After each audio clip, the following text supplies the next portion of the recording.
if needed. Tournament timeline. Swiss stage, 28th August to 12th September. Double elimination, 18th to 19th September.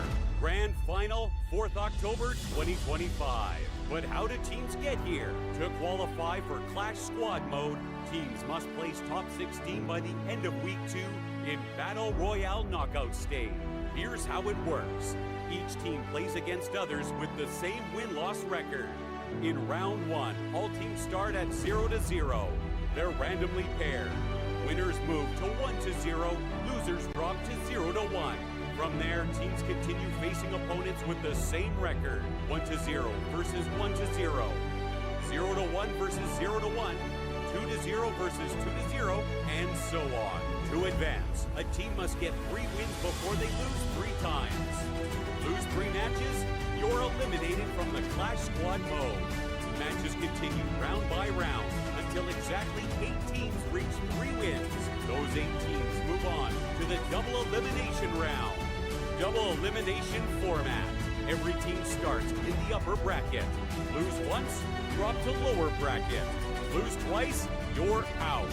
Through 3 intense rounds, winners rise, losers fall, until one team punches their ticket to the grand final. The other finalists will emerge from the semi-final bracket, and then it's all on the line. The last showdown decides the Clash Squad champion of Free Fire World Series SEA 2025 Fall. This is where every skill, every pick, every round matters. Where legends aren't born.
Garena.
First Blood.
ดูเกมมันไม่เป็นเหรอวะคะแนนเท่ากันก็ต้องวัดดูยากใช่ไหม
Get ready for the next evolution of battle.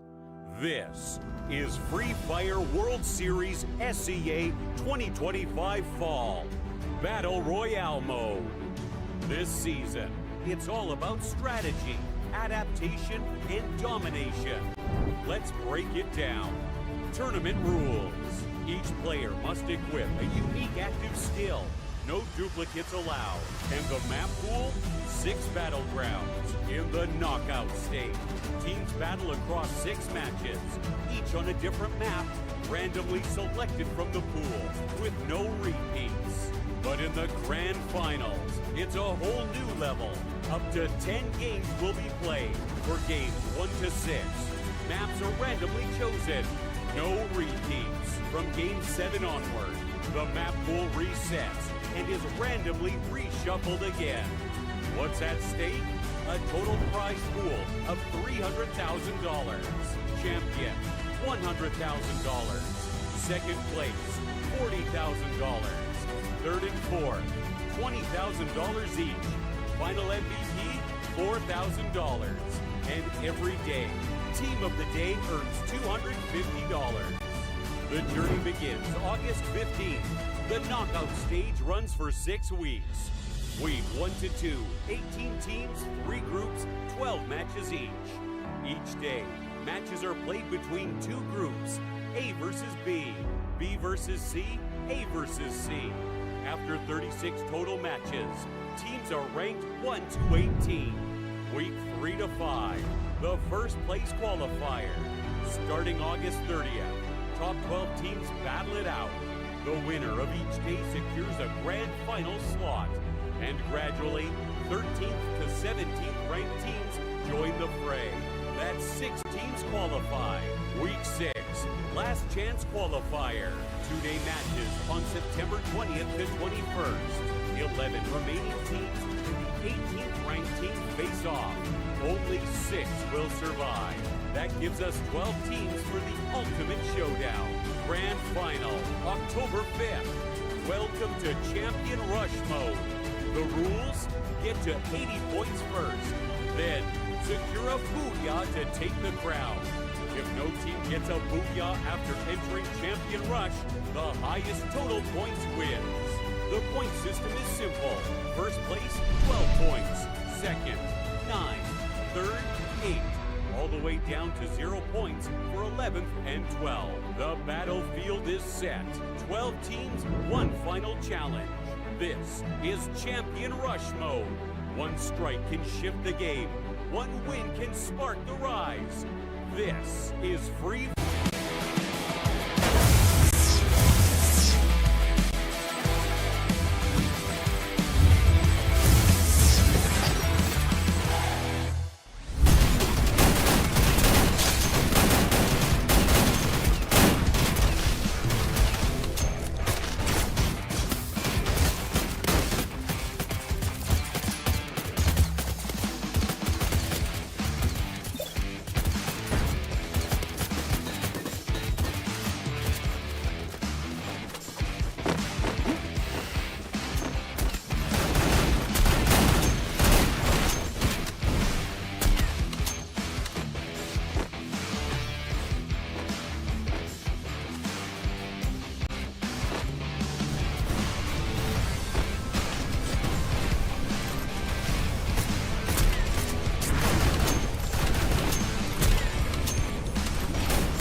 Get ready for intense close quarters combat. This is the Free Fire World Series SEA 2020. 2025 Fall Clash Squad Mode. A total prize pool of $100,000 is on the line.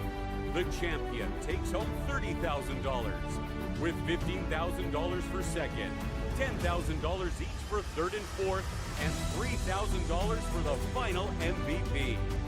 Math pool, best of 3, Bermuda, Kalahari, Nextera.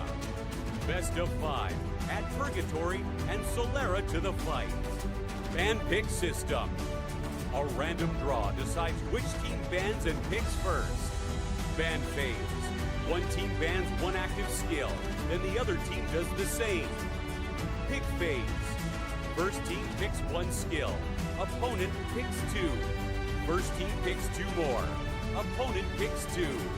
First team picks the final skill. Note that each player must use a different active skill. Ban pick order alternates across games, randomized if needed. Tournament timeline. Swiss stage, 28th August to 12th September. Double elimination, 18th to 19th September. Grand final, 4th October 2025. But how do teams get here? To qualify for Clash Squad Mode, teams must place top 16 by the end of Week 2 in Battle Royale Knockout Stage. Here's how it works. Each team plays against others with the same win-loss record. In Round 1, all teams start at 0-0. They're randomly paired. Winners move to 1-0, losers drop to 0-1.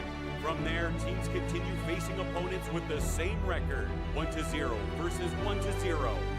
0-1 versus 0-1. 2-0 versus 2-0, and so on. To advance, a team must get 3 wins before they lose 3 times.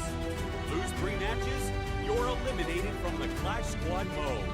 Matches continue round by round until exactly 8 teams reach 3 wins. Those 8 teams move on to the double elimination round. Double elimination format. Every team starts in the upper bracket. Lose once, drop to lower bracket. Lose twice, you're out. Through 3 intense rounds, winners rise, losers fall, until one team punches their ticket to the grand final. The other finalists will emerge from the semi-final bracket, and then it's all on the line. The last showdown decides the Clash Squad champion of Free Fire World Series SEA 2025 Fall. This is where every skill, every pick, every round matters. Where legends aren't born.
Garena.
Ladies and gentlemen, boys and girls, welcome. This is the Free Fire World Series Southeast Asia 2025 fall season, day 2 of our playoffs. Yesterday, we had to unfortunately say goodbye to WAG as well as Bigatron by Vitality. Today, 2 more teams will be eliminated in our double elimination format. I am the Mustachio. Joining me on the desk today, the one and only Dan. Super excited day today. Honestly, surprised at the number of games we had yesterday, but you know, these teams, they fought really hard. Everyone wanted to stay within the competition, but you know, it's double elimination day, so you really got to pull out your finger, pull out your aces, pull everything out, and we might be in for a really long day, AJ. I kind of feel like when you get into round 2, that there's hope for everybody. All of a sudden, everyone's thinking, okay, we can make the distance. We made that first round. I think the games are going to get really close today.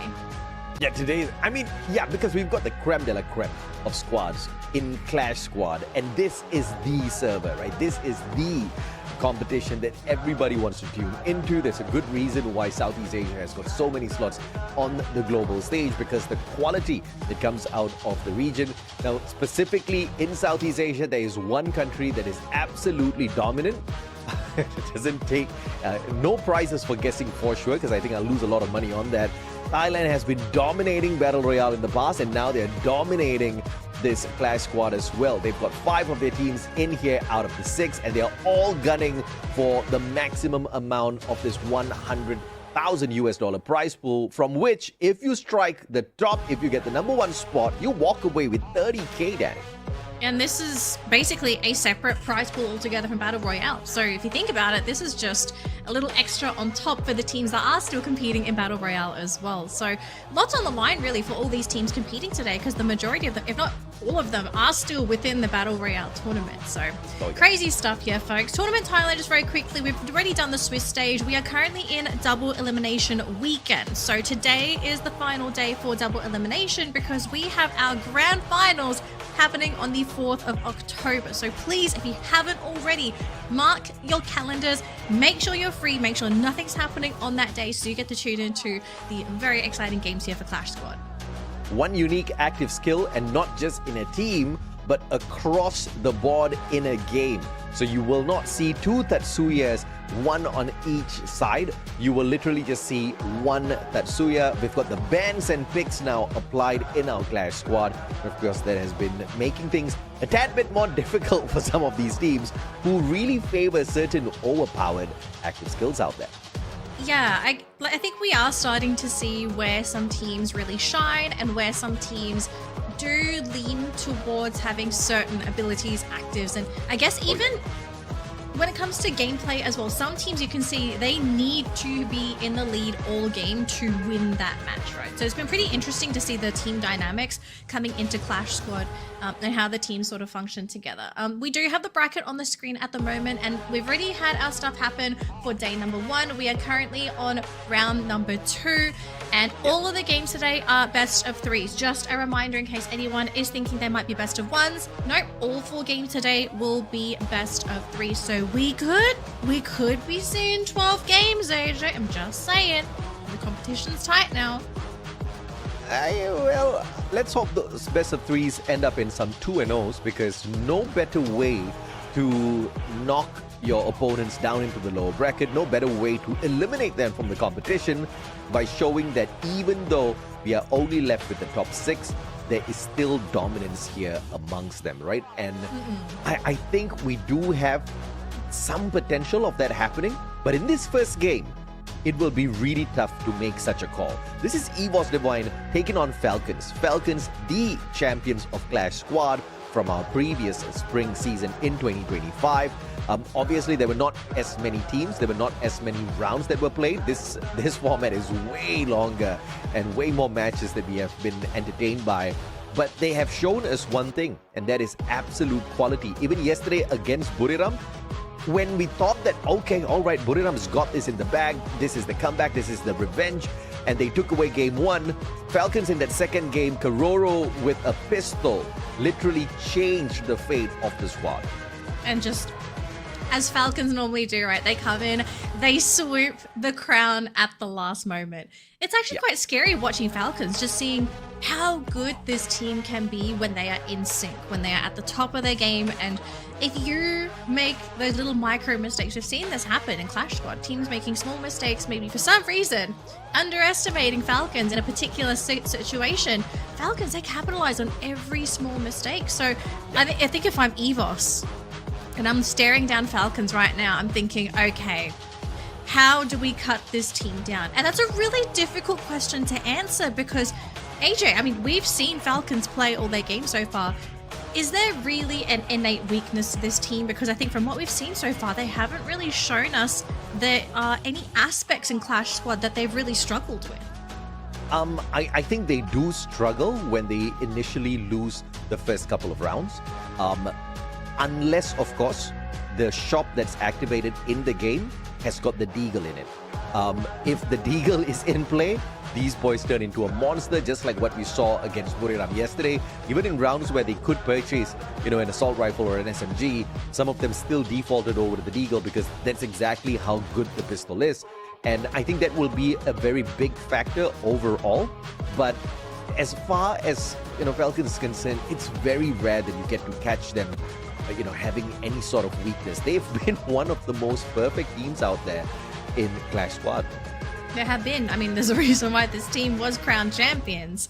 So, Falcons, probably the clear favorite going into this matchup against EVOS Divine. Now, EVOS, this is a team that we shouldn't really be overlooking either. I mean, we all know who EVOS are, EWC champions for 2025, but we have to keep in mind it's Clash Squad, so things are a little bit different. The teams look good so far in Clash Squad, but I think compared to Falcons, EVOS are definitely a little bit more flip-floppy when it comes to their gameplay. Very reliant on Russia, but I think the team is slowly realizing that that has been a bit of an issue holding the team back. So we have seen them kind of move away from Russia and try to distribute more of that load onto the rest of the team, and it seems to be working. Oh. But, okay, Clue. Wow, I'm actually very surprised that they banned Clue out instead of going for the usual Cassie ban.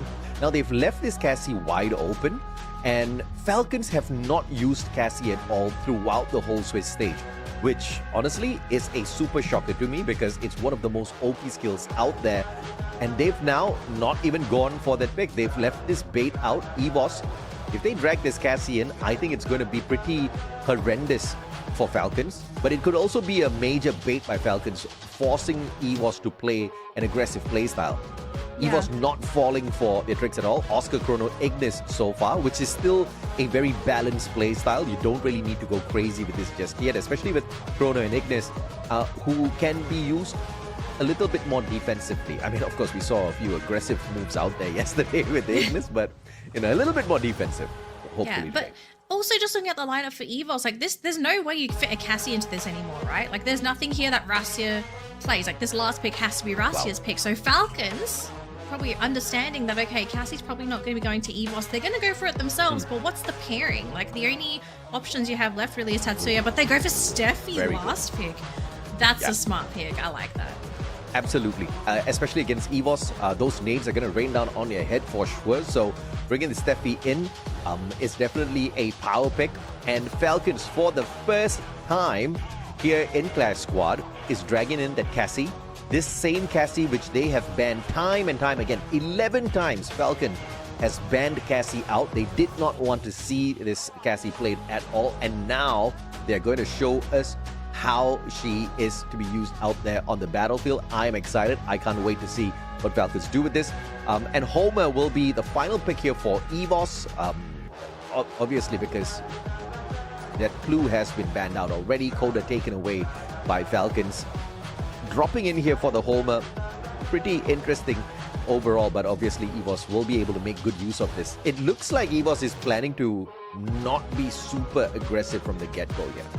Yeah, I actually think I have to agree here. I mean, I don't think EVOS can really afford to be aggressive going into Falcons, right? Because the normal matchup is that whoever has the Cassie, that is typically the team that wants to be running at their opponent. So I think EVOS, they've seen that Steffi Cassie last two pick, and they've realized, okay, we need to be prepared for when Falcons come at us. So what is a last pick that would be able to sort of accommodate a team that wants to rush at you?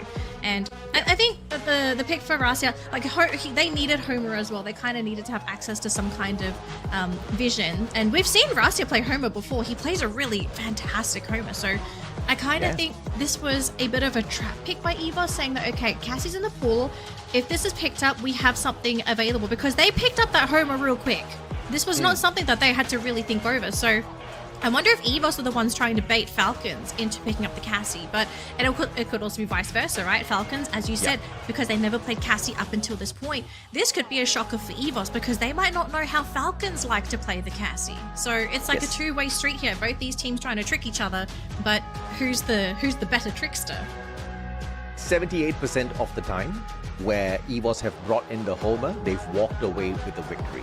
So this is a pretty interesting statistic coming on through. But Homer in the hands of Russia, I think this is a very curious one, because a majority of the times, if EVOS is put in a tough little spot, it is Russia as the final player alive usually. Him waltzing into the battle, reduce fire rate for his opponents when they get hit by the drone. And obviously, if they don't have that Joseph, a little bit slower with the movements as well, is going to help Russia find these clutches. Unless, of course, he's in a 1v3. I think 1v2, he still should be able to sort that out. But if the numbers kind of stack up against him, that's going to be the only factor that stops him. So Russia on the Homer, a very interesting selection for sure. I mean, they have to be confident with that last pick. You don't just go in for that insta pick into Homer after seeing that Cassie Steffi last two. So this is going to be a really exciting round number one, AJ, because I feel like this is going to set the tone for not just this particular matchup, but EVOS and Falcons moving forward for the rest of the tournament. Because just a reminder for people, if you did not see the brackets properly, whoever wins obviously will continue on in the upper bracket. The loser will need to play AGAL in the lower bracket, if I'm getting the order correct here. So AGAL, I don't think any of these teams want to play up against them. We've seen AGAL in the first phase of the tournament, and they're a menace on their own. So I think you kind of want to be safe here, stay in the upper bracket, and I'm very, very glad that these teams are not holding back in round one, because we've seen this before. Sometimes you use round one as a scouting round to get a feel of your opponent, but I think we're too late into the tournament to do those kind of shenanigans. I think you need to go into this, obviously respect from both sides, both teams, they understand who they're going up against, and this game one, I think if this game one's going to be a banger, we're going to get a banger game two and maybe even a game three. I will not doubt that statement at all. I think getting a game three is very likely out of these two teams. And yes, you're absolutely correct. The loser goes on to meet AGL down in the lower bracket quarterfinal. So this one's a little bit of an interesting thing because, imagine EVOS versus AGL, somebody's got to go home, or Falcons versus AGL, somebody's got to go home. That's going to be a very upsetting match for sure, but I don't think that one's going to end in a 2-0 as well. So I think we should all prepare for a long, long day today. And of course, later on today in series number 2, we've got Twisted Minds taking on Vertus Pro. The loser of that matchup will have to deal with Buriram. That as well is a disastrous lower bracket match. I'm pretty sure at this point, EVOS and Falcons, they're just like, okay, thank goodness we play against each other, because if either of us lose, we're going to AGAL, we're not going up against Buriram. So I think there's definitely differing opinions from these teams in the upper bracket. But, right now, I think EVOS and Falcons, they're not even thinking about the lower bracket right now. They're thinking of our first round of game number one. Absolutely. Let's see what these boys pull off here with their plays today. And obviously, round one it's not going to be a very, aggressive round, as obviously both sides going to be looking for that victory so that they've got extra utilities out there for the purchase on the second round. A fantastic super shot by the sniper Rasya with the M500, and Ray finds one as well with the M1873. The shorty getting, oh my goodness, yet another for the squad. A turnaround by Karoro, but that's not going to be for much, because as the final player alive, he is doing so much. Dang, he got 2 knocks all by himself. I mean, that was a small victory for the team, but I mean, this is great news for EVOS. They're hoping they can come out strong out of the gate so that they can potentially overwhelm Falcons in the set.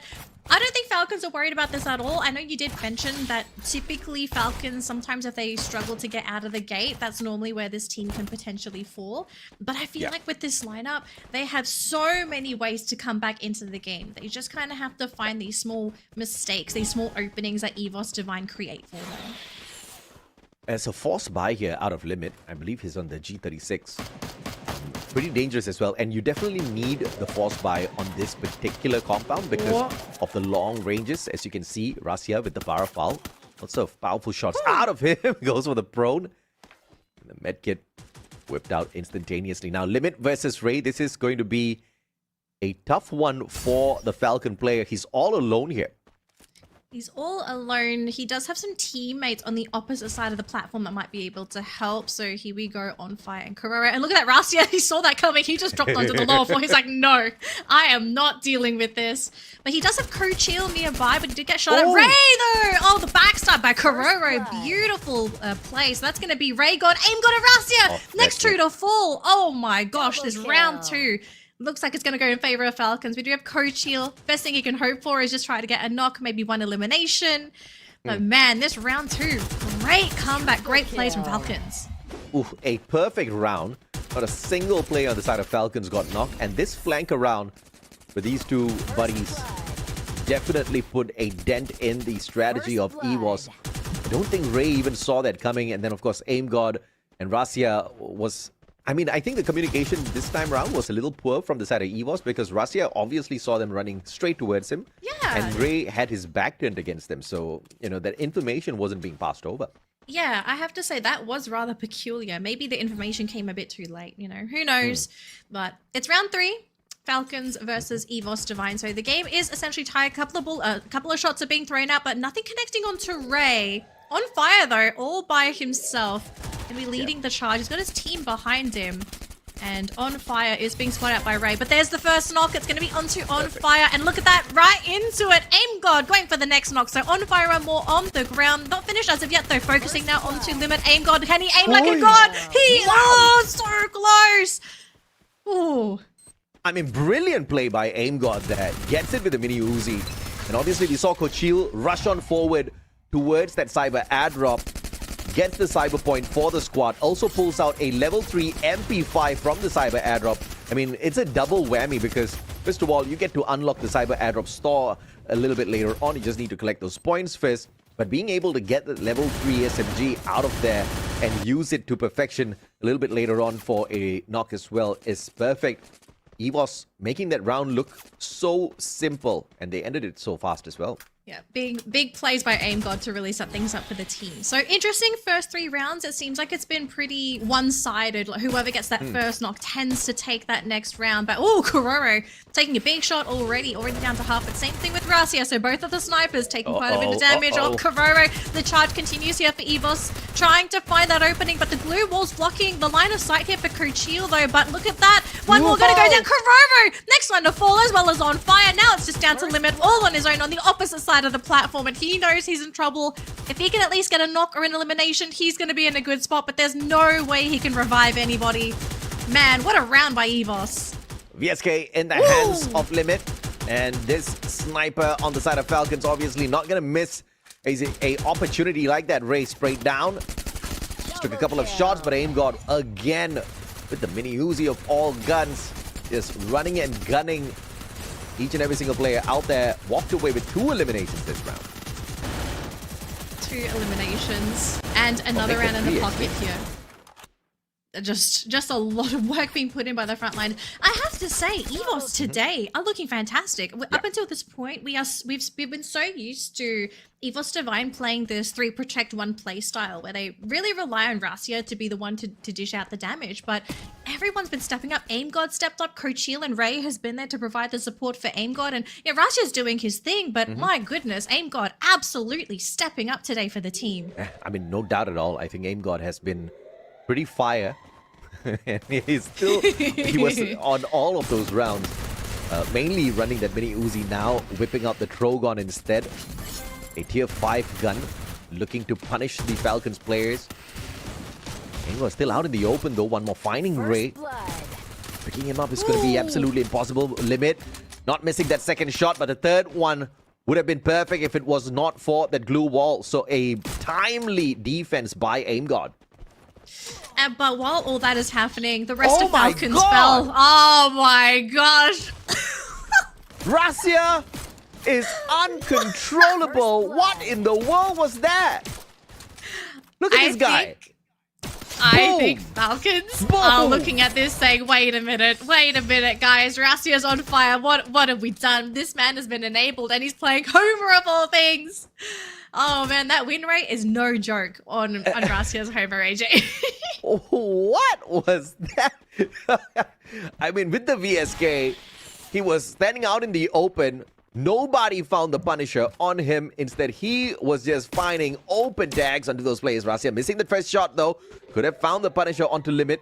Aim got right on top. That grenade, dangerous. But if it was a cluster, would have been a little bit more deadly. Can see that Sentino clone already set up here by On Fire. Yeah. Doesn't really do much with it.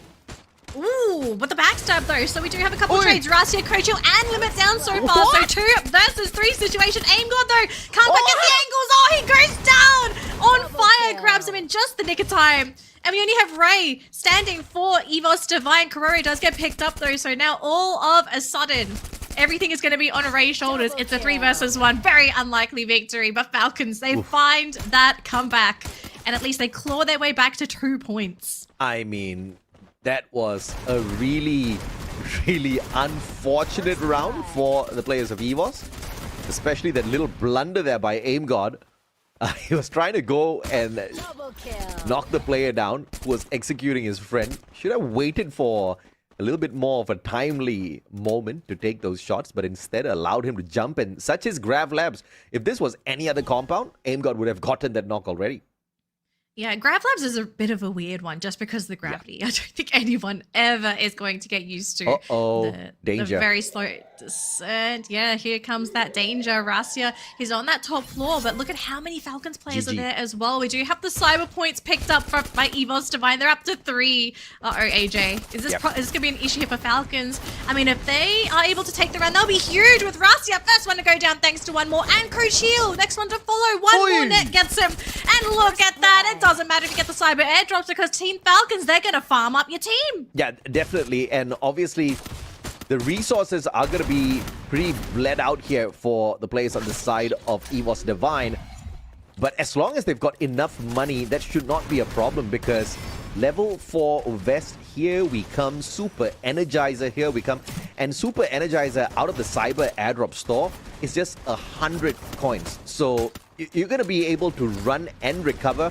That's very, very valuable in a super fast-paced game like Clash Squad. And they've got more than enough money to buy out the whole store.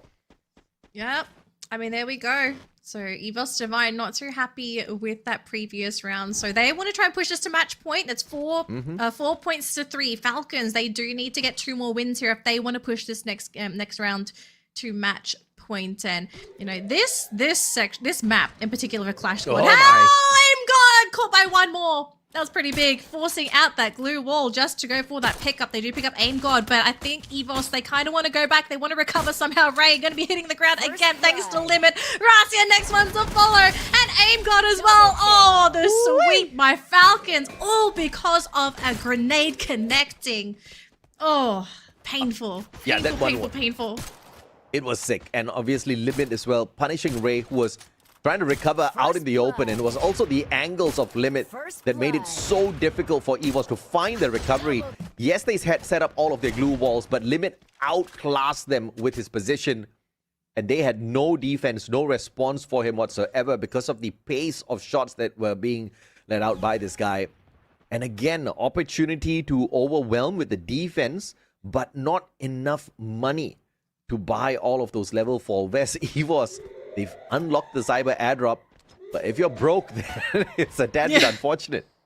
Yeah. Oh my gosh, it's a sniping war between Rasia and Limit, and it matters who gets the shot first. Who gets it first? Oh, Rasia's peeking out.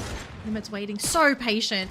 Meanwhile, down bottom, we see the rest of the teams just duking it out. Ray, super low, on fire, going down as well. But Ray, first one to go down on the side of EVOS. So whilst the snipers are busy with each other, the rest of the teams are duking it out. And Aim God is the next to follow. Oh, EVOS, they're collapsing yet again. What a comeback yet again from Team Falcons. What was initially looking like a easy game for EVOS just turned on its head.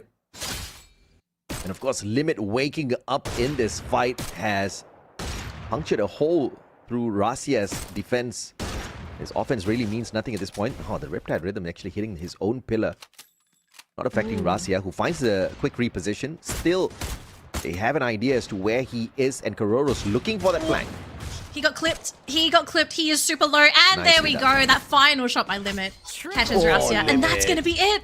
Match point for Team Falcons. And it was EVOS that were leading the majority of this matchup as well. The comeback from Falcons has just been on point. They've been catching out EVOS when they least expect it. They have been punishing them with very, very small micro plays that I think most teams wouldn't really suspect. And now all of a sudden, EVOS, for them to win this set, they have to reverse sweep with 2 wins back to back. And the question is, can they pull it off with this round? Because if they lose this one, game 1 is going to Falcons. Yeah, absolutely. And of course, EVOS Divine, they need to make sure somehow or rather they don't miss the opportunity to shut down Limit. Razia especially, that should be target number 1. He does take his clone out of the equation first, so that's perfect. So no quick reposition for Limit. Tags one more. That was a headshot that would have instantly put EVOS Divine in the spot to win this round out for sure already. But Razia getting very aggressive, a little unnecessary, I think. No, I don't think it's unnecessary. I think he realized if he just sits in a spot, he's not going to be able to do anything. But with Limit taking out Code Shield, all of a sudden, the front line for EVOS just got a little bit weaker. They still have Ray and Aim God to sort of keep things going. But Kororo, he's waiting here, just waiting to see where EVOS decides to pop out. And Aim God, first one to be eliminated. And Ray as well in the backlines, both by one more. Razia is still standing, but he finally goes down, leaving Code Shield all on his own against a full roster of Falcons. And Kororo going to finish him off, and that's going to be it, AJ. Game number 1 going to Team Falcons, and just from that one game alone, that Falcons look unstoppable. A deadly game. And yes, Falcons do look unstoppable. Ever since the acquisition of players like Limit, right? You know, what they were missing was a very powerful sniper, and that's exactly what they acquired, and they kind of perfected their squad already. But on top of that, you now have one more as the backup sniper, and that's exactly what, you know, was potentially going to undo the squad, which is bring Razia in, make sure he aims for Limit, take him out of the equation. But this is something Falcons were thinking 3 steps ahead, and they said, all right, you know what? They know that you are a danger. Let's throw another sniper out there as well in the form of one more and wreck their hopes. And this time, Limit barely lifted a finger because one more was just absolutely on fire with those shots. Yeah, he did so much, I feel, in the early game to bring the team back, right? Because we did see, you know, as you pointed out earlier today, bit of a slow start from Falcons, but this is not something that is uncommon. I think this team is very used to being a little behind in the beginning. But again, just because of a couple of those really great early rounds, Falcons come back into the game. Their economy recovers as well. They pick up all the necessary guns, the puzzle pieces, you know, to complete their lineup. And even though the early game didn't look so great, the Falcons fully decked out is deadly. And especially when you don't have a solution for some of the problems coming out from Falcons as well. Limit gets the MVP. Honestly, this was a team effort, obviously, but Limit was a major problem for EVOS because in the early game, yeah, sure, not so bad, but in the late game, one of the issues with EVOS's lineup is that they didn't really have a player on the team playing any characters that could really pierce through the backlines to reach Limit. EVOS's lineup was very one-dimensional, where you've got your sniper and then you have that front line that just sort of runs into their team. You didn't have what I like to call a assassin that sort of sneaks in from the side to try and cash out a team sniper. So because Limit was left uncontested, he could do whatever he wanted the later the game got. So, you know, really, really scary times for EVOS. I think they also need to realize that, okay, Falcons, very multi-dimensional team. They can play a variety of styles with double snipers. They can play one-dimensional. So if I'm EVOS, what kind of things am I kind of identifying here with Falcons? Like, we know limit's an issue, but we also know that one more is a problem. So who would you want to target to give you an easier game for round 2? Because EVOS have to win this next round if they want to bring a game 3.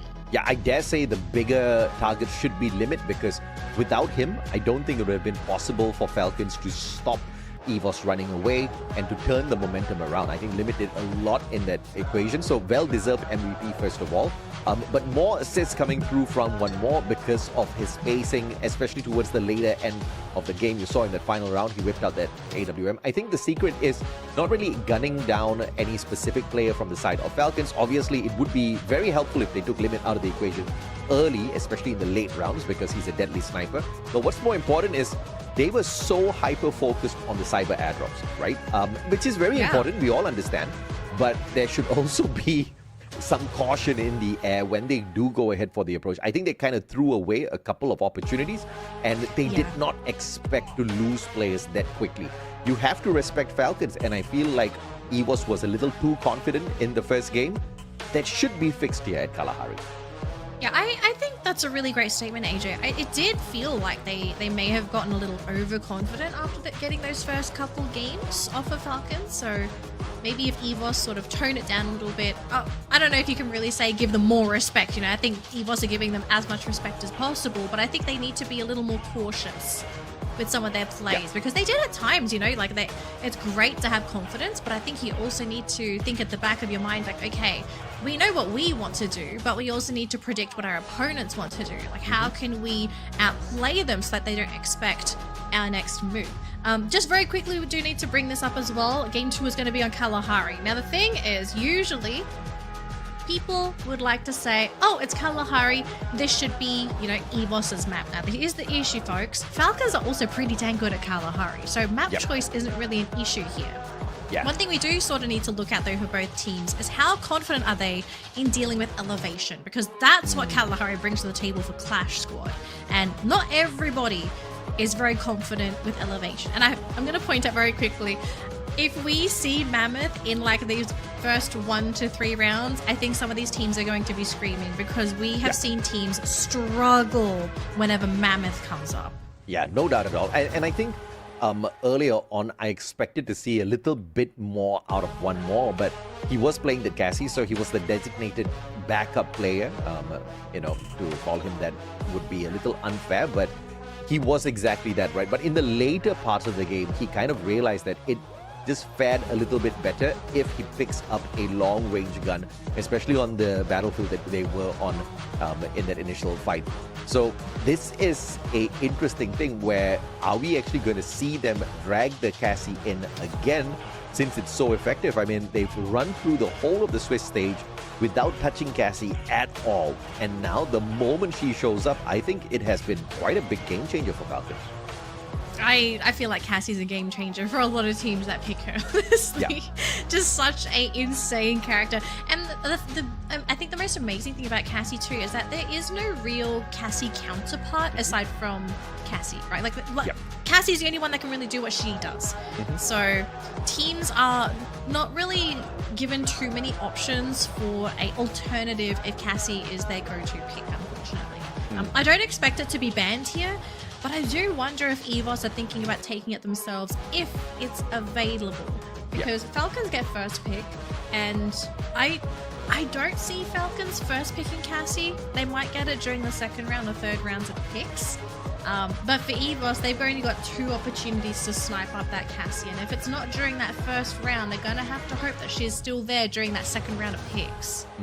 I mean, Zane and Sentino this time banned out. I feel like there might just be a little bit of a flex here. Falcons understanding that EVOS would love to play Sentino on that Kalahari, and they don't want to make use of this character this time around. Even if they would, you know, there's a high probability that EVOS nicks this one away from them. So a smart ban coming through from Falcons. EVOS taking Zane out of the equation, which is a little bit of a curious one for me. But they do go in to drag that Clue and Chrono as their main picks. Yeah, keep in mind as well, folks, Clue was banned by Falcons during round 1. So now that it is going to be in the hands of EVOS, I am keen to see if this Clue is going to perform as well as Falcons anticipated it to be in that first game. And also, I'm going to mention Clue Chrono, really strong opening for EVOS. You've got access to Vision. You also have that Chrono for your frontliner as well. Cassie is available because she has not been picked yet, and Coda, Ignis, and Oscar have been picked up by Falcons. Do EVOS go for the Cassie now? They have 2 picks now. They have options. There is a big possibility here of Cassie. Iris also is a good option, but they double down on a Homer Tatsuya tease here. Do they actually lock this down? That is the question. They do. Wow, EVOS are just not keen on playing Cassie at all today. I mean, sure, if they personally don't want to play it, but that means Falcons, if they really want to, they can pick it up here. But I mean, it does still fit in the lineup, and your Cassie would be pairing up very well with the Oscar and the Ignis if you really had to. But I think Falcons, even they're considering, like, okay, maybe we don't want the Cassie, but what else do you pick? Yeah, so fun fact, EVOS has not played Cassie at all throughout the whole competition as well. So Okay. it's a very interesting approach from them thus far. They feel like they just want to go out there, and the extra bit of help makes no difference to their playstyle. So that's definitely understandable. The Homer, I'm really curious as to how they see this working out well for Rasya, because we didn't really see much of an impact from him on that active skill earlier. Yeah. I mean, okay. What are the odds of Rasya still playing Clue? And that's definitely is high. that an option? I think it definitely is. I mean, Clue's range is just massive, so there's no doubt at all that there is a high probability, but there's also a possibility that he just walks in here with the Homer, right? We will get to see this in a little bit. Falcons, on the other hand, they've got the Iris Coda, Ignis, Oscar lineup. Obviously, having Oscar on your side is a huge boon. The kind of disruptive maneuver his Valiant Dash brings into each and every single fight is just very valuable, right? Not only can you break down the defenses of your opponent, they don't see you coming, and if you by any chance are lucky enough to have them standing right behind where you rush through, you're going to be knocking them back. There's a little bit of a lag as well as they get knocked back, so Oscar is just that one character that opens up fights. And imagine if you've got this Oscar in front and you've got Limit right at the back with the Iris. You know, it's just a no-brainer. But Rasya on the Clue this time round, thankfully, and Aim God gets to run around with the Homer. Because, yeah, I mean, Rasya on the Homer earlier, it just wasn't fitting into my IQ and logic.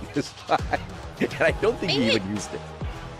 Maybe he also sort of kept it in the back pocket and said, like, okay, I have access to Homer if I need it, otherwise I'm just going to be coming in as a sniper. But then again, it's like such an odd thought process of just saying, I'll pick a character, I might use its ability, but I'm probably just going to be popping heads. Yeah. Which, if that was the case, right, then it's like, why wouldn't you pick Iris instead? Because Iris was available last game. That's true. And we know Rasya also plays Iris, so just food for thought. Last game is done and dusted.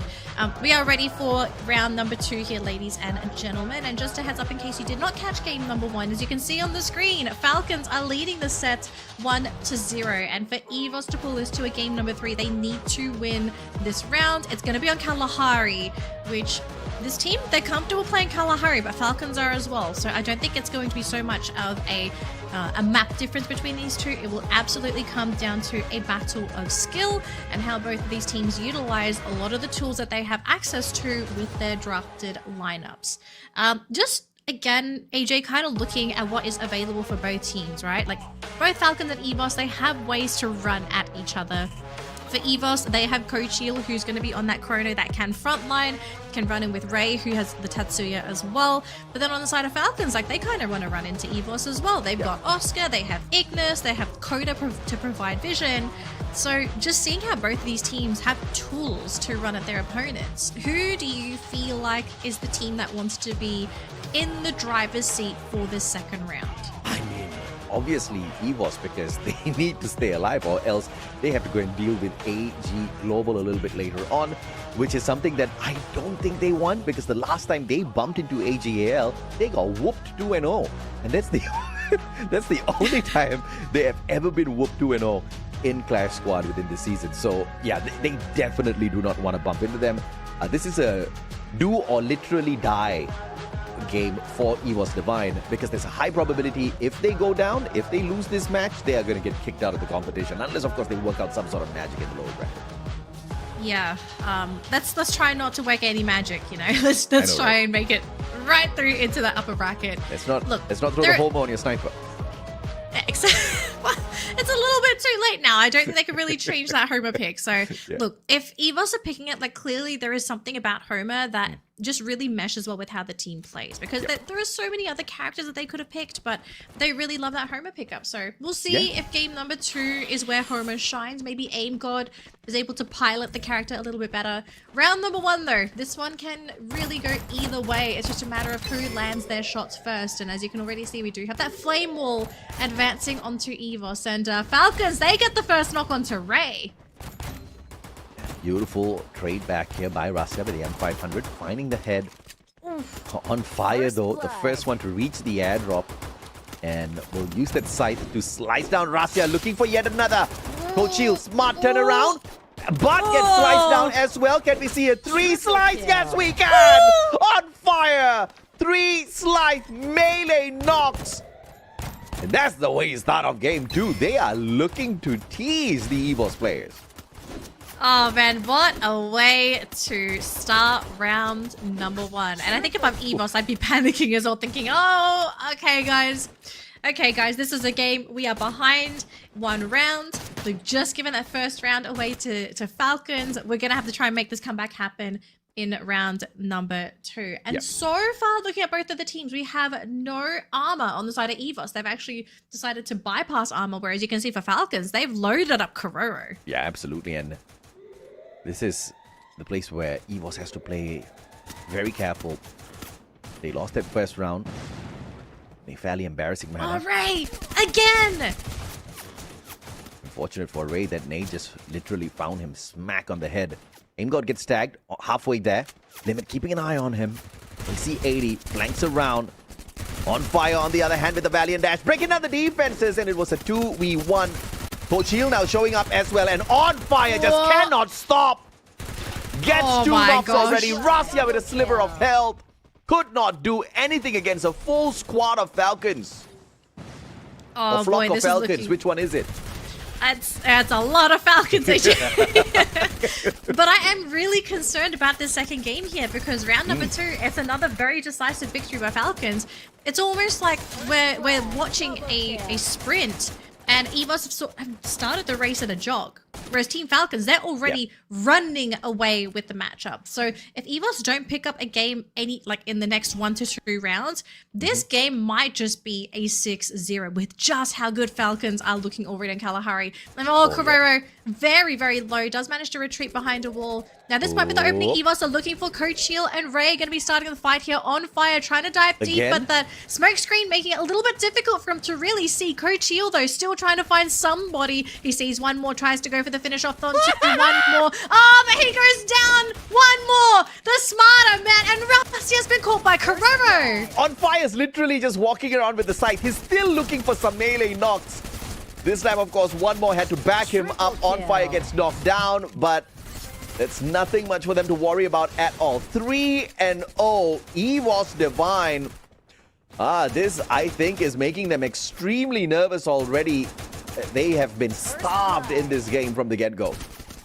Yeah, and it's not going to get any better too with just how dry this famine-stricken map is, unfortunately, for the team. EVOS, they have to pick up a win now. If they don't, I think this might just be it. It's going to be that 6-0. We are here on Santa Catarina. Now, this is a particularly difficult round for some of the teams because you have some awkward elevation to work with. So EVOS, if they can get creative, they might be able to catch out some of these Falcon players within the ship. And they're going to be going in with 3 players. They're going to leave Rasya behind a glue wall. But we all know that glue wall is not too helpful for EVOS in particular because of how many tools Falcons have to break through those glue walls. I mean, what a game so far for Falcons. They literally have the White Tigers cowering in a corner. Rasya. Limit. poking his head out through the wooden fence. It's a little bit of a cheeky one. He didn't expect to do so. 1-for-1 trade here as Ray finds one more with the M590 on fire. Level 3 MP5 pulls out the glue wall. Needs to recover. Still whips out the side. Come on, this guy. First blood. And I think this time, this game might not be the game to pull out as Scythia AJ, because it looks like EVOS Divine, they're finding signs of live Kororo. Last player standing, and one more in limit. Nowhere in sight. No way that he's going to be able to pick them up. So EVOS, they've finally found their footing. The Tiger's nails have finally emerged. Can they tie this game up? Because this is just one round. They are still massively behind Team Falcons. If they can bring 2 more wins back-to-back for these next 2 games, and they can bring this to a 3-3, EVOS will have a very good chance of being able to claw their way back into the game. So, step 1, tick. We still have step 2 and step 3 to accomplish before we can really say anything. I mean, they walked the first 3 rounds without a single elimination, so definitely starved for cash there. Finally, in round 4, were able to purchase some decent guns as well as defenses through the vest and helmets. They pull 1 round back. And Rasya, that's what you need for the opening frag. Knocks limit down, but Kororo doubles back to pick him up, which also means that Falcons are 1 player down, or in fact 2 player down because of that pickup attempt. Kochil managing to whip up the side. Wanted to go for 1 more. But EVOS looks like they've got this one in the bag already. All because of that initial snipe there onto limit, right? 2 versus 4. That is not a matchup you're looking to go after at all. We still have Kororo and limit standing up. Kororo just got knocked there by Rasya. So it looks like round number 5 should be going in favor of EVOS Divine. All it takes is a couple of shots. Limit still hanging on strong. Give it to him. Can he get a knock before he goes down? Nope. That's going to be it. So EVOS, round 5 is theirs. 2 to 3, slowly coming back into this game, and because of this round, they're going to continue to buy out even more of their inventory, and now these rounds will be more difficult for Team Falcons to win. Yeah, absolutely. And of course, a quick reminder, there is no way either one of these teams bumps into Buriram down at the lower bracket, because the loser of this match will meet All Gamers Global. Buriram will have to meet the loser of the matchup between Twisted Nines as well as Vertus Pro, and that is the series that's coming up next. EVOS Divine 2 rounds in a row have managed to pull this one back, all thanks to Rasya and his super snipes, taking limit out of the equation. But can he do it one more time here to find the equalizer as well, Danny? I mean, if he can do another snipe like that onto limit, that'd be beautiful. But I think there's going to be a little bit of respect from Limit himself. On fire though, taking a little bit of damage thanks to Kochil. Couple of bullets connecting, but no fatal shots yet. And because there's so much cover around both of these teams, really just trying to navigate all this natural terrain to try and use elevation to just ensure that they don't get hit by any shenanigans. And Rasya, halfway through the stairs here, trying to figure out, okay, who's his next target? Limit is moving, so he knows where Limit is. And Rasya trying to find his arch nemesis who bested him in round number 1. The rest of the teams, though, going into a full engagement. We do have Kochil and Ray standing strong for the team. On fire, though, firing a couple of shots. A couple of them connected into Kochil, who's super low. And there's the follow-up shot as well. Aim God and Kochil down. Next to follow is Ray. And now it's just Rasya against 2 players for Falcons. One more and Kororo are on the ground. I mean, technically against 4 players, but Rasya managed to get the 2 knocks, but Limit finds the finisher with the VSK. Rasya was deadly, but if only he had managed to find those 2 knocks before the rest of his team members got wiped out. And I think the positioning by EVOS was just way off, right? Just staying out in the open a little bit too long, giving the advantage to players like One More and Limit who are running those VSKs. Just not the kind of fight you want to have out here. And Falcons are 1 point away from their series point. They are. They're very, very close to being able to take this set 2-0. So for EVOS Divine, they have to figure out a way They have to find a solution to dealing with Falcons, as both teams, just a reminder, both teams have picked up a point up the cyber airdrop, so nobody is leaning too heavily into the advantage. We do see Kororo, though, trying to jump into Ray. None of the shots landing there for Ray. He does manage to reload in time, though, so it's a battle of glue walls here. And the thing is, unfortunately for EVOS, they don't really have a way to break through glue walls. And they do get the drop there onto Kororo, but Ray, next one to follow, and On Fire gets picked up by Coachil. So now it's going to be a 3 versus 2 situation. One more next one to follow, thanks to Coachil, leaving Limit all on his own on the second floor of the building.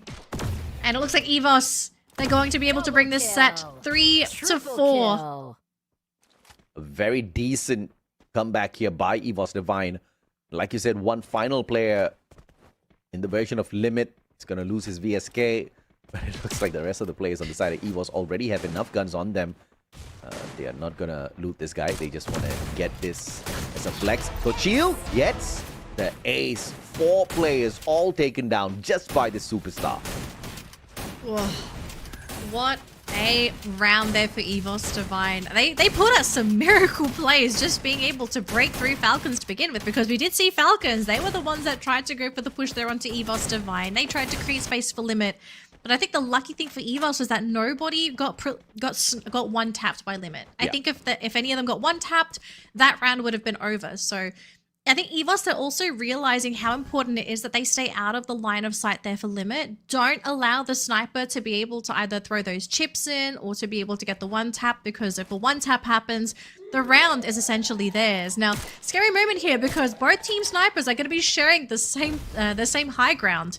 So if they're not careful, we could be seeing some shenanigans. And we do see it's a 2v2 here. Ray, Limit, On Fire, and even Rasya is in the vicinity as well. So both teams wanting to assume command of the area. But On Fire, though, going to be popped by Rasya. First player down there on the side of Falcons. But Aim God is the next one to follow. One more manages to catch him. Yo, one more out of nowhere with that knock. Aim God about to be picked up, though. They've smoked out the area already. Limit, a sliver of health left on him. Can they shut him down? Rasya on the prowl, but Limit doesn't even need to recover just yet. Kororo dropping back to apply the medkit, but EVOS focusing on picking up their numbers. They do have the numbers advantage. 3 versus 2. It's not looking too good here for Falcons, but if there's a will, there's a way. And if there's a Limit, there's definitely a way. He just needs to find that opening. If he's able to just get the one shot, that might be how Falcons can sneakily take this round away. Now, the issue was that Kororo is the one sitting in the backlines. Limit is the one a little bit closer to the rest of EVOS, but he knows if he moves, he's basically dead. So here's the charge there, and even regardless, Ray is the one to take out Limit. And that's going to leave Kororo all on his own. And AJ, EVOS have managed to pull this set 4-4 after a horrendous start on Kalahari. Yeah, beautiful round 8 taken there by EVOS Divine. Initially, it was a little sus with the way they were prowling around, but Aim God kind of saved that situation, gets that knock, and of course, everything kind of snowballed from then on. They had the advantage with the numbers, and they were just hunting down heads one after the other. Finding Limit initially obviously gave them a very big advantage. Now, Cyber Airdrop is going to be dragging both teams directly to the center of this mammoth skeleton. But EVOS might just be willing to sacrifice the airdrop to take a high ground advantage here in Russia.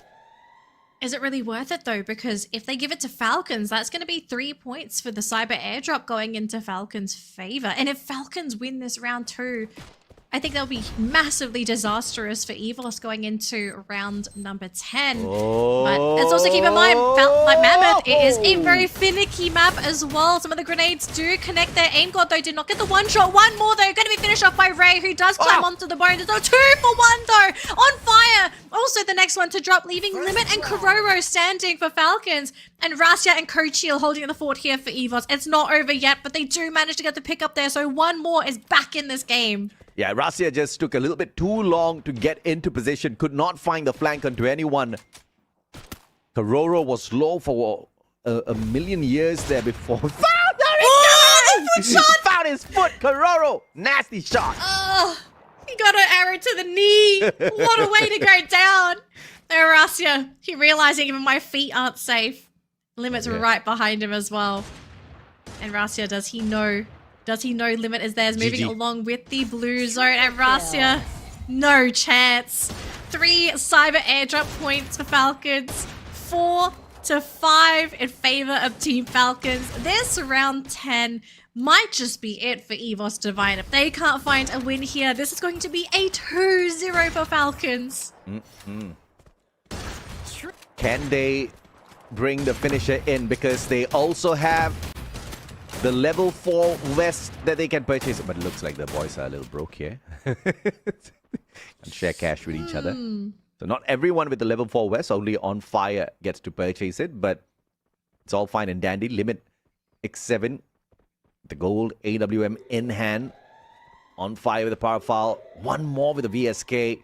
And this is the kind of compound you definitely want to have a longer reach on. Yeah. Oh, this is such a tense matchup here. So Limit, he does see Coachil, so realizing that he's not going to be safe. We'll have to watch his 6. I think his team is also kind of keeping an eye out for him as well. But Coachil's standing here saying, okay, I'm here, Limit.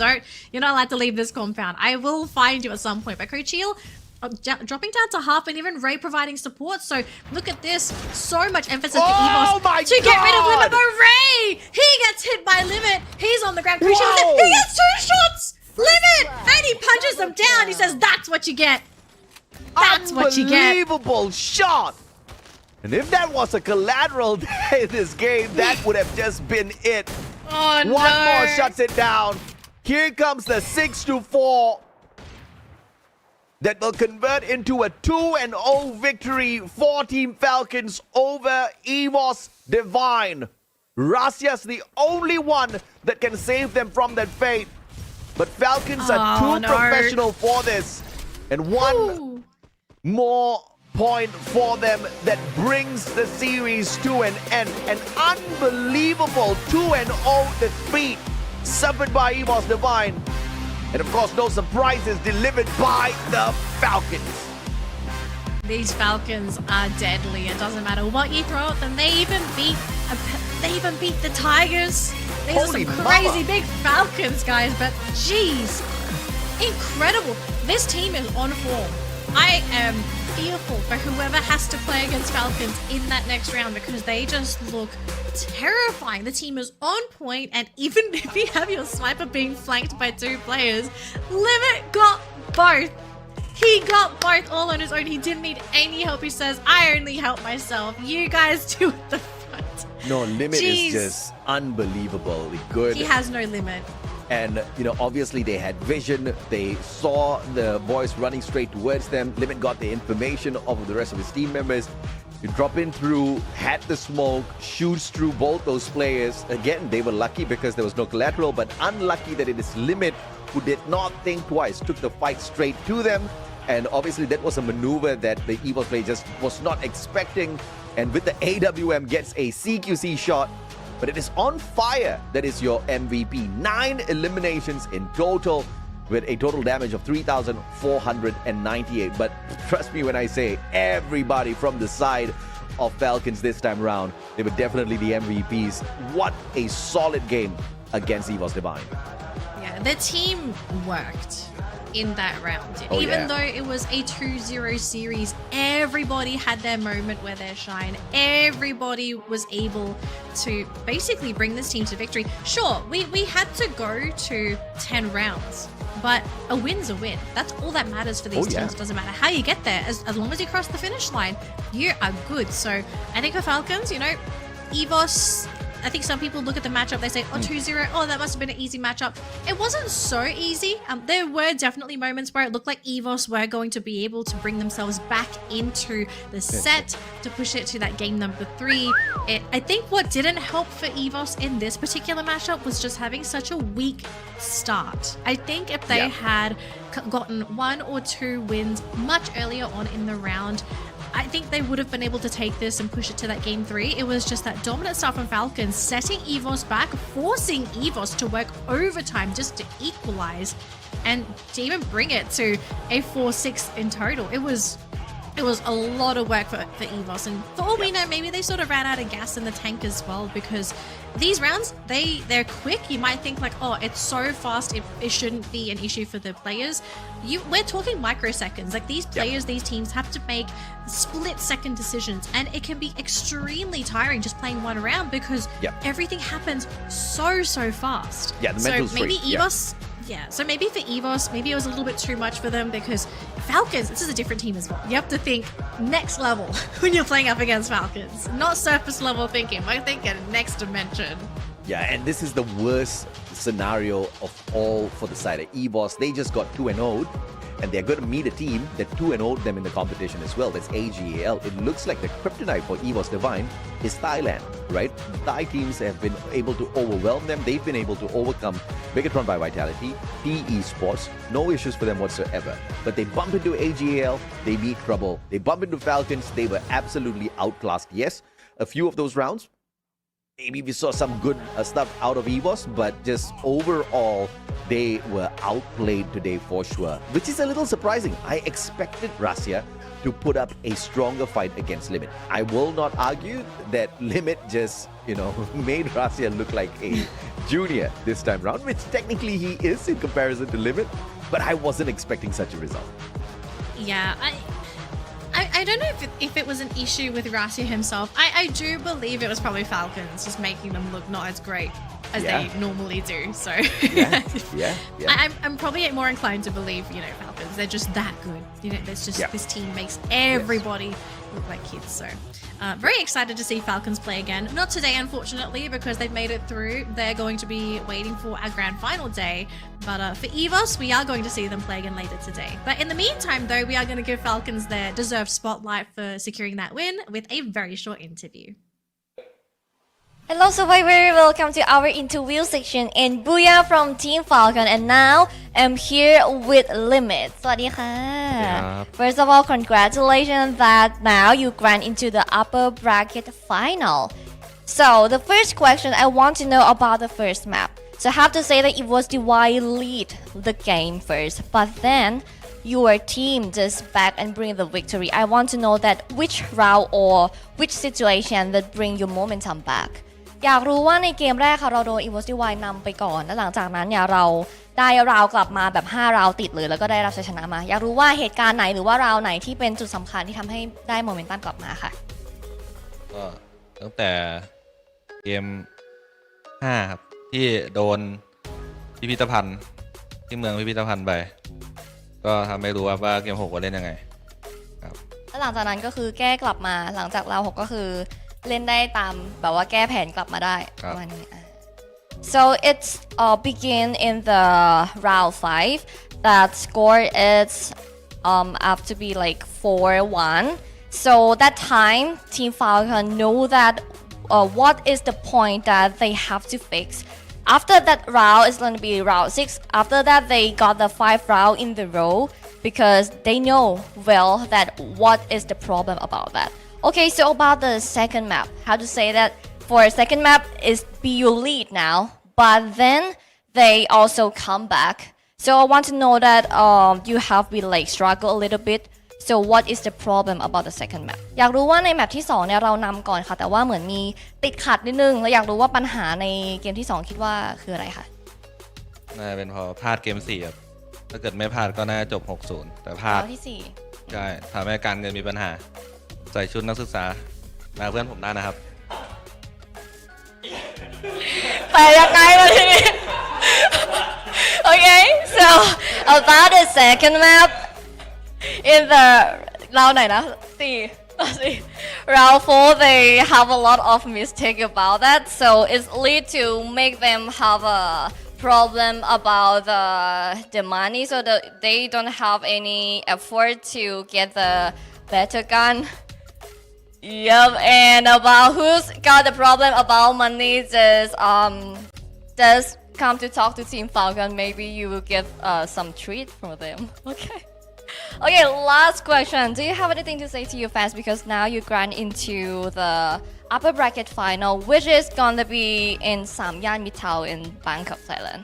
มีอะไรอยากจะบอกแฟนๆไหมคะเพราะตอนนี้เราเข้าสู่รอบต่อไปแล้วก็จะไปเจอกันที่งานออฟไลน์ที่3 ย่านละ ฝากเชียร์ทีมฟอลคอนนะครับมางานกันเยอะครับวันที่ 4-5 ครับที่สามย่านมิตรทาวน์ฝากเชียร์ด้วยครับขอบคุณครับ So thank you friends for supporting Team Falcons. So please come to Samyan Mitao, which is in Bangkok, Thailand. Please come to support us. So thank you so much. Alright, thank you for watching our interview section. We're gonna have a short break before I get back to Twisted My versus Vertus Pro. Bye bye.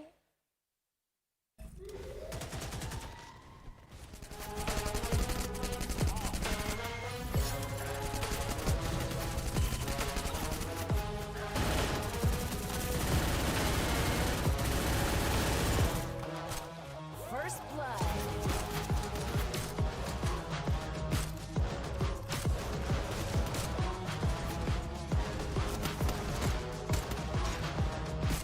First blood.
we go. So apparently my microphone decided to get knocked out as well. But welcome back to Clash Squad Day, folks. It is double elimination weekend. Well, not weekend, but weekday.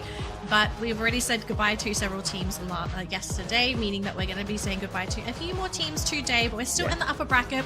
We finished our first round of upper bracket matches with Falcons proceeding to the next round, knocking EVOS Divine into the lower bracket. They'll be playing up against AGAL later today, so make sure you tune into that because that's going to be a brilliant lineup. This match, though, this one's going to be just equally exciting, if anything. We have Twisted Minds playing up against Vertus Pro. This is an upper bracket matchup, and here's the kicker for this matchup. Loser of this set plays against Buriram in our next upcoming matchup, which is a terrifying matchup, AJ. I don't think anyone wants to play against Buriram, but if you don't have a choice, I think we're going to be seeing both of these teams fight tooth at the nail to stay away from that lower bracket. Yeah, no doubt at all. And there's something about this match between Twisted Minds as well as Vertus Pro that we are able to kind of assume who's going to be the winner before it even starts, because the very first match that Twisted Minds took at the start of the Swiss round was against Vertus Pro. As luck would have it, but of course there was nothing about luck in that first matchup where Twisted Minds got bagged badly, right? Vertus Pro walked over them with a 2-0 victory, just like what we saw Falcons do to EVOS.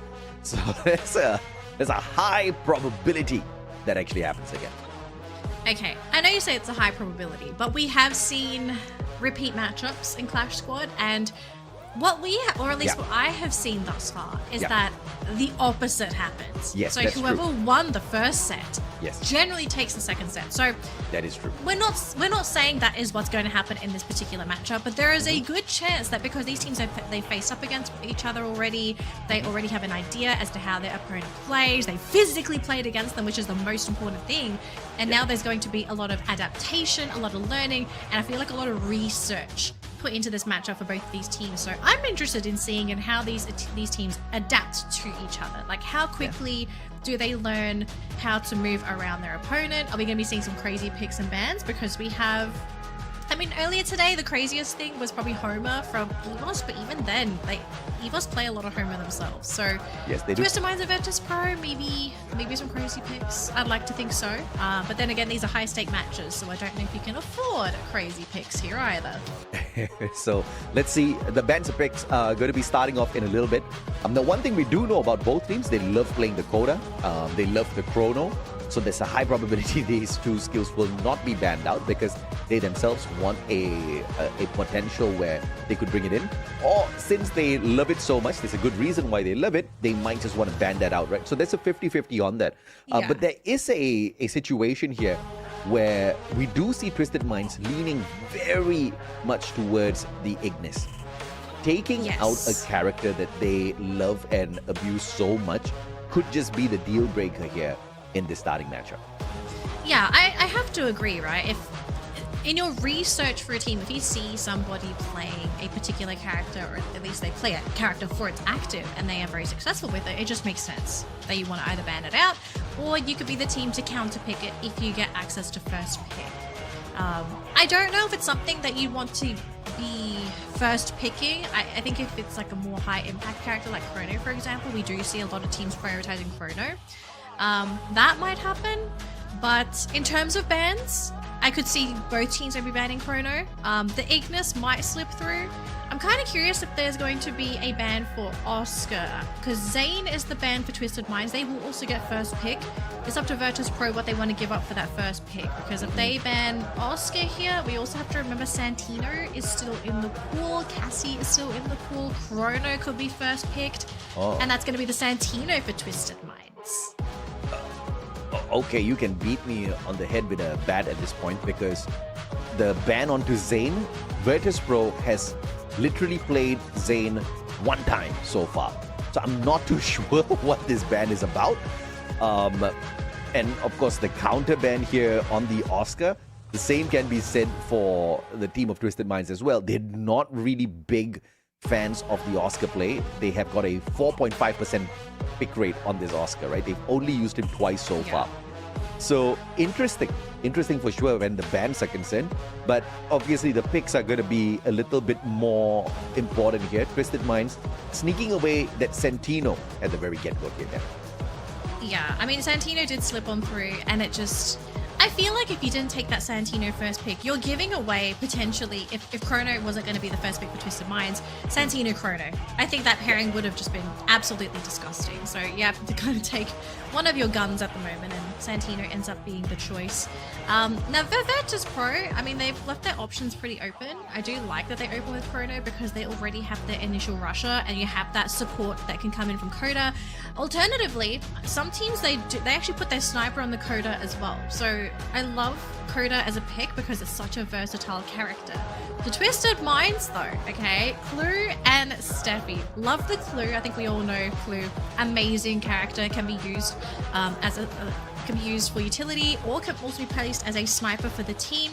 But I'm loving the Steffi picks, AJ. Like, teams are starting to realize how amazing Steffi is in Clash Squad, and I mean, it just makes sense. Throwables are amazing in this game mode, especially with how small the zone is. Yeah, no doubt at all. I think the grenades have definitely made their mark so far in the competition. With Vertus Pro though, bringing in this Skylar, it is going to be pretty deadly, especially on Bermuda. You've got a little bit of those open grounds to play around with. So this is a very valuable pick out of Vertus Pro in this fight. But Twisted Minds with the final character to bring in here. And obviously, since Natsuya has been snuck away here by Vertus Pro, and you also have the ban onto that Oscar there, they can't really go for a lot of mobility. They've already gotten some sort of information finder. There is a potential here that they do bring the Iris in for, but it is going to be the Cassie, which is fairly a understandable pick as well. They get to be a little bit more aggressive on the front lines. Yeah. There are now options for Twisted Minds on how they want to run that Santino. They could either put their dedicated sniper onto the Santino, or they might put the sniper onto the sniper on Clue, and then you have Santino running adjacent with the Steffi and Cassie, maybe going for those wraparounds trying to catch out Skylar, because that is the classic matchup, right? Santino ideally wants to try and go for those big wraparounds to catch out some of the snipers, but if you don't have a sniper option, Santino is a really great choice for your backline sniper too, because you now have a way to approach these, to approach safely, but also to escape safely as well. So keen to see who Twisted Minds decide to allocate the Santino to. I think Vertus Pro, their lineup is pretty straightforward. I don't really think there's a lot to say on who's going to be going where, and yeah, so X-Posey is going to be playing the Skylar for the team. Nameless on the Tetsuya, Waranya on the Chrono, and Diamond will be playing the Coda. This is a solid lineup on both sides, especially on Vertus Pro. I'm liking it a little bit more. Very aggressive sort of a setup, and obviously Varanya having the Chrono up front and on the front lines alongside Diamond and the Coda. They're looking for that information. They're looking for the rush straight in there with Tatsuya as well. Nameless could very well double back down, possibly bringing in the Diva as well as, a little bit of extra potential to pick up their teammates out there as well with the Olivia. So this is a very aggressive form of Vertus Pro that we're probably going to see out there in a little bit. And I dare say, Twisted Minds may be looking for a full-on bloodbath out there as well. I mean, you've got the Cassie. There's nothing much for the Bass to actually worry about. And even if those snakes start raining down on him as he goes in there for the rush, he's got the Steffi to negate all of that. Yeah. So, just based off of your observation and mine as well, AJ, are we looking at potentially a Vertus Pro rushing into Twisted Minds and Twisted Minds playing reactionary for our game number 1? Yeah. Okay, so if we're looking at Twisted Minds playing reactionary, right? So, going into these first couple rounds, how do you sort of deal with all of this, I guess, early game push that's going to be coming in from Vertus Pro? Because they're going to push pretty hard, and Twisted Minds, they've got some great characters, but like this early on, Steffi's not really going to be doing too much, right? Because we don't really see a lot of utilities for those first couple of rounds. It's really like rounds 5 onwards where you start seeing more utilities and Steffi becomes a little bit more useful. Like how is Twisted Minds expected to really take these first couple of rounds? Is it just them maybe running at Vertus Pro and just kind of spray and pray to win and build up the economy? You know, that is definitely a strategy. We cannot deny it, especially in the early rounds. If you've got the mini Uzi, obviously that's all you can do, right? Spray and pray. Look for some heads sometimes.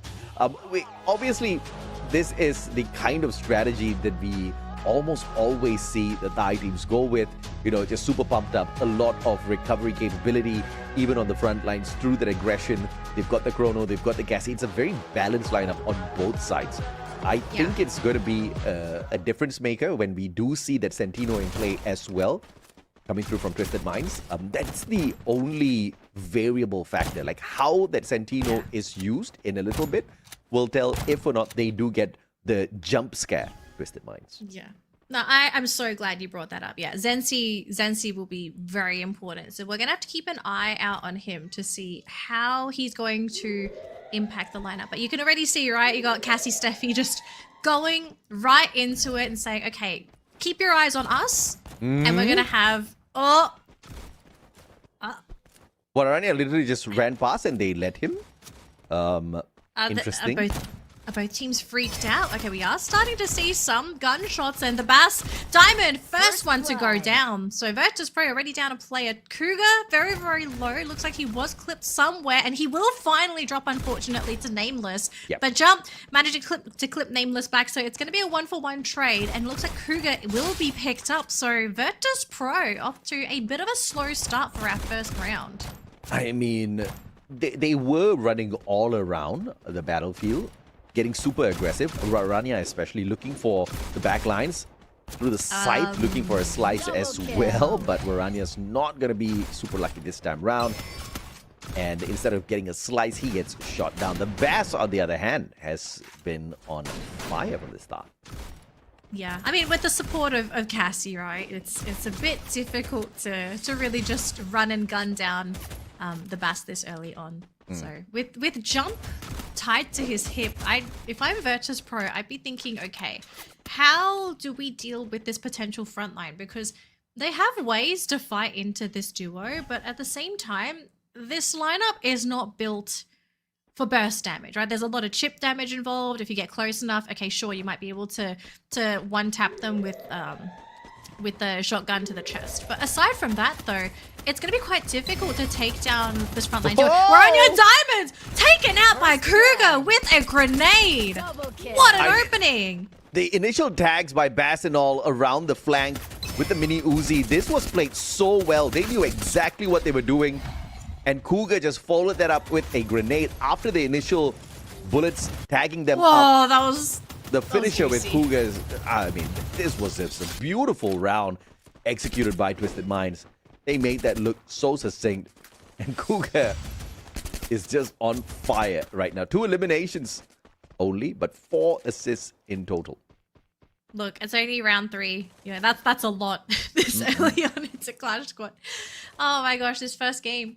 Already looking really great for Twisted Minds. But then again, it's just 2 rounds. We always see teams sort of flip things back, flip the script, game 3 onwards. So now's a good chance for Vertus Pro to really show us what this team is made of, because they do have a little bit to work with. They've just got to figure out, okay, how do we pierce through this initial front line? And again, the scythe work, where Anya going to be going down to the Bass, because the Bass very, very tanky, but now all of a sudden the frontline duo has been shot down. No Cassie, no Steffi anymore. It's going to be up to the Santino and the Clue for Twisted Minds. It's a 2 versus 2, so we've got snipers on the side of Twisted Minds, but for Vertus Pro, you also have your Skylar available, and you have a Tatsuya, so you do have a sniper and a frontline. Nameless going into Cougar, couple of pot shots being thrown. Both teams looking pretty healthy, except for Zensi, who's been caught by Exposy. Brilliant shot with the AC-80 from afar, finding the head. Triple kill. But Cougar, though, has the level 3 MP5 in hand. Should be able to sort this out. Just can't get too close to Exposy. But you see the strategy here on the side of Vertus Pro. Just sticking together and obviously doubling their chances of managing to find this knock. All they need is just one opportune moment for Cougar to be exposed. They thought that was it, but he makes a very quick dash across using the building as the perfect cover. Now, if Nameless makes one tiny mistake here, Cougar should be able to take advantage. Nameless, beautifully done by Cougar. Not so sure why Nameless thought that was a good idea. Yeah, and Exposy, the Riptide Rhythm is on cooldown, so it's going to be a battle of the snipers here, AJ. Cougar versus Exposy. Is it going to be the big cat, or is it going to be Exposy? It might be one shot. No, Exposy gets him. Why? There we go. Blood. I mean, I see the idea. He went to pick up the scythe, but then he instantly chooses to run back past the opening when there wasn't anywhere to hide there. I guess he just didn't want to peek on the left. But the angle just was not making any sense whatsoever. I think that was a waste. Cougar almost got the clutch there. He did. I mean, again, we mentioned this before. Lots of things are being like the players are thinking about so many things in that moment, and obviously for Cougar, you know, sometimes you just make mistakes. Just one decision, and it can cost you your life. So very, very close. But Vertus Pro, I think they're happy. They do get one win under their belt, so it's 2-1, round number 4. And they're now back to dealing with the Bass and Jump. And this duo has been a pain in the backside. But Zensi caught in the backlines by Diamond. Beautiful play. So that's going to be the Santino out of play there for Twisted Minds. And now all of a sudden pressure on the team to really advance. But the Bass, the Steffi is gone, will be chopped down by Nameless, leaving Cougar and Jump to take the reins for this game. It's 3 versus 2. So the numbers game is not looking too good here for Twisted Minds. But all it takes is a couple of smart plays to bring this back. Yeah, the Bass saw an opening and he thought that was an invitation to an open house. But he didn't realize there was 3 players on the side of Twisted Minds right behind that. Double kill. The back and forth with the trades, but Nameless still able to pull one back. And this was all started off with Bass kind of just sacrificing himself right in front of a shooting squad. Yeah, but then again, I kind of feel like they were pushed to play that aggressive because they lost Zensi, right? As soon as the Santino left, all of a sudden, I think the team realized, okay, if we play defensive, we probably lose this matchup. So if we push the issue, maybe Vertus Pro won't be ready to receive us, and maybe we can punish them with that play, which unfortunately it just did not work out. So bit of a reset here for these teams, 2-2, round number 5. And we're back to seeing the Bass leading the charge, supported by Jump. But we can see Diamond going for a big wraparound here, maybe trying to catch out either Jump or Cougar. If he gets either of these players, that's going to be that's going to open the door for Vertus Pro to push. And Cougar down to half health. Riptide Rhythm going to be used, but no follow through. Nameless though comes in, wants to finish off Cougar. He gets it. First blood. Brilliant rush on in, all thanks to the Rebel Rush. And Nameless bagged up. And in the open, doesn't really manage to pull up any glue walls around him, but unpunished, finally found by Jump and his P90. 2 players down and out for the count already. Vertus Pro, although they did manage to activate the cyber airdrop, they couldn't actually claim anything from it. Kill. Yeah. Oh, man. Bit of a disaster around here for Vertus Pro. So interesting change of events here for the team. So they struggled to deal with Cougar in those previous rounds for Vertus Pro. So they invest a lot into getting rid of Cougar, but then all of a sudden the Bass and Jump turn into the problem because all of the actives that on the side of Vertus Pro had been used already.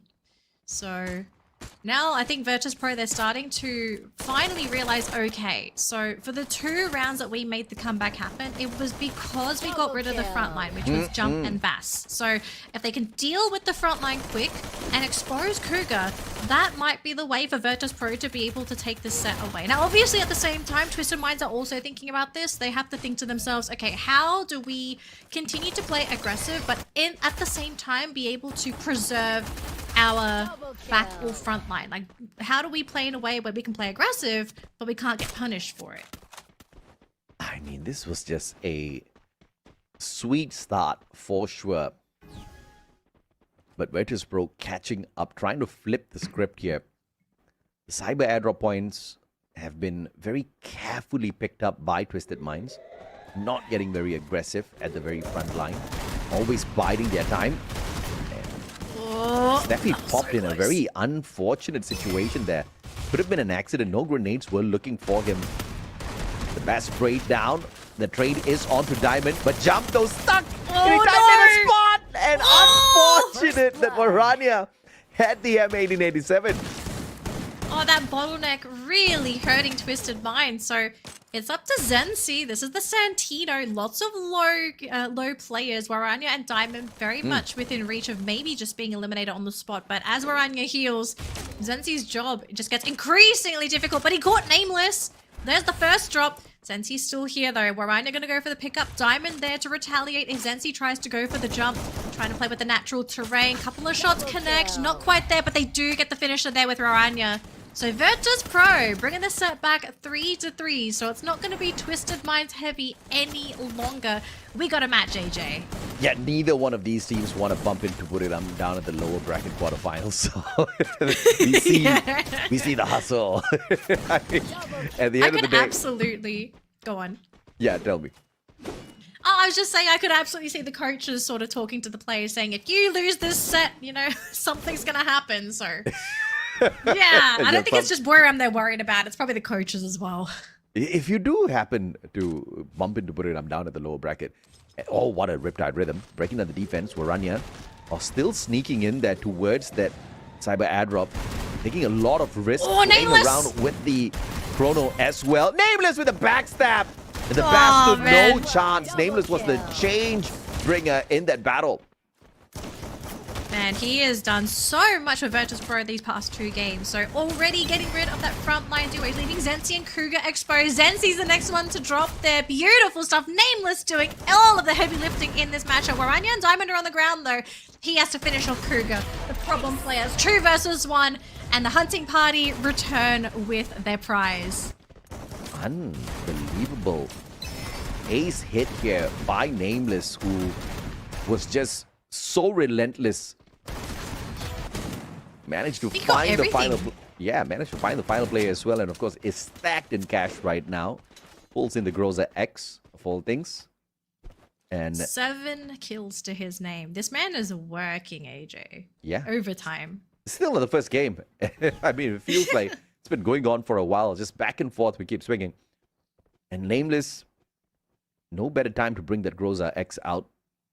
This map does provide a little bit of range for those shots. And Bass again. What a Riptide Rhythm. Managing to miss the first 2 sets of glue walls. Finding the backlines. But it's pretty inconsequential. Diamond with the AC-80 missing the opportunity. Oh, Nameless. Nameless is down. Kruger's found him. And Exposy.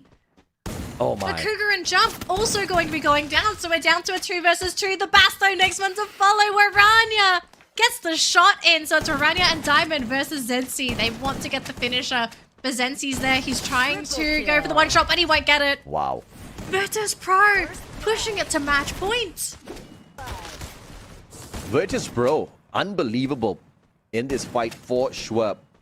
Again, Twisted Minds did lose to Vertus Pro 2-0 in the previous series that they bumped into each other. And what seemed like was going to be 50-50 right at this point of time seems like that script has been flipped a little bit. Match point for Vertus Pro to get the first game. Can they find the finisher here? Nameless once again with 2 tier 5 guns on their side. This is a game that I don't think Vertus Pro is going to lose anytime soon, unless, of course, they do make an unfortunate mistake. The Coda giving them the information already. Bass right in front. They're going for the cyber airdrop all over again, Vertus Pro. Yeah, but... Oh, Cougar's been caught by Nameless. They managed to clip the sniper. That's going to be the clue. That's it. Gone for Twisted Minds. Oh no, at a huge deficit here, unfortunately, Twisted Minds. I mean, they've lost their key point of vision, so Jump, Zensi, and the Bass, these guys are going to be playing blind into Vertus Pro. The charges there, the team realizing they're in trouble. Jump is the first one to fall. Nameless does go down, though. The Bass, though, trying to fight up against 2 all on his own so far. He's out-juked them. He's too fast. This man needs to be sponsored by a sports brand. But Bass, he's still standing. He's caught Waranya. And Zensi's coming in for support as well. AJ, I think there's still hope. The Bass goes down. It's down to Zensi, the Santino. Can he 2v1? And I don't think that's going to be the case. Oh my goodness. What a heart attack round. The Bass is a monster. Definitely had the Joseph on himself. I think someone activated the slow and he just went berserk with that. Unbelievable movements. He was not touched at all in that sequence. He even whipped out the sight at one point. I mean, the guy's really cool. Obviously, at the very end, got caught out with a sniper. That was that moment. If there was going to be a clutch, it was through the bass, but he got shut down, and the hopes for that instantly came to an end. What looked like a easy one for Twisted Minds at the very start, Vertus Pro has managed to flip that around, interestingly. Yeah, Vertus Pro, I kind of feel like the team, once they got their footing, Twisted Minds just really struggled to make those comebacks happen. I mean, we saw a couple moments where Twisted Minds, they almost managed to get a couple of those wins to make that comeback happen, but it was just this round in particular, as soon as Cougar went down, that was a huge issue for Twisted Minds because you lost access to the clue, so you're playing blind for the rest of that round up against Vertus Pro, which put pressure on the Bass and Jump to really do a lot of the heavy lifting. And for Zensi, okay, AJ, I want to hear your thoughts. Zensi Santino for Twisted Minds. Is this really the pick for the team? Because I kind of feel like, okay, there were moments where Zensi, I think he did great. But I kind of feel like with the way that he played the Santino, it was a little underwhelming compared to some of the other Santinos that we've seen. We didn't really see him on the front lines all that too much. I don't think the Santino was the most effective character out there. He didn't really use that as an element of surprise at all. I was a little curious as to what the Santino could do on Bermuda, and I think we've got the answer for that. We would love to see his stats in a little bit, but for now, the spotlight on Mr. Nameless from Vertus Pro. 8 eliminations in total to 3,785 damage. Yeah, Nameless. I mean, there were a few key rounds where we saw him just dominate back to back to back. I mean, we saw, I think it was one round before that last round, he got 4 eliminations all on his own. He rushed in, every person he clicked on, he got the down, he got the elimination, just opening the door wide open for Vertus Pro to take that set back after a very slow start up against Twisted Minds. So very scary times. I guess now you're going to be questioning if you're Twisted Minds. Okay, Nameless was playing Tatsuya. Do we need to prioritize taking that Tatsuya, that mobility away from Nameless? Because you can tell he really knows how to micromanage the Tatsuya dashes. The extra mobility on a player like him, I think it's almost too much to sacrifice now. You might have to take that away yourself. Again, I really did not understand the ban of Zane. Zane? Yeah. Same. It had no effect whatsoever on Vertus Pro. If there was someone that I would take out of the Vertus Pro lineup, it would definitely be either the Chrono or the Coda. Chrono especially, it has saved the skin of Vertus Pro time and time again. And you're right, Nameless on the Tatsuya is just ultimately annoying out there. But of course, they gotta take a pick, right? Because you kind of ban the Tatsuya, they still have the opportunity with the Oscar unless they kind of shoot themselves in the foot. They're taking Oscar out themselves. Yeah, I suspect Oscar to stay banned for these teams. I mean, if it gets 3, you know, sure, fine, whatever. You know, more fun matches, I suppose. But going into game 2, okay, we got to look through Twisted Minds' perspective now because they are the team that is currently behind. What stays and what goes in terms of picks and bans for this team? Because like there were things that definitely worked, right? I think Cougar's Clue did great. I mean, he fulfilled his role. He got a couple of key snipes wherever he needed. The Bass's Steffi, I love it. I really love how he plays that Steffi, but we also have to keep in mind he could only do what he could do because he had jump supporting him on the Cassie. Is Cassie something that has to stay on Twisted Minds lineup, or are they also going to sub the Cassie out? This time, a teaser on the Chrono ban, I think that was a misclick. And you're right, the potential of Cassie being banned out here is really high. And they're at this Look point, at the they're respect. just teasing us. You know, like, do we take a clue? So they want to remove Coda out of the equation. I understand because, yes, we have seen Twisted Minds really punish teams with that Coda, but it's not the main character that I would ban out from their side. Twisted Minds still has got a lot to work around with here, and they choose to remove the Oscar. They don't want to play him. They definitely don't want to give Vertus Pro the opportunity to disrupt their defenses, especially down in the middle when the fight for the Cyber airdrop comes true. Yeah, and Santino ends up being the first pick for Vertus Pro. So I guess the play here, because Coda deals really well against Santino. So they say, all right, let's remove something that is going to cause problems for a roaming Santino. Code is probably the first choice. I know some teams also go for first ban Clue as a way to also remove another key character that can deal with Santino. But interesting that they left the Clue through. But I do like the first two picks here for Twisted Minds, right? The Bass's Steffi was great. I don't think this needs to change. They get the clue. But this front line for Vertus Pro, they're going to give Waranya and Nameless. Actually, it kind of depends on what Nameless wants to play. If maybe he wants to play Santino. But Tatsuya and Chrono back on the line of Virtus Pro. I hope this was worth giving away. I hope Twisted Minds have two picks here that are going to absolutely destroy this lineup because they've just given away 3 characters that I would not want to give to VP at all. Yeah, but they left the Cassie open, so Cassie dragged in. Twisted Minds loves to play the Ignis, which was one of the characters I thought that it would have been helpful for Virtus Pro to ban out initially. But Twisted Minds just has that flex in terms of what they can do out there. So even if you take the Ignis out, they still do have other options, right? Virtus Pro, on the other hand, they've got a lot, but they do not have information on the battlefield. Decent probability for Homer to get dragged in here, maybe to patch that up. Okay, what's the play for Virtus Pro? Is it going to be the Homer, or are they going to play blind? Because to be fair, AJ, they are 1 game ahead of Twisted Minds. If they want to try something different, they do technically have 1 round to do it. So I think Virtus Pro, they're thinking about their options here. Is there anything else aside from Homer that you think will probably slot in to Virtus Pro's lineup here? They could bring in the Iris and play a double snipe on the side of Virtus Pro. I think it would help them out a little bit as well. And they do fancy the Iris quite a little bit here. But almost all of the other prime picks, or maybe a Zane, right? That hasn't been taken out of the equation. Wow. Okay, so they just opt for the rolling Skylar. it back. Yeah, bring back the Skylar. Okay, so we already addressed this. There are no key vision characters' abilities on the side of Virtus Pro. Like there's clues on the other side. They banned Coda themselves. They did not opt for the Homer. They instead decided to go for Skylar last pick. So, I mean, you don't need vision. It's helpful.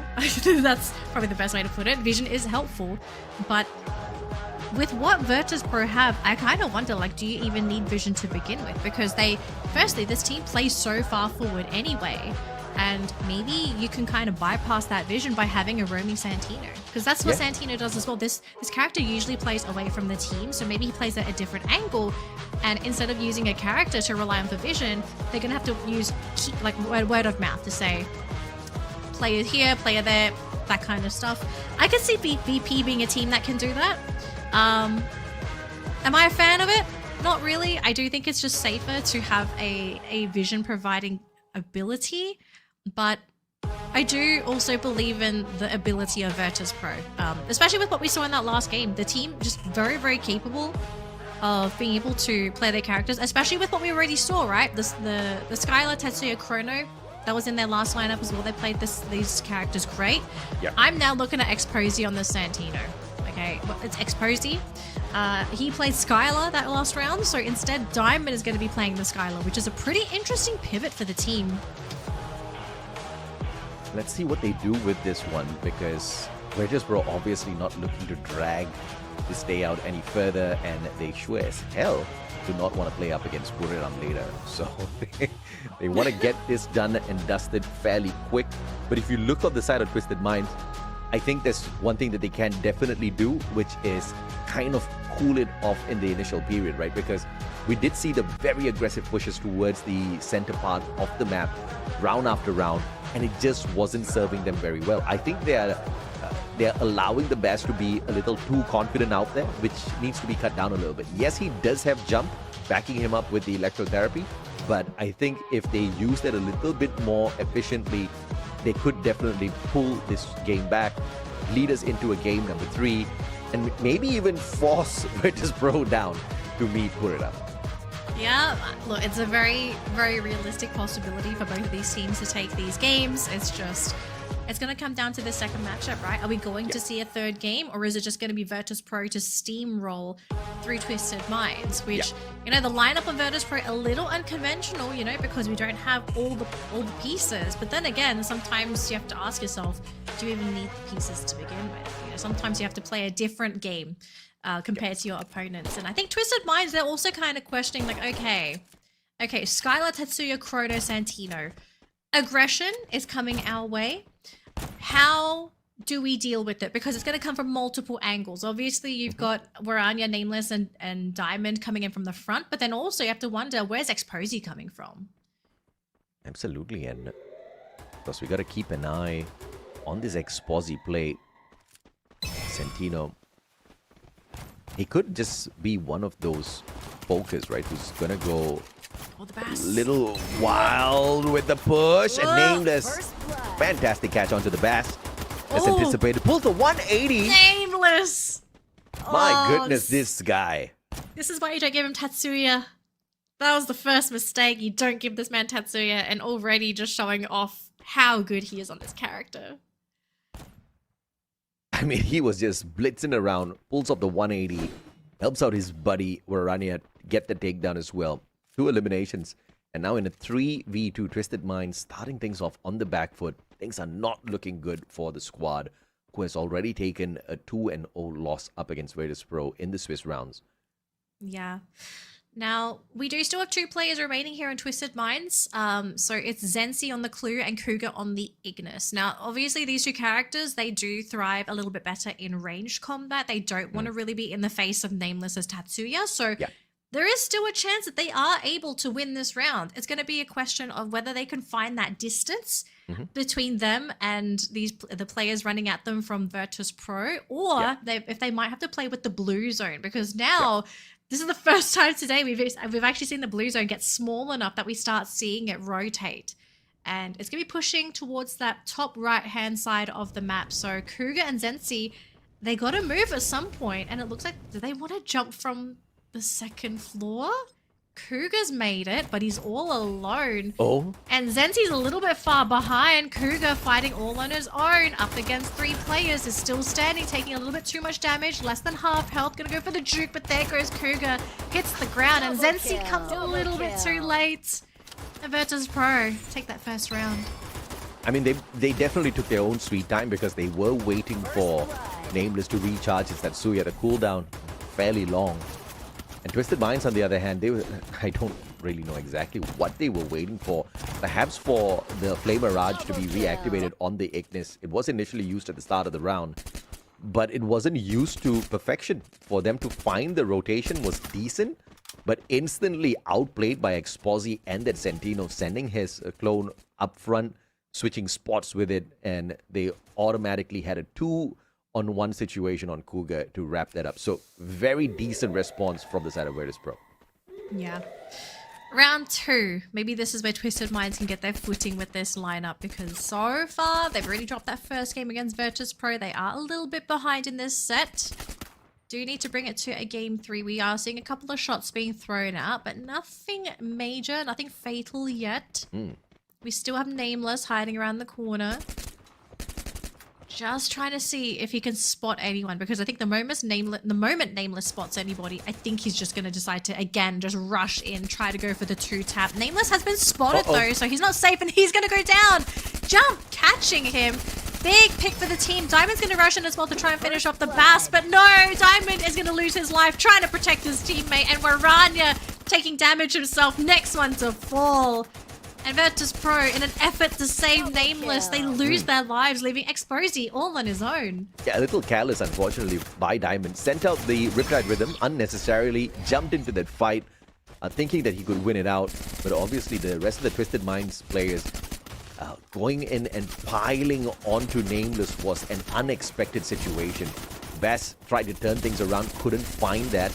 But Twisted Minds, at the end of the day, they obviously were looking for a little bit of dominance, and they found exactly that. And 1 round pulled back. So we are tied 1 apiece for both of these teams. The Cyber Airdrop's going to appear in this round as well. So there's going to be a fight for that. And I think the question is, who will prioritize that drop even more? And look at this, it might be Twisted Minds, because they're sending 3 players in. Cougar, the Bass, and Jump. Waranya does manage to make it in there, throws a smoke grenade as well. Flame Mirage going to be used, and the Bass even coming in with the melee shots. Doesn't connect, but if anyone ran in there, that probably would have been off with their heads. Yeah, Waranya! did manage to quickly teleport, leaving his clone behind, but he will not be able to jump back into that fight because it just got sighted out by the one and only Bass, who was wild down there in the middle. Twisted Minds making this one look way too easy, leaving Exposy all alone, and his Sentinel is definitely on cooldown, so nothing much that he can do as Cougar sees him trying to take a cheeky shot at him. Deagle play this time by Exposy. But of course in a 1v4, it's pretty useless. Yeah, I mean, Exposy at this point, I think the team is just using this extra time to talk. Okay, guys, what happened in this round? I think it was pretty clear though.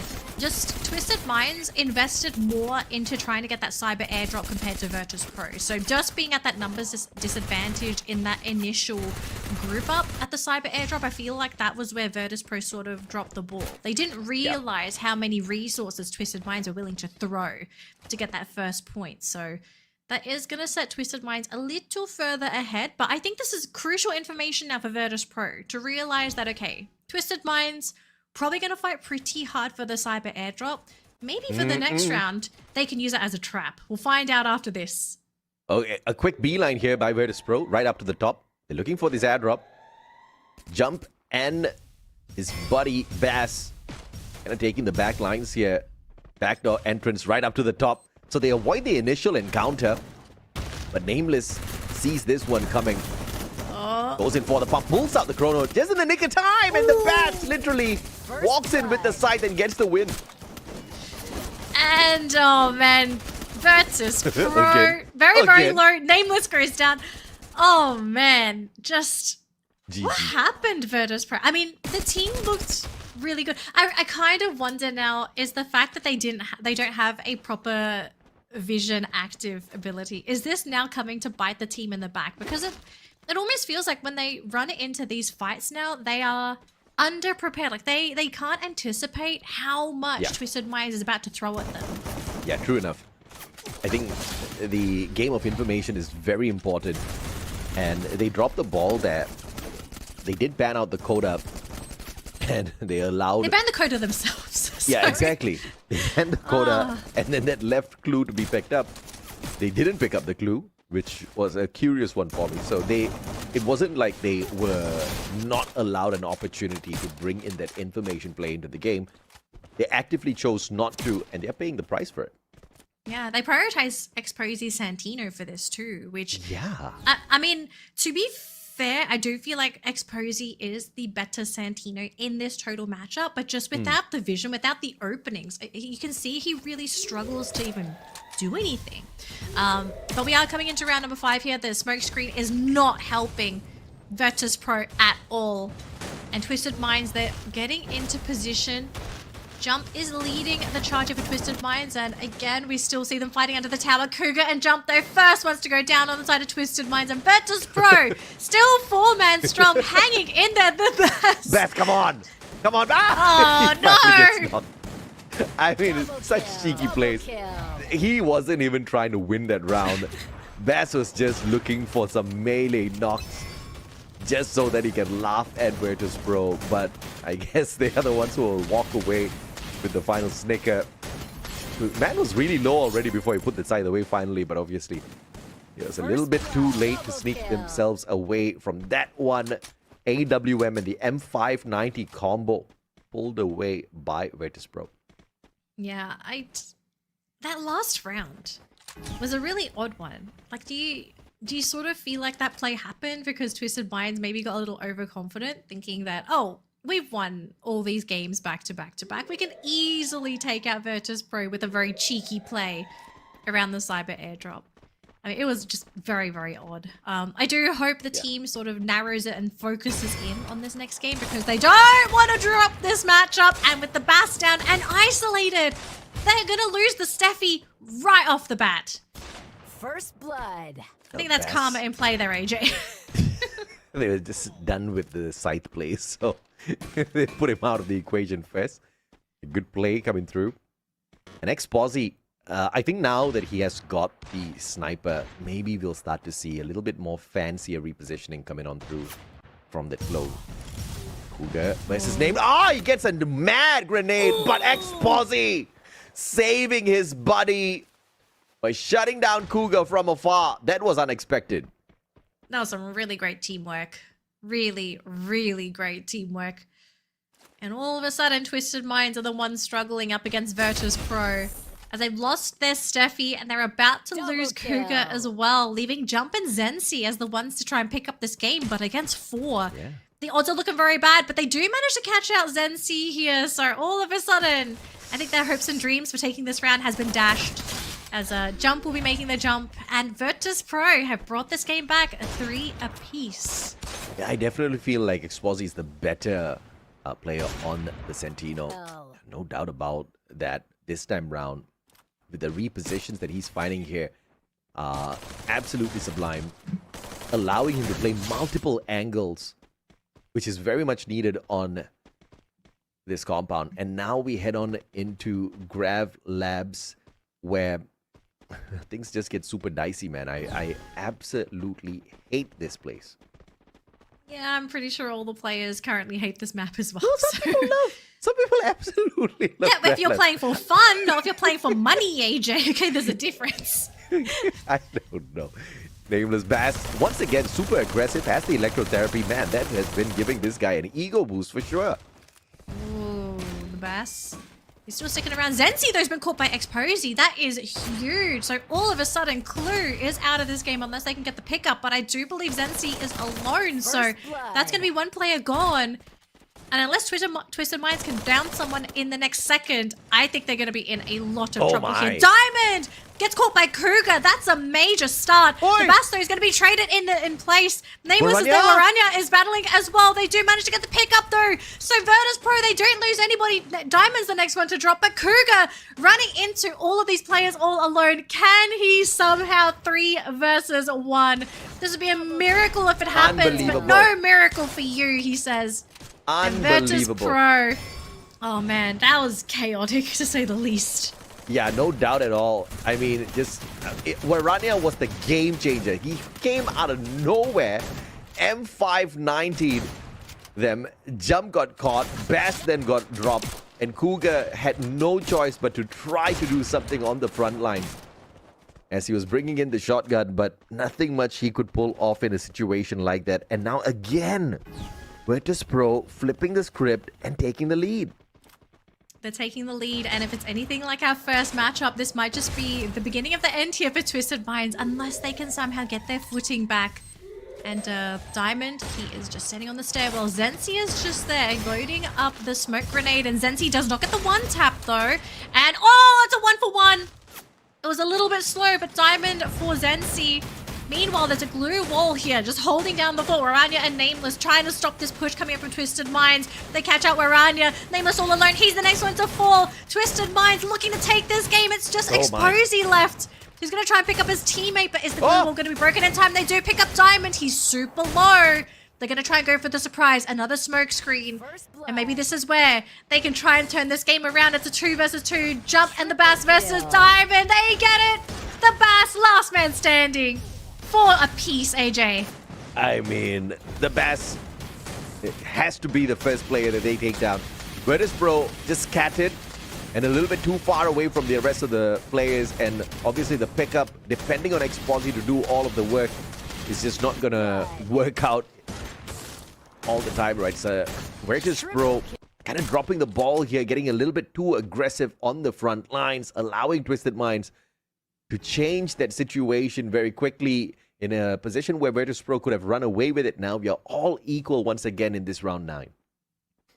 All equal, and a win here is going to push a team to match points. So we're starting to see a little bit of those stresses coming into play here for the teams. And VP, I like that they're playing very defensively. They could rush into Twisted Minds, but they're looking to play reactively instead and figure out, okay, when the Bass comes at us, we are ready to deal with them. And actually, we saw Exposy.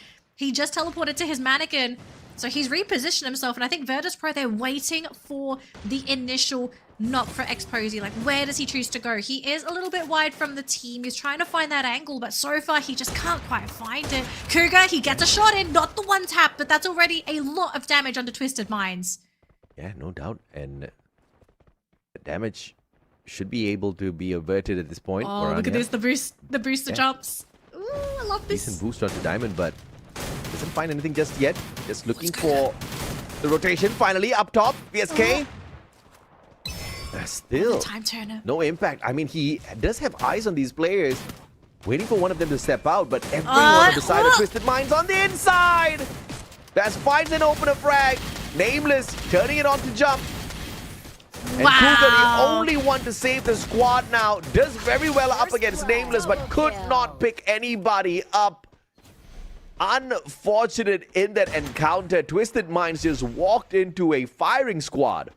They walked into the kill room set up by Vertus Pro. I mean, there was, I could see the thought process. They wanted to try and catch out Vertus Pro as they were trying to heal themselves up in the room. It just came a little bit too late, and the one tap did not connect.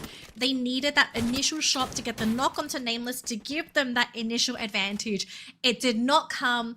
And from there on, everything just sort of collapsed like a pile of cards there for Twisted Minds. So all of a sudden, match point for Vertus Pro.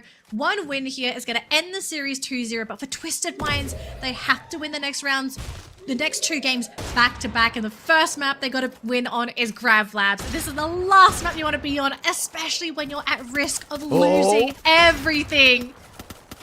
I mean, he needed a little bit of backup there to shut down the glue wall. A snipe right after that would have been deadly. Nobody else. And X-Posse sneakily going in there for the reset, jumping behind his clone instead.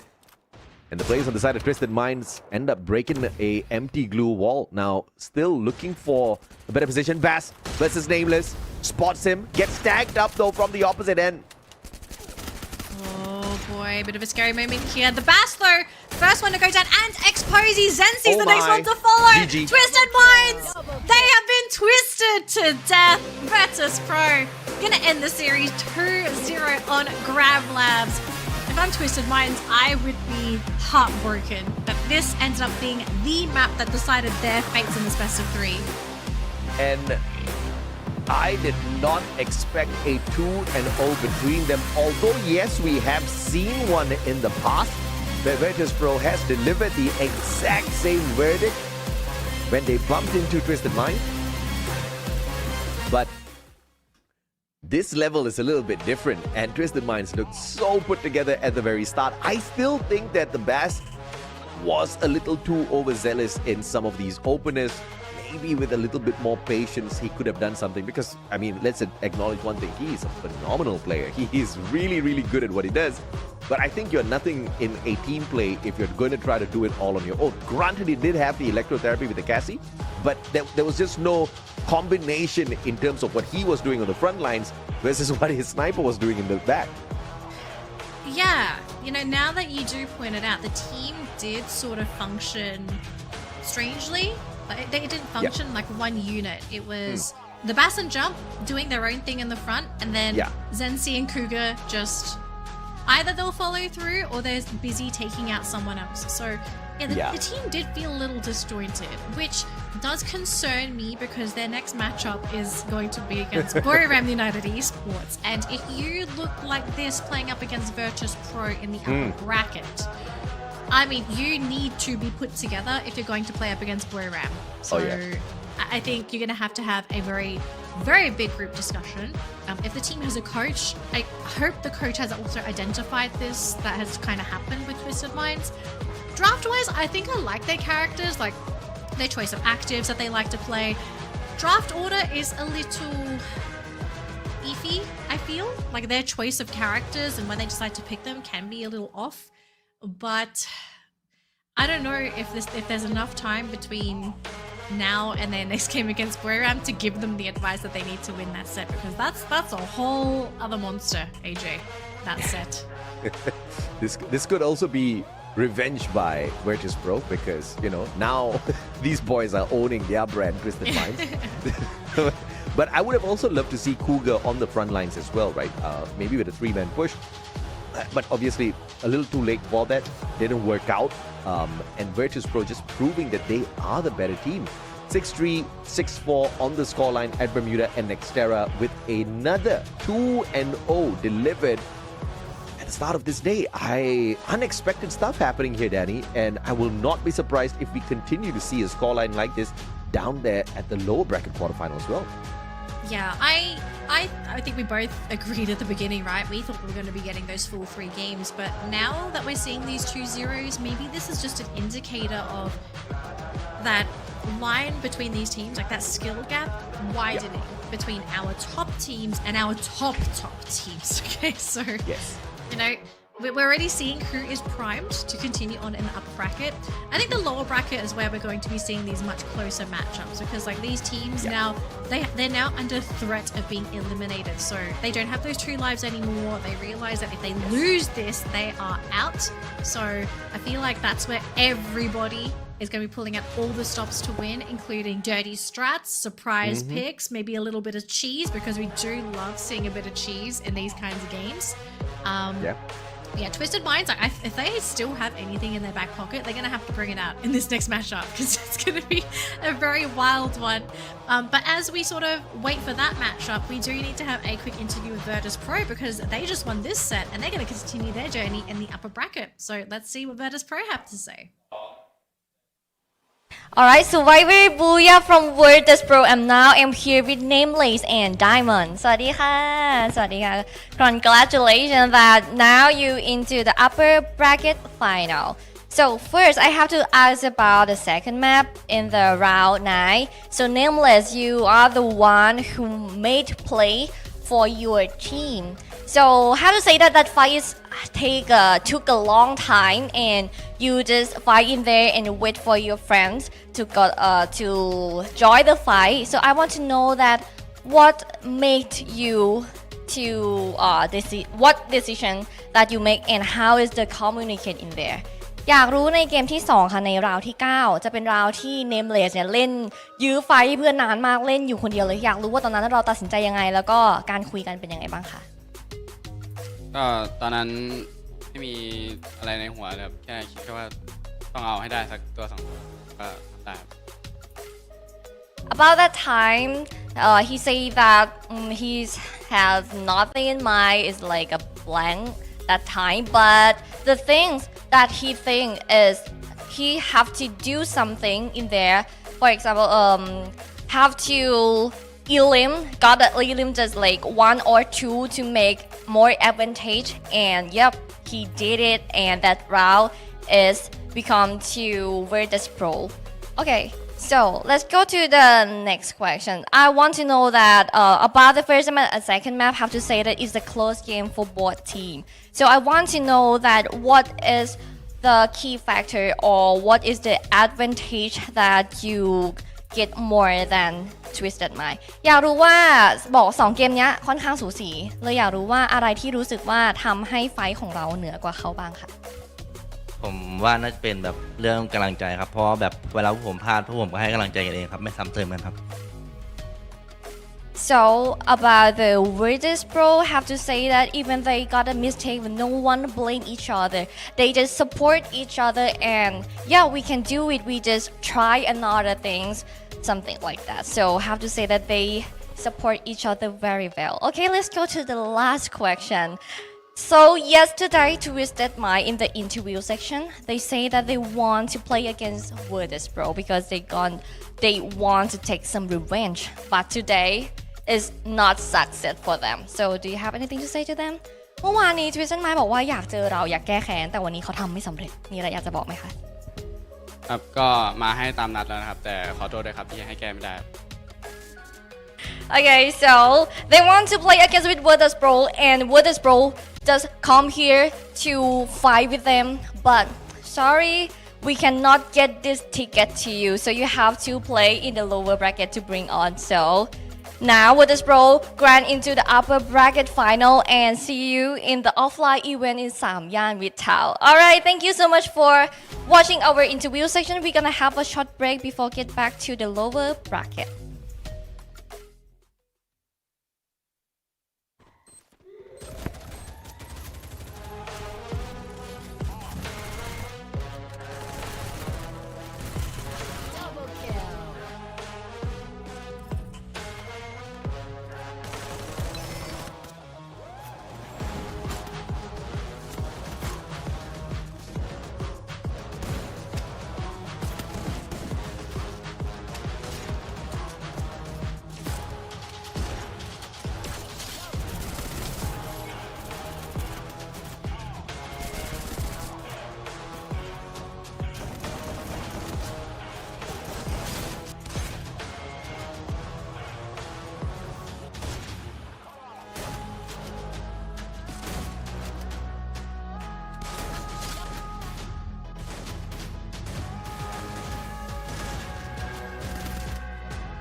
มันไม่เป็นเหรอวะคะแนนเท่ากันก็ต้องวัดดูย่าใช่ไหม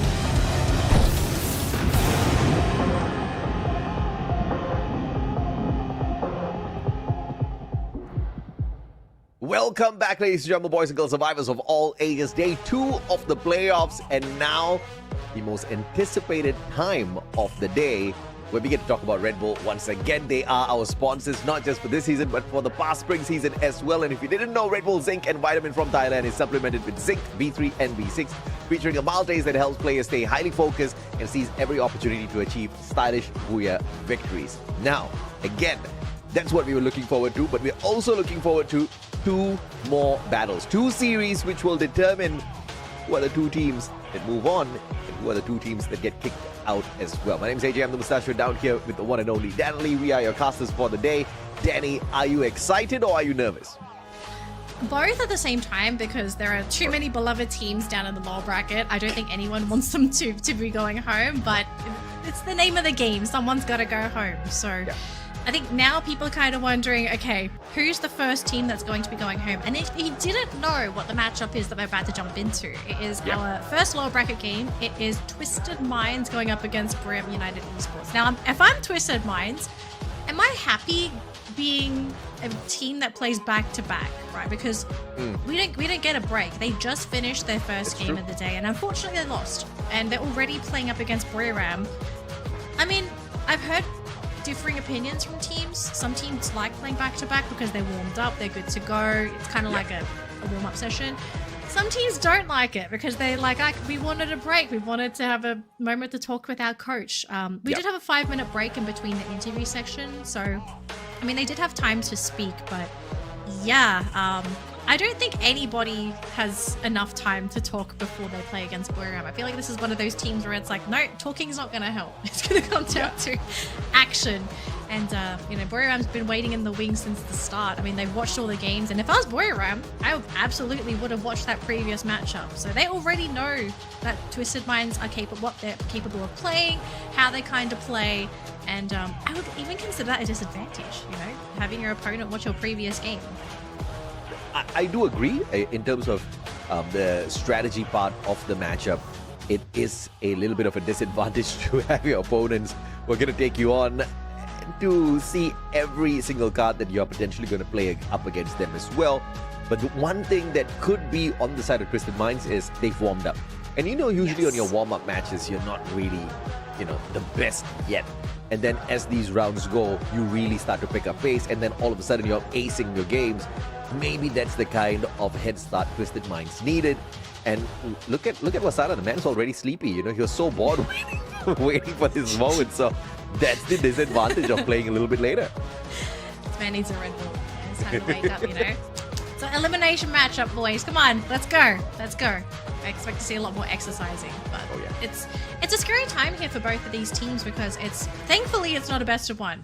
I think if it was a best of one, that is like the scariest, absolute scariest situation to be in. Elimination match and best of one. But you got best of 3, so at least 2 games for these 2 teams. If there's an ace up Twisted Mind's sleeve, whip it out now, broskies, because you're in trouble. You're playing up against Buriram in the lower bracket. And Buriram very clearly hates to deal with Sentino and his capability to reposition. They've banned him out a total of 7 times in the competition so far, and that continues to become the 8th time here that they've done that. Oscar taken out of the equation here, and that's actually a very good skill to ban because we have seen Buriram kind of abuse the Oscar in the past. And the very first pick is for Get High as he brings that Cassie through. The combination of Cassie and Wasana on the front lines, I think, is going to be the solution to an overzealous Bass, right? Yeah. I don't think he's going to be rushing forward as quickly. If he does, I would be pleasantly surprised. I want to know if they're going to go straight back for the step. Like, is it something that they want to go for the first 2 picks? But no, they tone it down a little bit. I do like this. So Coda Chrono, very safe opening. They do have options with the Coda if they want to keep it as utility or if they want to maybe throw their sniper on there. So I do like this. But this does mean Zane and Clue is going to be going in the hands of Buriram. And we know that if it's Clue, it's typically going to be Moshi. So I'm a bit scared, actually. This front line for Buriram is terrifying. You got Zane, Cassie running at you. You got Clue to come in and provide them that intel. And who knows what they're going to be coming in with that last pick. I kind of wonder, like, what do you kind of want to go for? Do you maybe just go for Ignis last pick? Then you have access to the Flame Mirage. Helps you with the push. You most definitely could do that. Or you could also grab the Tatsuya if Twisted Minds doesn't do it just yet, and they don't. They've got the Iris and Ignis on their side. So mobility-wise, Buriram is a high probability Tatsuya pick coming on through here. I think Twisted Minds literally just gave Buriram a very decent draft here by not sneaking away any one of their prior picks, which is a little unfortunate. If you look at the grand scheme of things, I don't really see Oscar being used as often by the side of Buriram. If anything, I think the first character to ban out would have been that Clue, or maybe even Tatsuya, because this is the team that has always favored Tatsuya over Oscar. Yeah. Although, do you have the numbers open in front of you, AJ, for Oscar's win rate? Because to be fair, a lot of the games that we do see Oscar sneak through, he tends to win his matches, which might be why it's just that default ban. And also, Oscar functions similarly to Tatsuya, so it's like you've got two characters of mobility, but one breaks through glue walls and knocks you back as well, which is a juiced up Tatsuya. So I kind of feel like I'd rather give Tatsuya to Buriram than an Oscar, because the utility Oscar provides, I think it's just too much. It's really just too much to have on a single character. So it's a 65% win rate, by the way, which may sound like it's fairly low, but it's the highest compared to any of the other active skills. So yeah, sorry, I think the numbers kind of speak volumes as to why teams like to ban out the Oscar. But what doesn't make sense is you can't really ban based on what the competition runs. You have to ban according to what your opponents love to pick. I mean, correct me if I'm wrong about how these bans and picks work, right? Because yes, Oscar is very valuable, but if Buriram is not even using that Oscar, why would you waste a ban? You should be taking out one of the characters that they rely very heavily on. And Clue as well as Tatsuya is the prio picks for Buriram. And if you really wanted them to kind of like think on their feet and try to adjust to a different sort of a lineup, that should definitely be the aim. Twisted Minds, of course, they are going to ignore that totally. They're just saying, no, we're just going to be kind to Buriram. They need the extra advantage. Let's see exactly what they can do with that kindness in a little bit, right? Because they still do have a pretty decent lineup here. Defensively, they've got the Chrono as well as Ignis. Yes, you do have the Iris, but I haven't really seen Sensi really wreak havoc with the Iris as of now. But Coda has that information that he can give over the Bass, as well as his very aggressive maneuvers on the front line. So they still do have a decent chance of running away with this. No, I can see them also running away with this matchup. It's just how quickly can they pick up on Buriram's play style? I think that's the most important thing. Like, can they pick up Wasana's movements? Because I think in the games that we have seen Buriram really fall short, it has been because teams have been able to stop Wasana in his tracks. Like they either manage to catch him before he gets into position, they basically prevent him from even rushing into the team and he just sort of gets gunned down at range. Like there's a Wasana's great. I'm not saying that he's not a great player. He's one of the best players in the entire world. But the thing is, he also very much specializes in getting in your face. And if you can stop him from doing what he does best, I kind of feel like that's where Wasana sort of falls short in Clash Squad. Like this mode in particular, because you know he's so good at what he does. Like he can create space for Moshi. He even can create space for Get High to sort of come in and be that secondary carry for the team. But if Wasana's removed from the equation, especially with what's available on this lineup, I kind of feel like you leave the rest of the team exposed because he is such a pillar to the team that you remove him, all of a sudden everybody's job just gets 10 times harder. Now, I'm actually liking the draft here by Buriram because if you just noticed moments ago, yes, Moshi picks up the clue. Tatsuya on Wasana. Get High is running the Zane, which means Get High is going to be potentially on the front lines trying to whoop Twisted Minds into shape. And Captain Jonah is running the Electrotherapy Cassie. I really like this because I have just been so tickled by the fact that Jonah was, continuously putting himself on the front lines. Yes, he has been able to deliver some very decent frags in the recent time, but he has also been a tad bit inconsistent with those numbers. And I would really prefer him to play, in the mid-range as the support player, right? And that's exactly what he's, doubling back down to. And he is a phenomenal support player. So I think Buriram's finally getting serious in the competition, and this is just danger zone that Twisted Minds is stepping into. So I want to add on to this as well because we've seen Buriram play a lot during the first stage because they took so long to make it into double elimination. Get High has really stepped into the role as being that secondary carry for the team. He has been doing an insane amount of damage for a support player. So I kind of feel like Buriram are also just embracing Get High's natural ability to smell blood and to chase after it. And to put him on something like a Zane, I love this. You're putting him on a character where he's going to be able to thrive at what he does. And I hope Twisted Minds is ready for this because it's not just Wasana they have to worry about, but they also have to think about Get High, who's going to be approaching at a different angle. And Jonah is also going to be there as well. So regardless of who you meet in the front lines, they have to deal with these two players. And it means that there's going to be so much room for Moshi to be able to do what he does in the back line, unless someone can pierce through the back lines and catch out the sniper, which I don't think is going to be the case here for the first round. Because right now you can see Wasana and Get High already looking to get into Twisted Minds' face. And you can see for Twisted Minds, they're trying to create as much space as possible. Oh, the Bass literally just ran through the battlefield and looked for Moshi on the opposite end and actually found him. Interestingly enough, was running the M1873, so the pump action shotgun. And Zenzi and Jump, everybody delivering. Buriram's going to take the L in this first round, obviously. And a clean team ace by Twisted Minds. Really great start for Twisted Minds. I think they really needed to get this first round themselves just to have any kind of edge going into this matchup.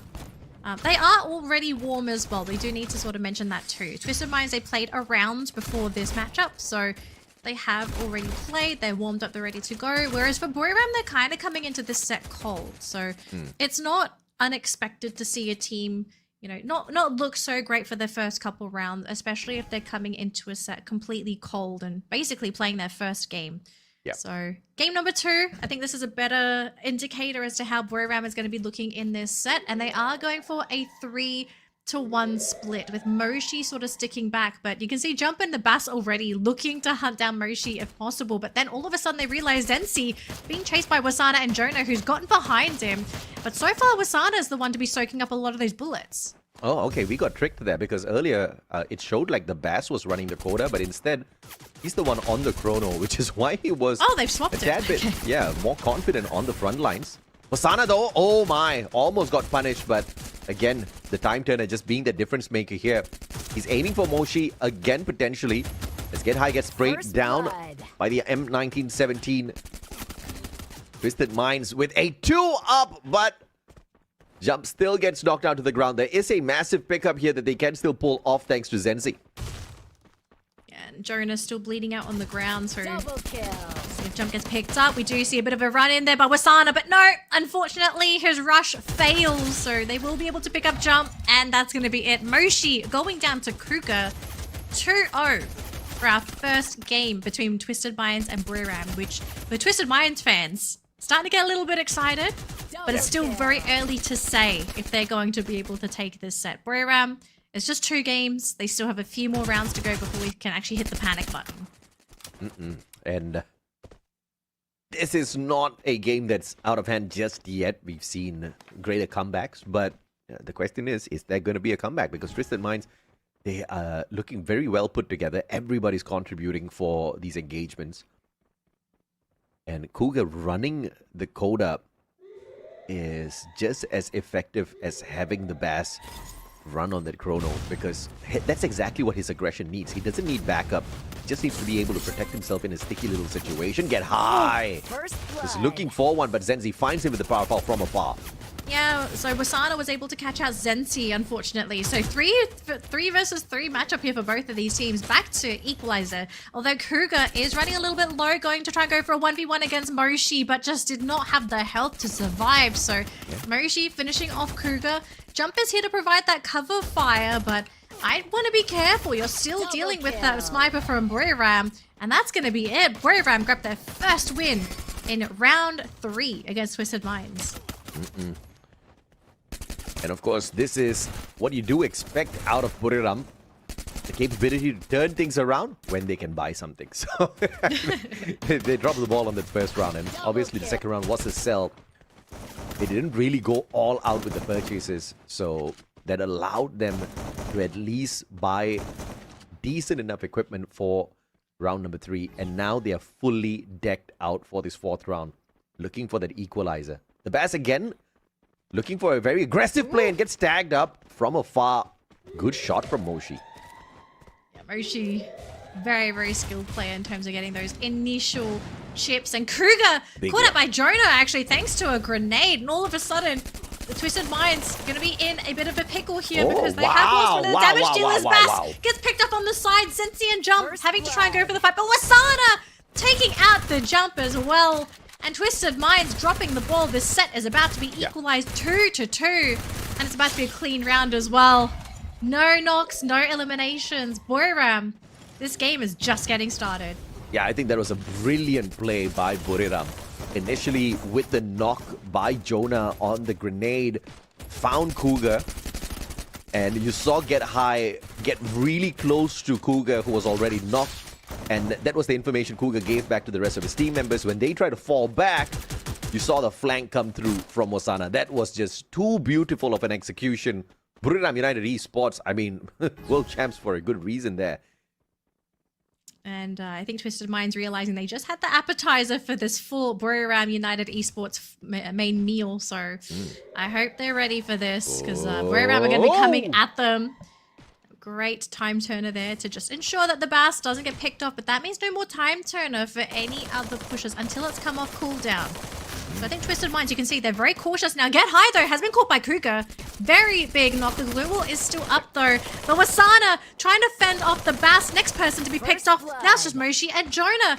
And Twisted Minds, just because of that one knock, it allowed them to just bust the doors wide open and fight into Buriram.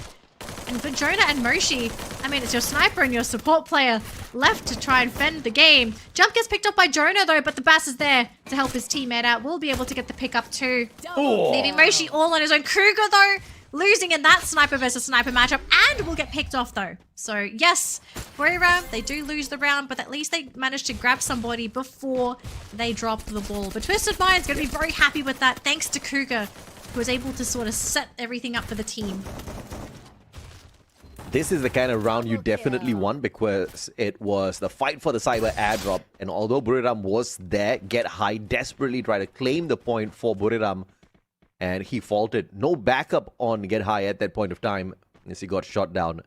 And Twisted Minds continued to run away with the pressure. And of course, 2 of the cyber points on their side now. Twisted Minds are going to be pretty monstrous.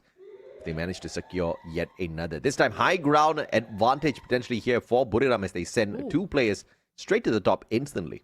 But look at Zenzi. Zenzi's going to play at the very top of the ship, but I don't know if you want that kind of elevation here with so much cover under the ship as well. Jonah going to go for a big wrap around with the Bass. First one to get picked off there by Get High. Beautiful takedown. And look at how low everyone is. Cougar, then jump, leaving Zenzi alone. On Santa Catarina, it's going to be Buriram United. We're back to 3 apiece. I mean, they feel right at home. They love playing Santa Catarina. They know it like the back of their hands, and you saw out of the movements. But the engagement by Jonah, very aggressive, had the M1887, and did not think twice at all. And of course, he was assisted with the fact that Bass didn't even look behind as he ran past Jonah. So a little bit of a drop in terms of attention span in that equation led to the demise of the player instantly. But of course, the rest of them also falling one after the other like dominoes. 3-3, we are all equal here, Danny. All equal, but Mammoth is going to be the decider on who takes the lead. And nobody likes playing on Mammoth, unfortunately. It's just such a finicky map. But you can see right now Twisted Minds wanting to play with the elevation, but for Buriram, they want to play on the low ground. And we see many times that if a team playing on the high ground takes too much damage and they're forced to have to try and find a way down to the low ground, generally they get picked off before they can even hit the ground. So yep. Buriram, they're making a very bold call, but so far it might work in their favor as Jump gets caught. It looks like they're going to be getting Get High in the process, but the Bass having to fight Jonah, who wants to try and pick up his teammate. Jonah, though, taking too much damage, going to be picked off. And Buriram left with Wasana and Moshi to pick up the pieces against 3 players on Twisted Minds. Wasana and Moshi should be able to clutch this out, but that's all dependent on Moshi finding this next tag. Oh, the blue zone's coming. Of the position of Zenzi players. Oh, there you go. Wasana with that backstab, looking for Zenzi, but very smart of Zenzi to quickly reposition as well. Hopping on to a little bit of a lower ground, putting Wasana at a disadvantage. Spots out the back of Cougar, who makes one mistake. Gets tagged up all over, spotted out again. Wasana led to outside the circle this time around, and Zenzi on the opposite side. Moshi fighting Cougar. Bass pulls out the time turn in a timely manner, and Zenzi finds the finisher. That's a decent teamwork out of Twisted Minds. Oh man, if Wasana got the drop there originally onto Cougar, I think that would have been a very possible game for them to win. It was just failing to get that snipe. He wasted so many resources to catch a player, was unsuccessful, and then he tried to jump onto, was it the Bass, which up there, when he has a glue wall and you don't, it's just a very unfair matchup. So Twisted Minds now leading the charge 4-3 going into round 8. Buriram, if they win this, they can tie this back up 4 apiece, but if Twisted Minds win this one, they're going to be putting themselves into match point, which is what they need in a game up against Buriram. So already both teams sending their rushers in to start the fight. Jump in the Bass going up against Get High and Wasana. And the chrono was really the game changer there. Yes. And it wasn't even the one that got the knock. It was just the distraction, and Zenzi got the job done. So positioning supremacy in that past round. And now if you look here, Jonah playing with fire and gets burned. Zenzi finding the connection from afar. And just like that, Get High dropped as well. Wasana did manage to find Cougar, but they trade each other out at the same time. And match point for Twisted Minds. Big for Buriram United fans. Match point for Twisted Minds, and Buriram, to win this, they have to win the next 3 games back to back. So a big task now set in motion here for Buriram. They can absolutely make it happen. We've seen this before where teams are at match point and Buriram can make a comeback happen. But at the same time, they can't afford to make these small misplays against Twisted Minds. Because I have to say, Twisted Minds, they are capitalizing on some of these small plays that Buriram are just not making right. And onto Refinery, lots of natural cover, lots of places for these teams to hide, but they have to be careful. So careful. And the team, a little bit split. Going to be sending Get High in first here for Buriram to see if they can try and find that opening. The Bass, the glue wall is going to be deployed. Both teams stuck in a small coliseum. Nobody down as of yet. I don't know how these players survive, but now we finally see the drops. The jump, Jonah, Get High, and the Bass all on the ground. There's a 2v2, Wasana and Moshi versus Koga and Zenzi. And that was a brilliant snipe by Zenzi. Riptide Rhythm breaking down those defenses and finding Wasana in the perfect moment before he could pick up any one of his buddies, leaving Moshi all alone in a 1v3. Unwinnable for usual players, but now Moshi turns around, finds Cougar brilliantly. Not even with a headshot there. Bass now, the next one on the line. Throws the Riptide Rhythm straight towards Moshi, who pulls out the M1887. Going up against the Trogon. Moshi just needs one bump, but it's a 2v1 and Zenzi wraps up game 1 for Twisted. And Twisted Minds, a sigh of relief as they survive the first game up against Buriram. All they need to do now is to win this next one so that they can keep themselves in the tournament. But for Buriram United, they got to win the next 2 games. They have to survive game number 2 and they have to take it, and they have to push and win a game number 3. So all of a sudden, things are heating up here in the lower bracket. But I think the most important thing here is Twisted Minds. I think they're just feeling happy that they survived. You know, I think they questioned, guys, we're going our first round against Buriram or on Kalahari. I don't know if we can make it, but they looked pretty dang good. You know, they didn't look too snazzy. I think there were a couple times when we thought like, oh no, is this Buriram making a comeback happen? But the recovery from Twisted Minds was great. Really, really great recovery. Yeah, I don't disagree with that at all. I think they played that out very well. The Bass this time, so much more disciplined, and he brought in the right skill, right? Yes. The time turner is just perfect for the aggressive ways of the Bass, and he managed to be that one distraction, and he enabled Zenzi throughout the whole game. I think that was a huge factor. Zenzi barely needed to do anything. When you've got someone as crazy as the Bass running out in the open, he's definitely going to tempt the players of Buriram to at least look for that extra opportunity by taking down a player, and that just backfired time and time again. I think Buriram's going to be a little bit more careful on this next game. Match MVP, Zenzi, enabled by the one and only the Bass. Chrono ban, are we maybe going to be seeing this in the next game? Because I don't think it's a bad idea, honestly, for Buriram, right? Just remove the chrono, and then all of a sudden the Bass he's going to have to look for other options in terms of what he's going to be able to play. Let me just double check for round 2. It's going to be first ban Twisted Minds. So Twisted Minds will be able to get first pick, and it's going to be next Terra as well. So chrono, I kind of feel like this has to be a chrono ban for Buriram for game number 2, because they don't get first pick. Yeah, I totally agree with you. I think the biggest factor in that previous game was the chrono, right? And the Best still actually walks away with 8 eliminations and 4 assists. Yeah. That's not too shabby at all, but of course, outshined by Zenzi's 9 eliminations and 13 assists. Buriram really got outshined this time, no doubt at all. But what we'd see in the previous matchup against Vertus Pro, which is decent teamwork, you start to see it now. And that's the kind of warm-up. So if you're going to take an L against Vertus Pro just to learn enough to beat down Buriram, I think it's worth it. Yeah. Look, Okay, I want to hear your thoughts here, AJ. What are the odds, just based off of this game number 1, that we could see Twisted Minds 2-0ing Buriram? Very low. Very low? Okay. Okay. Respect. Yeah, I don't think they were going crazy just yet. I think they did take the game a tad bit lightly. And of course, I think there's just so much more room for them to play a more careful game, right? I think they were rushing just like what Twisted Minds was doing in the previous game. And I think that's not needed.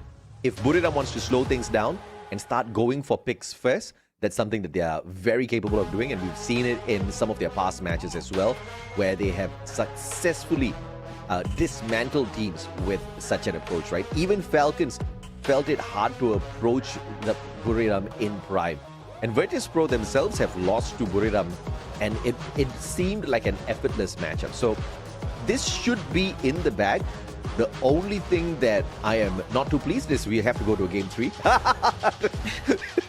But even if we do go there, yes. I think there is still a very decent fight Twisted Minds can put up. There is a slight possibility that there is a 2-0, but I don't think it's going to happen.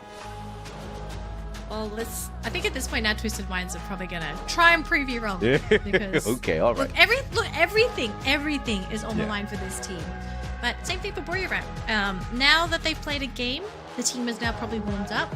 They probably now get a better feel of how Twisted Minds play because they got to play against them in that first round. So I'm expecting Buriram to pull out some really crazy plays, really crazy stops, maybe even go for a really out there draft, just to sort of play around how Twisted Minds play, which in that previous round, I think Twisted Minds, they played so aggressively because they had so many ways to enable their lineup. In particular, the chrono pick.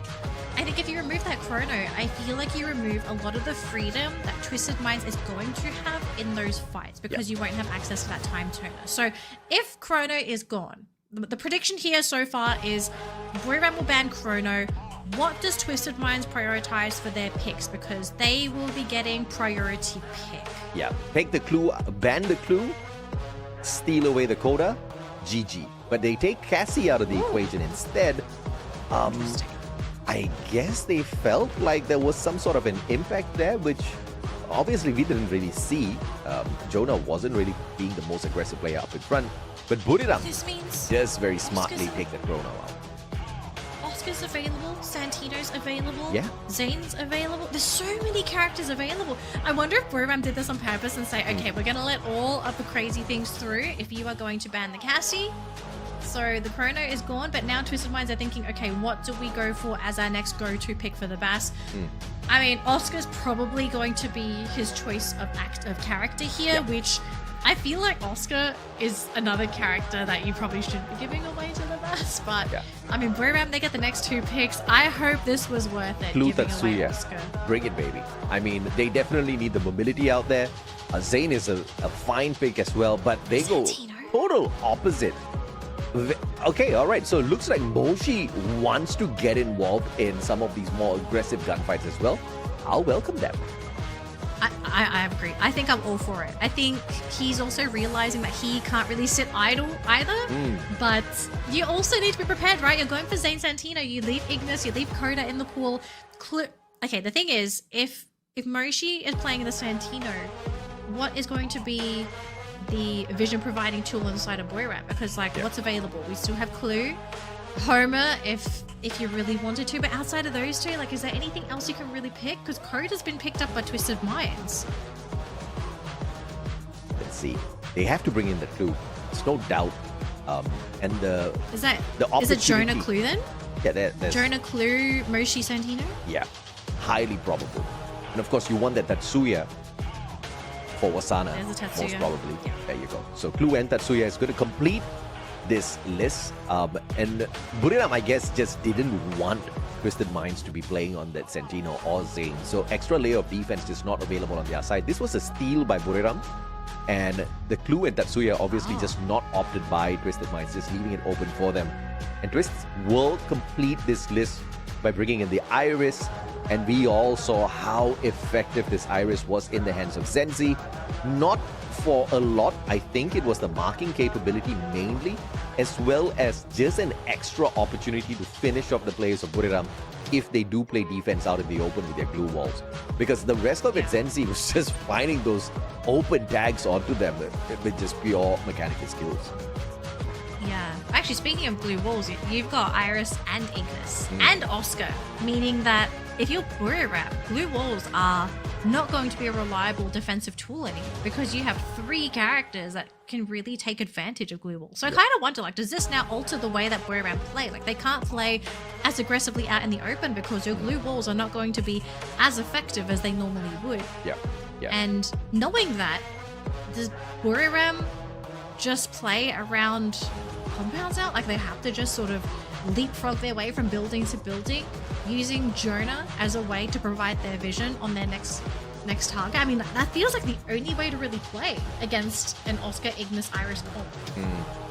I mean, of course, there are a lot of approaches out there that we have seen thus far in Clash Squad.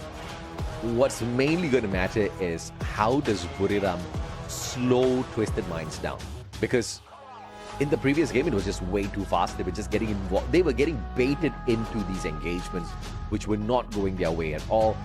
Bess was able to get into the thick of things, time and time again. But obviously, the Chrono saving his skin multiple times. This time round, he's not going to have the opportunity to do that, right? So I think it is a little bit of a game changer here. So a very decent ban coming through from the side of Buriram to slow the pace down of the Bass at the very least, because that guy is insane. Well, I hope Buriram have an answer for the Bass, because he's gonna have a heck of a game. I mean, the fact that we even get to see the lineup of characters that we did in the draft be let through, that already was quite a shocker. So for an elimination game, clearly a plan is being set in motion for both of these teams. So Twisted Minds, they want to win this set so they can 2-0 Buriram out of the competition. But for Buriram, they need to survive and win this set to force a game number 3. And Zenzi and the Bass deleted from our first round, not even given a chance to fight back. And Cougar, next one to fall. Jump is the last one, and Buriram off to a strong start in game number 2. Yeah, they knew the Bass was definitely going to go in for the site instantly. And they targeted him at the right time. Wasana and Get High both closing in on him. And with that scissor, they pincered him in, getting that knock. And of course, Get High sneaking away the scythe to get his own melee knock as well later down in that round. And Buriram with the first round here, but a force buy out of Twisted Minds. Okay, so do you... I mean, was it necessary for Twisted Minds to go for the force buy? I mean, it's still early. They don't... Kingfisher Really? Okay. on this map is very valuable. And Bass, look at this. Bass and Jump going in for the backstab, but finds nobody home. Oh, Pierce from the opposite side, and Moshi pulls off the Punisher. All thanks to the Sentino. That's one of the best users of the Sentino that we've seen in a long, long time. And Cougar is the last man standing for Twisted Minds. Oh, that's brutal. Oh, that First was 2 games. That was just a brilliant fight. Moshi initially leaving his clone right behind the tree, and then taking the portal to the opposite side, gets chased down, transports himself back, teleports all the way back, and then has the advantage to pre-aim at the portal. It was a genius move by one of the most masterful snipers out there. But of course, Buriram cannot get too excited just yet. But Twisted Minds did force their way through with the purchases earlier, which means there's a high probability they just don't have enough resources for this third round. Well, maybe they don't need the resources. Maybe it comes down to skill, you know? And already Jump and the Bass, they want to claim that cyber airdrop, and already looking to go for that very, very strong push into Buriram. And look at the health bars, the difference between the two. Wasana, Moshi, already below half health. Jump is dropping quite low, same as the Bass, but the smoke screen is absolutely not helping. And now the health bars on the side of Twisted Minds, their health is waning. Cougar is on the ground. Get High trying to get behind the Wasana, gonna be the next player to hit the ground. The scythe coming into play. Get High wanting to take the round himself. He says, you thought you had fun with the scythe. It is my turn. The Bass just not having it at this point, but nothing he can do. He bled out. Zenzi, the final one, shut down. But of course, I expected that to happen. But valiant effort by Twisted Minds. They wanted to play for the cyber airdrop. They knew that they will be able to get a level 3 gun out of it. And they wanted to just bet everything on that move. Obviously, I understand where they're coming from, since they just really didn't have the kind of money to do anything in that round through their weapons. But of course, that kind of got burnt down instantly with Buriram fully decked out. And on top of that, they do get the first cyber point for themselves as well. But this is where I'm going to start expecting a comeback from Twisted Minds. Look, if this comeback does not happen now, it might happen a little bit too late, because you're 3 games behind. So Twisted Minds, if they have something up their sleeve, it's time to whip it out. Asana and Moshi not looking too happy themselves. They will be able to heal back up though. And Cougar shot down by Moshi. Already down a player. The Bass dropping very low as well, jumping into a gunfight. Will be gunned down by Wasana. And it might just be a GG here, AJ. Yeah, I mean, Jump and Zenzi, last 2 players standing. I mean, they can probably just grab as much as they can, right? Yeah. Try and grab a elimination. Probably not going to win the round unless they pull magic out of the Magician's hat, which I don't think they have a Magician's hat this round. Oh boy. I think the valiant dash by the Bass earlier is really not the right timing. didn't really have much information before he played it, and Wasana, what a beautiful jump, a round jump himself. Zenzi is just going to get cornered, flanked out by 3 players at the same time, and that's round 4 for Buriram, and this is what I expected actually out of game number 1.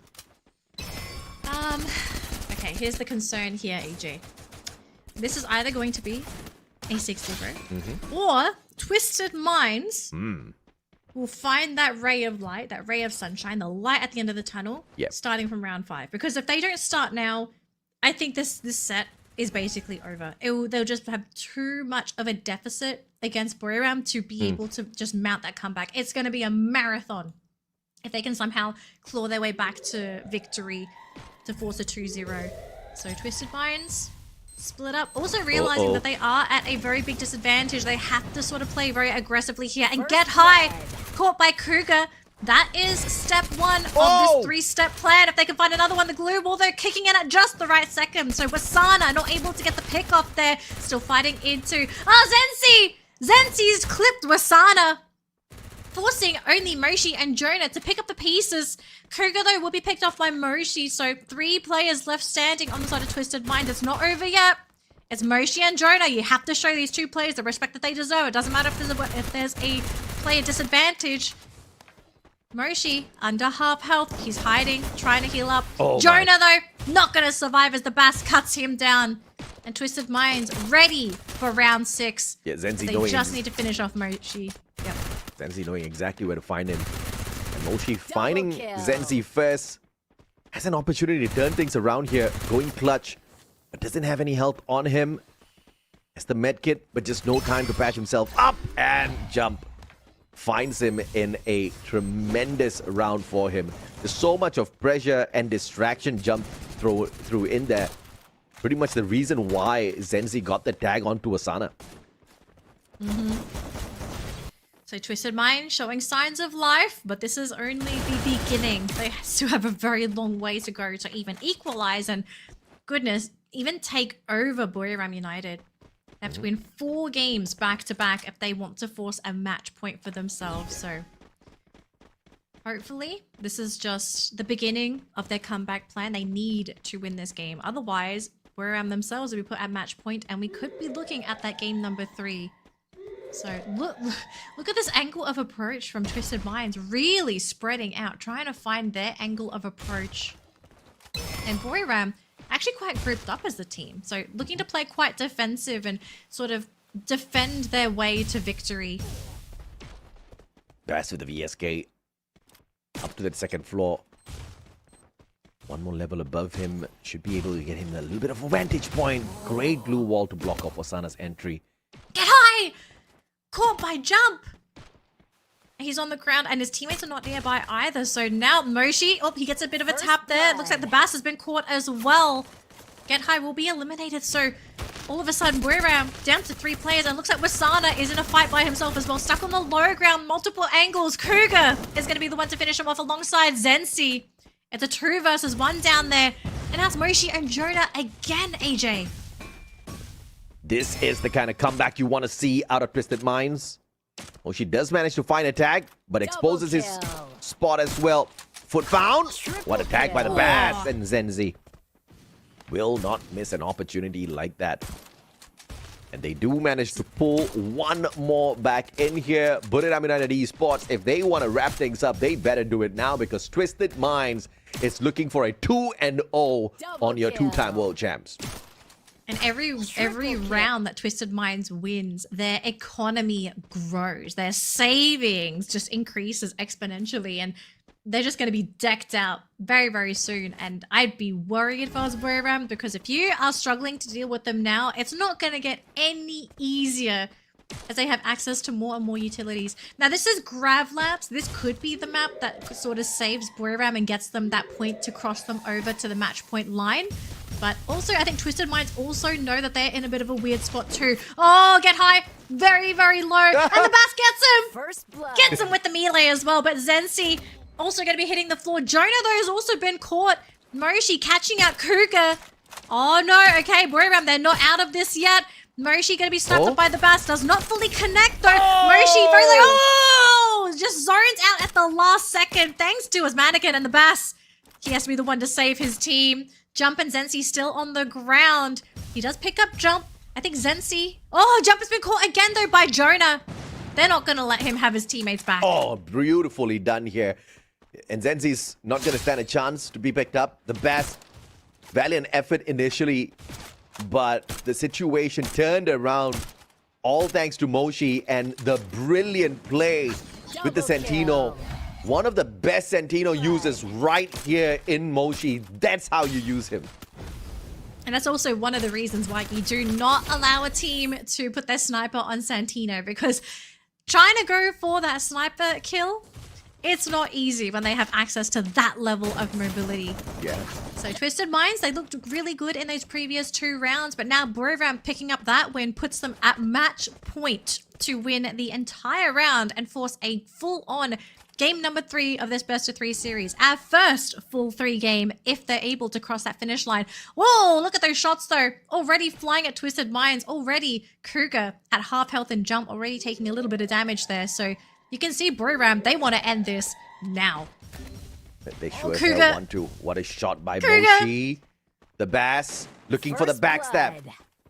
Moshi making sure he gets taken out of the equation. Zenzi in a sticky situation here. Bass catching up with him. And Get High with the Jonah. smoke. Gets away in the thick of the action against the Bass. Already tagged up, and the M590 finds him. Get High gets his revenge. Not with a melee though. Still have Zensi and the Jump holding the fort here. Get High hits the floor, so it's going to be 2 versus 2, but Buriram looking very healthy here as Zensi gets cut down by Wasana. It's a 1-for-1 though, so now it's going to be Moshi versus Jump. But Moshi, can he get in a position to pick up his teammate? Wasana is on the Nicely ground. done. Oh, there we go. Twisted Minds get their 3rd win, and Buriram still stuck at match point. So the game's not over yet, but oh boy, that round was very, very close, AJ. Yeah, and of course, Jump kind of anticipating the flank around from Moshi, because obviously he could not take a straightforward pathing in here because of the position where Wasana was crawling around. And Jump just had the presence of mind and of course managing to pick up his buddy in the right amount of time before he could go in for that spray to still keep Twisted Minds alive and hold Buriram to this match point. But we need 3 rounds in a row from Twisted Minds against Buriram. Is that even a possibility, Bass? Very smart with Steffi usage early on as he moves on down towards the middle of the map. What a nasty shot. Oh, wow. What a shot already. Putting Twisted Minds at a numbers disadvantage. And he's going to keep on sniping from that rooftop. Going to try and go for another one. Oh, there's Bass. There he goes. And that's it. Buriram says, okay, guys, fun is over. We are taking this game. We're going to game number 3. We are not ready to be eliminated. Can we see more VSK action from Wasana, please? Because that was that was just way too good. I mean, man wasn't just hitting the VSK quick aims, but also with the jump shots. Now he's thinking that he's got the iris. He doesn't. He's not going to be able to do much. But with the shoulder boost, 1 jump shot should be able to put this to an end. Zenzi right up on top. Wasana with the teaser, Get High, trying to scratch and claw his way up as well. And what a tag by Jonah the moment he arrived. Oh man, Zenzi. Still so low, still so cautious. He will heal himself back up. It would be crazy if somehow Zenzi by himself is able to bring this game back. Should not happen against 3 players, but anything could happen in a game of Clash Squad. I mean, Zenzi back to healing again. It's just a matter of time before the circle kind of forces him off He just here. needs a 1-tap. He just needs a 1-tap. Just anybody, just 1-tap somebody, please. Ooh. Zenzi. Well, he 1-tapped him. There's Jonah. Okay, Jonah's gonna go for the pickup onto Wasana. Get High's got 1 jump! La la. There goes Get High! Oh, Jonah! Jonah's still there. Zenzi! Zenzi did it! He did it! Zenzi! 3 headshots in a row, doing the impossible. Oh my gosh! My God. And I told you, this guy doesn't use the iris at all. My goodness. What a play. Jeez. Oh my gosh. I didn't think it was I did not think it was possible. If they lose this Buriram, it would be that round that broke them. Twisted Minds 2 rounds away from not just making a comeback, but ending the run of Buriram in this Clash Squad competition. Buriram need to start choreographing the movie Zenzi Must Die, because after what happened, he must not live in this game. They need to win this. Otherwise, it's going to be match point for both teams. And I don't know if Buriram can take that mentally, because that round was just so absurd. So Twisted Minds reinvigorated after Zenzi's masterful play on round 9. The shots are there. Zenzi dropping quite low himself, but Get High is going to be the one to lose that matchup.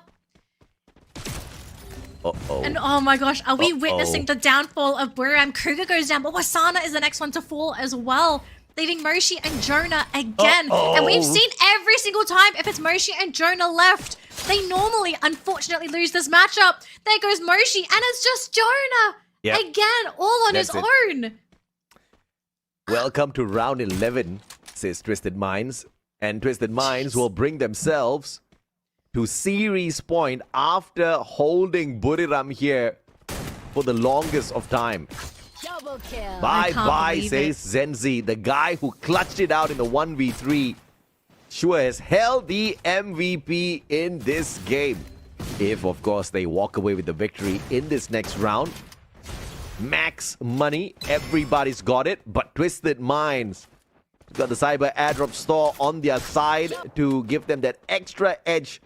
The level 4 vest, now it comes out to play. It comes down to this, AJ. And we thought at first it was Twisted Minds stuck in a room with Buriram, but I think it's now the opposite. Buriram is stuck in a room with Twisted Minds. Round 11, match point winner of this round will take the round. And if it's Twisted Minds, they will end Buriram's run in a 2-0 fashion. And already the Bass, he is being swarmed. As we do see a couple of players here from Buriram looking to advance. Wasana is there, ready to go. He just needs anything. He needs to see a body. He needs to see something. And even Moshi sending in the mannequin too. So there could be 3 players here if they need the support of Moshi. This is such a scary moment, but we do have Kuga standing around as well. So it could be a 3 versus 3 on the spot. Zenzi standing quite far away from the team as well. Wasana playing on that top floor, trying to look down. But so far, just not finding the angle.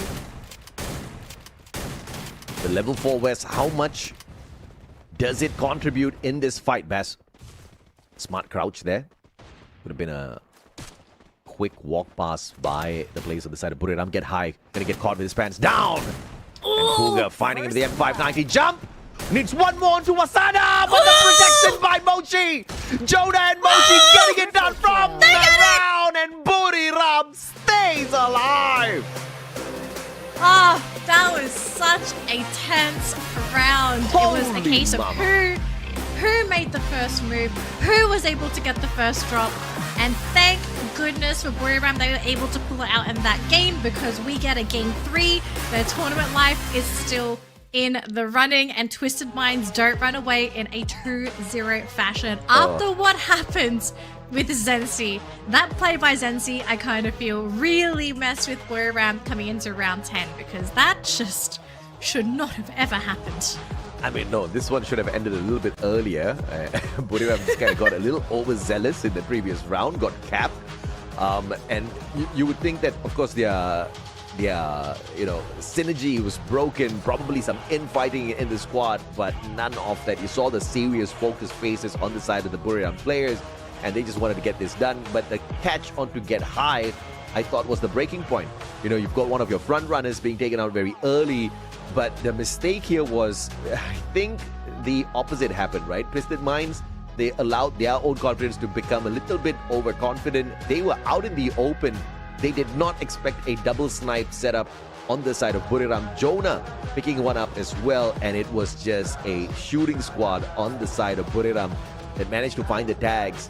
And it was the game of the snipers here on both sides, I have to say. 12 eliminations, 6,493 deaths. What? It's that kind of game, AJ. It was long. What? It was tedious.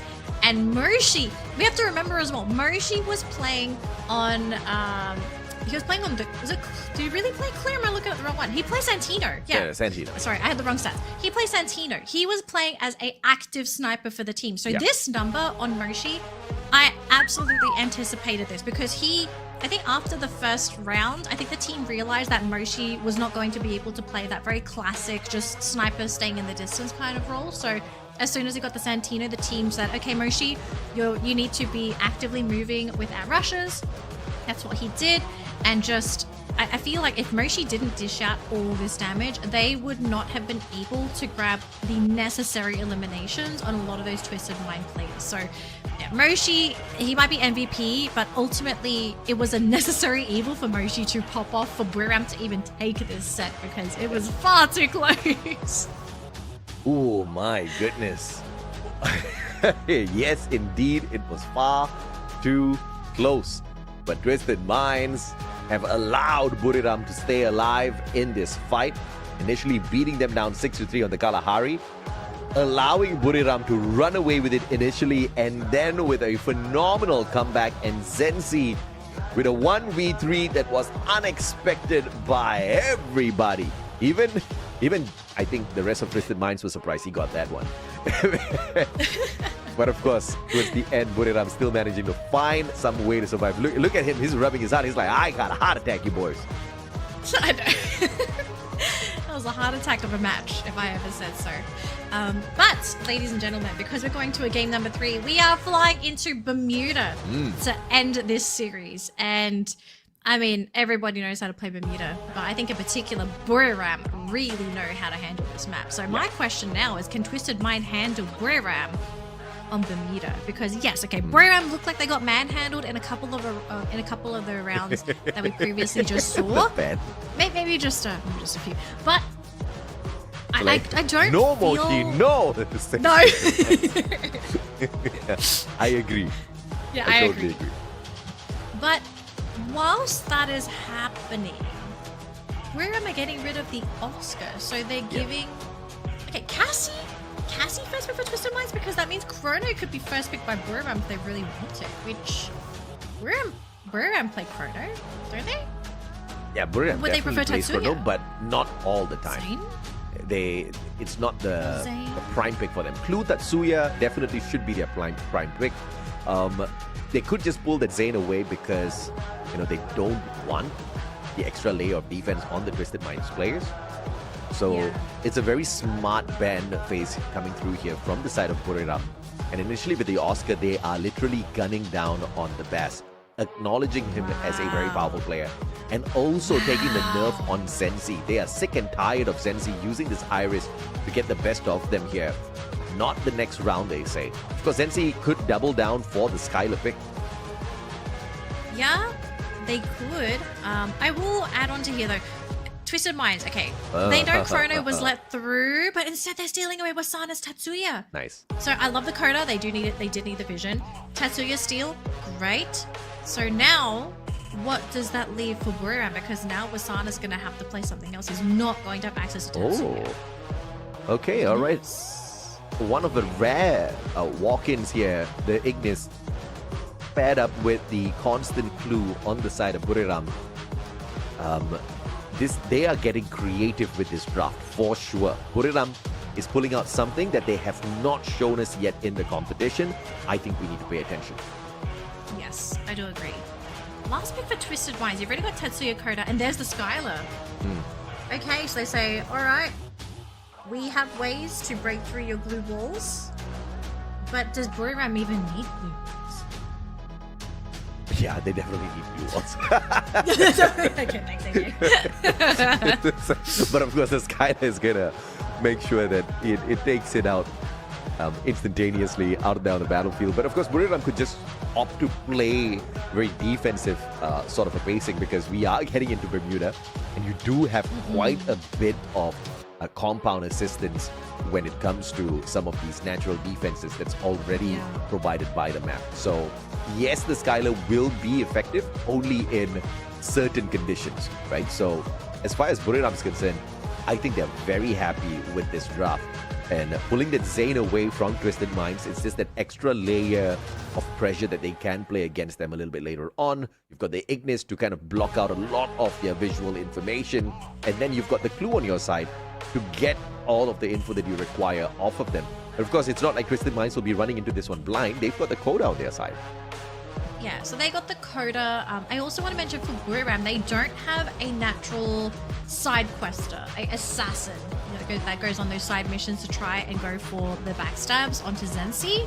So I do suspect Zensi to have a free game unless Moshi's role is to just hunt Zensi, which is a very possibility because we do see that in a lot of those sniper versus sniper matchups. Yeah. So keen to see where Moshi's priority is going to be, if the team has allocated him to being the Zensi assassin or if he's going to just sort of be there and provide cover fire for Wasana and Get High as they hold the fort up against this crazy combo of the Bass and Jump, because we're looking at Tetsuya Cassie. This is a lineup that's going to want to get in your face.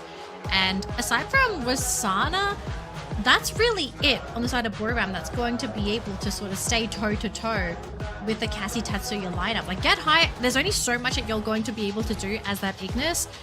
Once they get on top of you, that is basically it. And once you have no Flame Barrage, you're a bit of a sitting duck too. So, yeah. No doubt at all, I think perfect assessments there. But it's now, of course, down to the execution. Wasana, a little nervous with his own performance, but nothing a little bit of a prayer can't solve. And of course, a can of Red Bull that they need to crack open. They're psyching themselves up for a good reason here, Buriram, because Twisted Minds have been giving them a rough time out there on the battlefield. And they are not used to this. They're not used to it, and I kind of feel like they're not used to playing up against a team that is confidently as aggressive as Twisted Minds is, because in a lot of the matches that we have seen Buriram play in, they're playing up against teams that play reactively, that would sort of play in anticipation of Buriram making the calls. But then now Twisted Minds, this is a team that is kind of forcing Buriram to be the ones to play reactively, which it's not a comfort style for Buriram at all. They love to play aggressive, and you can see Wasana trying to outpace them by kind of rushing at them whilst they're rushing at each other. So honestly, very interesting dynamic for both teams. In the case of this round, though, I have to say Twisted Minds, their lineup is looking much better at running into Buriram than it is Buriram into Twisted Minds. So with that in mind, like, I suspect Buriram to make a massive change in how this team plays, but how would you change up the play style to be ready to receive Twisted Minds? Because you're dealing with a Cassie, you have the Bass on Tatsuya, and we know how crazy the Bass can be as the rusher on this team. And then you also have to be wary of Cougar, where you could be busy trying to just jump in the Bass, but then Cougar comes in and he pops your head off too. So where are you going to be safest going up against this team? And look at that, right? Wasana, this one-man show against Twisted Minds, rushing at the whole team. Yeah, that's not going to work out at all. Wasana might just get punished here with the play. Bass spots him. Oh, Cougar's been spotted. And one grenade up to the top. Wasana still manages to catch the Bass as he tries to run away. Unbelievable. A little bit of a misplay there by the Bass, giving Wasana the advantage. Yeah, big advantage. And I feel like he drew so much attention away from the rest of his team that Buriram was just able to punish the rest of the Twisted Minds lineup. So this one-man show might be what Buriram need to beat Twisted Minds. Just make them get very excited going after the Zane. So great stuff there for Buriram to already open with a round one victory. It's going to boost their economy, because ideally for Buriram now, they just run away with this set. 6-0, finish Twisted Minds on the spot. Don't give them a chance to potentially knock them out of the competition, because this is now officially a elimination match for both of these teams. Yeah. And of course, this is a prime Jonah who's heated, looking for the eliminations, walking away with 3 in the previous round. And Bass has to be really careful here as he is about to get outflanked by the Buriram players. Get High awaiting his presence. Wasana finding one. And the double revolver is just giving them that extra layer of First blood. advantage. It's 1-1 so far though. So jump for get high. Both teams still sitting on 3 players, but the Bass is incredibly low. So he's gonna have to try and find an opportunity to heal himself back up, which is what is happening. Zenzi is isolated from the team, trying to go for a backstab onto either Wasana or vice versa. They do go into that 1v1, but Zenzi's gonna lose it against Wasana, leaving Cougar and the Bass all on their own against a 3-man lineup here for Buriram. And that circle's getting smaller, so Cougar and the Bass, they're going to have to move soon. But where's that circle going to move? Could it maybe move in their favor? And a 3v2, Twisted Minds definitely have to play this as silently as possible. But without Zenzi, it's not really much of a issue here. They didn't even have the sniper anyway. They lost that first round. Everyone depending on the M1917. And As Twisted that Minds is just circle going to be moves waiting in. this one out. Oh, that is a Buriram circle if I ever saw one. So unfortunately for Twisted Minds, they're going to have to try and make their move. The Bass is on the low ground, pops his 2 glue walls to defend himself. Wasana does reposition though, leaving Cougar and the Bass. Oh, but the side snipes there by Wasana, catching him out. They will go for a trade, but who cares? Buriram takes round number 2. Fantastically executed here by Buriram. Just a game of patience, not rushing. Like when they dropped the ball in the game 2. And this is exactly what we want to see out of them. But of course, Twisted Minds, they are now just biding their time. Waiting to collect that money. But of course, not second guessing themselves. Forcing their way through here on this 3rd round. Buriram's about to be caught by surprise if they are anticipating a slow approach from Buriram. And of course, Cyber Airdrop is going to be dragging both teams aggressively to the center.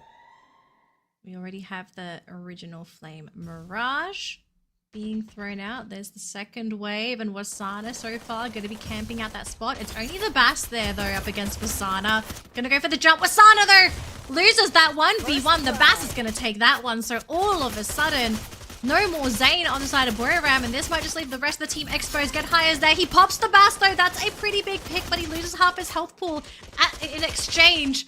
But now I think the whole rest of the team will pay with their lives as Jonah, last man standing, and Twisted Minds will take round number 3. This is not the first time this team has had a bit of a slow start to this set, and already showing off their prowess in round 3, and they will recover some decent money for winning this round 2. Yeah, perfectly done here. Perfectly executed by Twisted Minds. Not a round where they were very rich, but they made it work. And of course, the Bass delivering when he was most needed by the squad. And now Buriram United Esports. They did manage to sneak away the Cyber Point earlier, so in that factor, it was a decent win. Wasana not tagged up by that ice grenade. Bass, though, can't say the same. Still goes in for the approach here. Tagging up Wasana. And this time, the Deep Freeze will get the damage in. Almost taking out Wasana. Yeah, they take out half of Wasana's health, and looks like the rest of the team will be able to protect him. Look at this glue wall city here, AJ. They will use the Riptide Rhythm to break down a few, but they didn't expose any of the Buriram players, so they're going to have to wait for that to come off cooldown.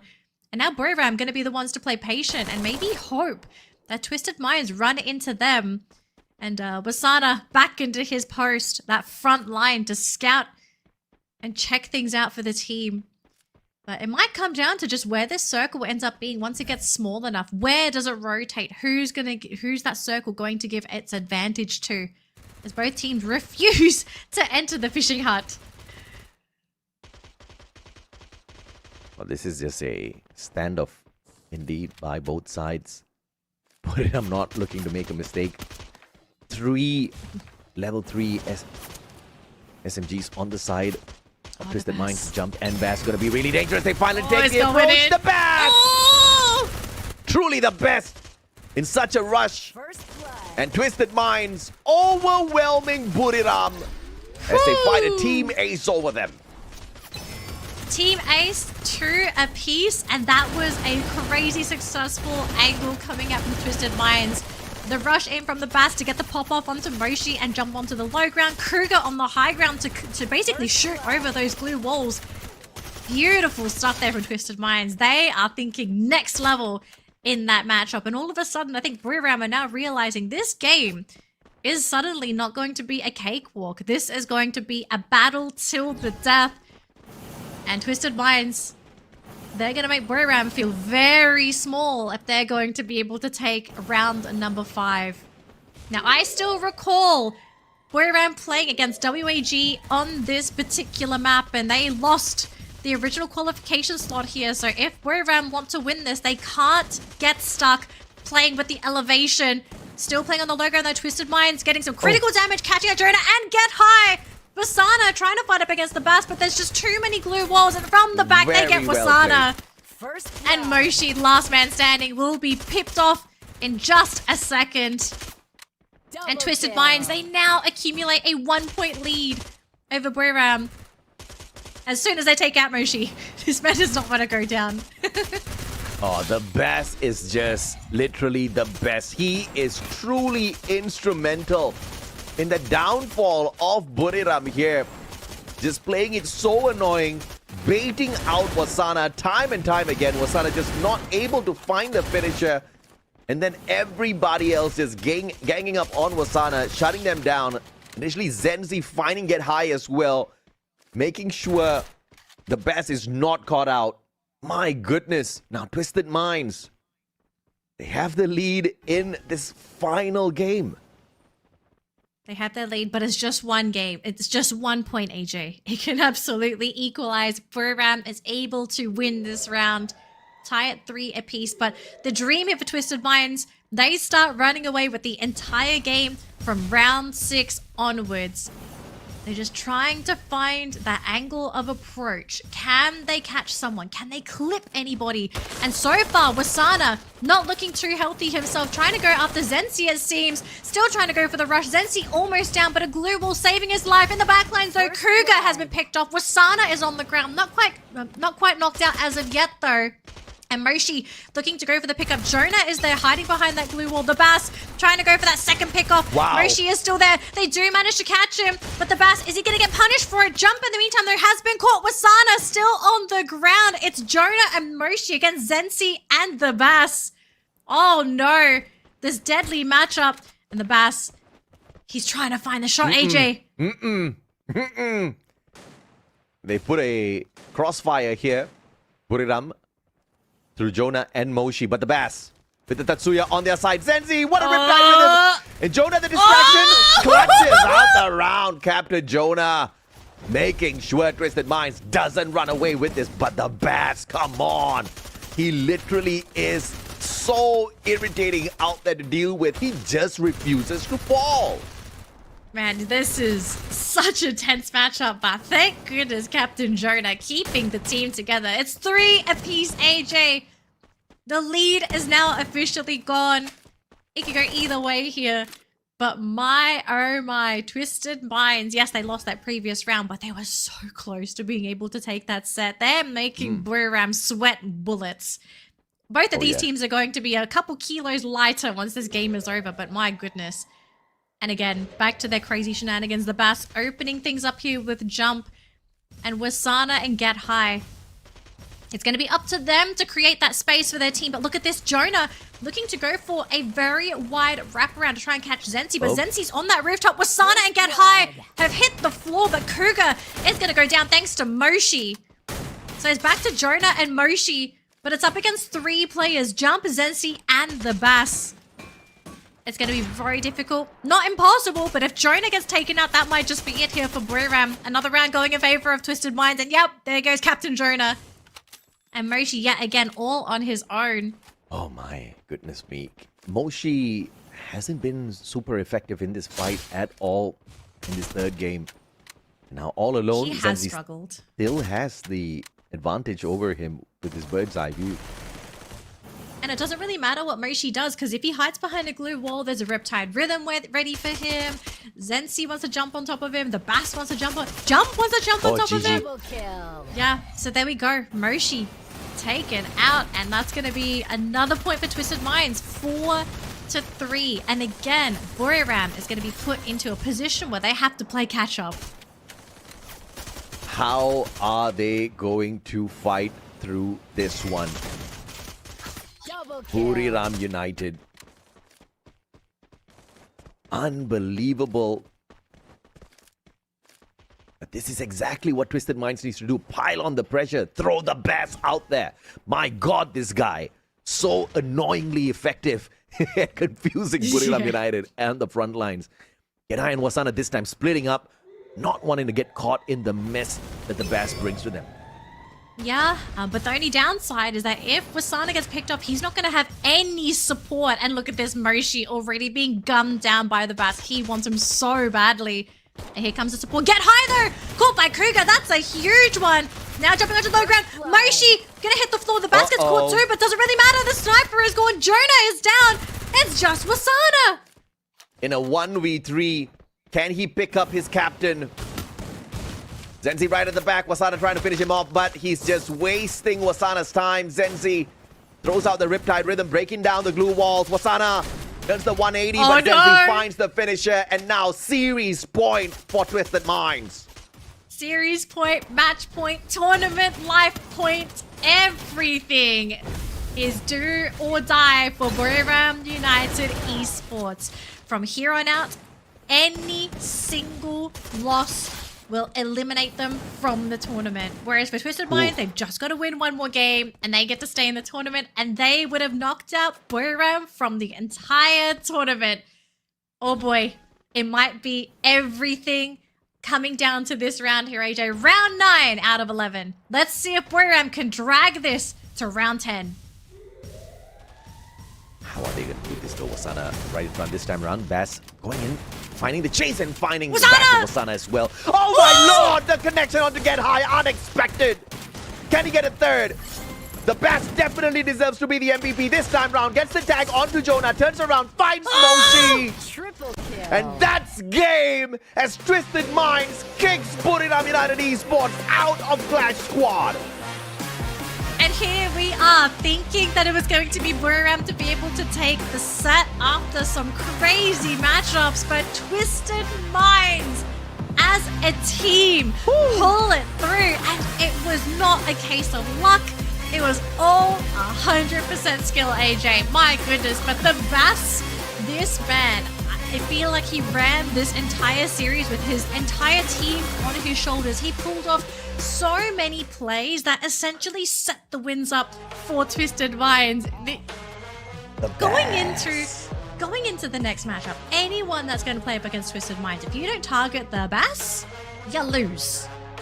Just Bass an observation. Is literally the best at this point of time in terms of unnerving his opponents. I mean, it didn't work out against Vertus, bro. The team looked so messy. The Bass was trying to do the exact same thing there. It did not work. Against Buriram, it worked perfectly. I mean, again and again. And not only was he the annoying distraction this time round, Danny, was also finding those frags. Those were some heavy hits he was delivering to the players on the side of Buriram. He deserves to be the MVP, no doubt at all. My God, truly instrumental. And of course, Zenzi just playing his role, just the better sniper. I mean, usually it's Moshi, but Zenzi definitely outclassed him this time around. And the target to pull the Iris away from Zenzi backfired big time because the Skylar was just so tough to deal with. The Skylar was tough to deal with. I also feel like Buriram didn't give themselves a very easy game either, just because of the type of lineup that they went for, right? Like, they really had Wasana that was going to really frontline for the team. We had Get High who played, was it Ignis? Yeah, so he played Ignis, but the issue with Ignis is that this character also really wants to play at range. It doesn't really have a lot of mobility to work with. You're really playing that character for the Flame Mirage. And I think it was just too much pressure on Wasana to start things for the team. And that Moshi, and even to a certain degree Jonah, they just really struggled to follow through because they had so few opportunities to really shine. Okay. And again, we have to mention the Cassie combo. I think if you go up against a Cassie +1, you can't just have one frontliner. Yeah, but this one was just stolen away from the best. It was clearly the MVP there. 12 eliminations. This man was just rocking it. 2 assists in total. Not a lot on the assist because when he finds you, he's just nailing you down and, pretty instrumental in terms of dragging out the aggression of Buriram, irritating them enough to make them make a couple of mistakes out there as well. My goodness me, such an unexpected win for Twisted Minds here, not because they overpowered Buriram, but it's just because of the way they did it. And the best finally finds perfection in terms of playing that one annoying guy that successfully baited out. He rage baited all of the Buriram players so well. Yeah. Oh my gosh. Incredible. I love how they also returned the 6-3 because they got 6-3 at the beginning of the round. So it's just gave it back on a silver platter. You can have this back. Thank you, Buriram United Esports. But Twisted Minds, honestly, incredible plays by this team today. And keep in mind too, they played 2 games back to back. So they played their upper bracket match. They got knocked out. And in a lot of cases, you kind of don't want to play your next game in the lower bracket when you've just been knocked out of the upper bracket, but they had to do it anyway. And they did it. They did it in such a stylish fashion as well. I'm very excited to see more of Twisted Minds moving forward, if they can continue forward, because we also don't know how much further this team is going to be able to make it in the tournament, because again, still a lower bracket, it's a long journey and they have a lot more opponents to go.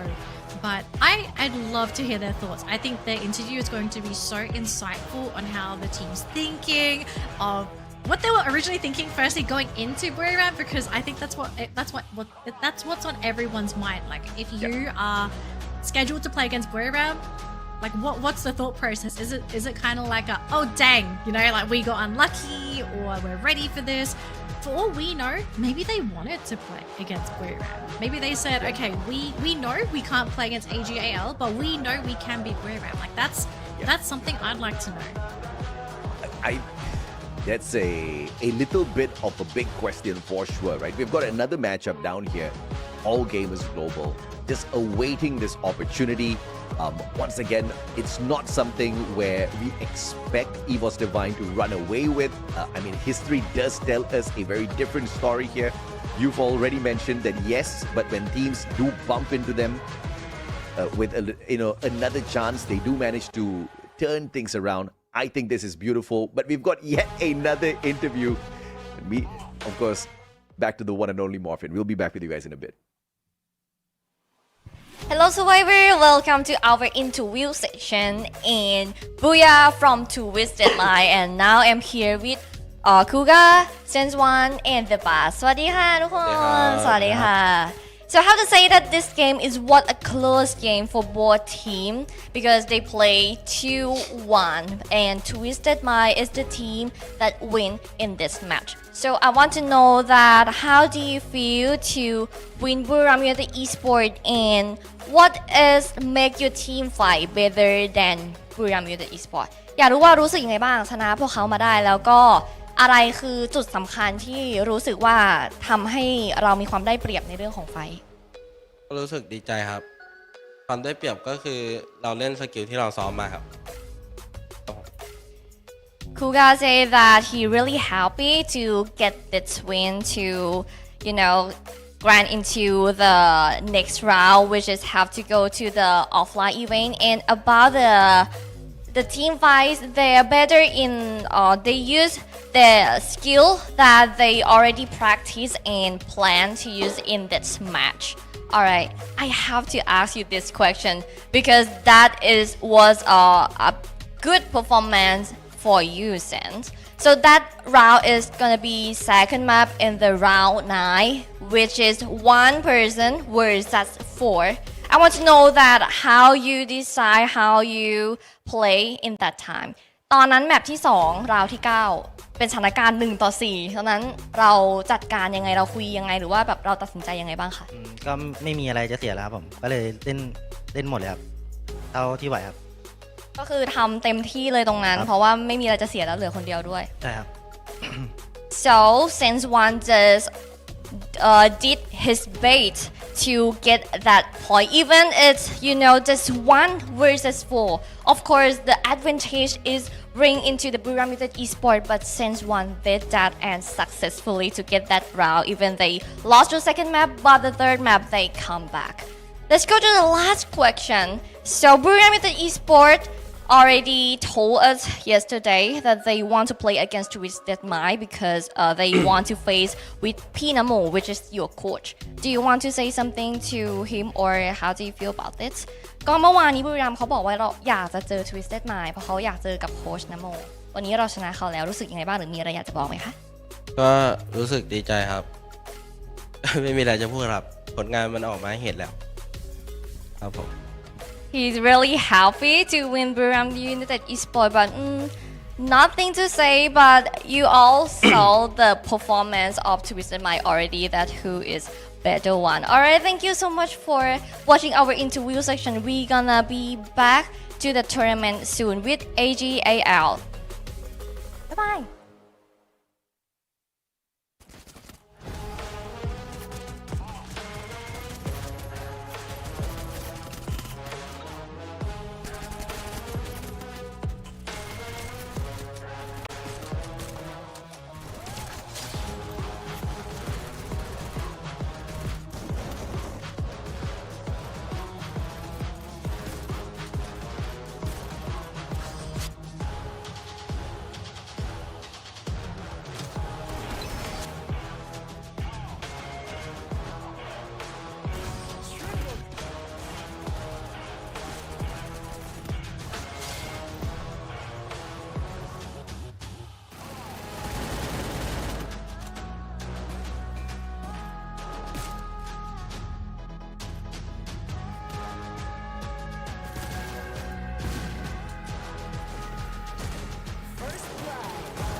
Get ready for the next evolution of battle.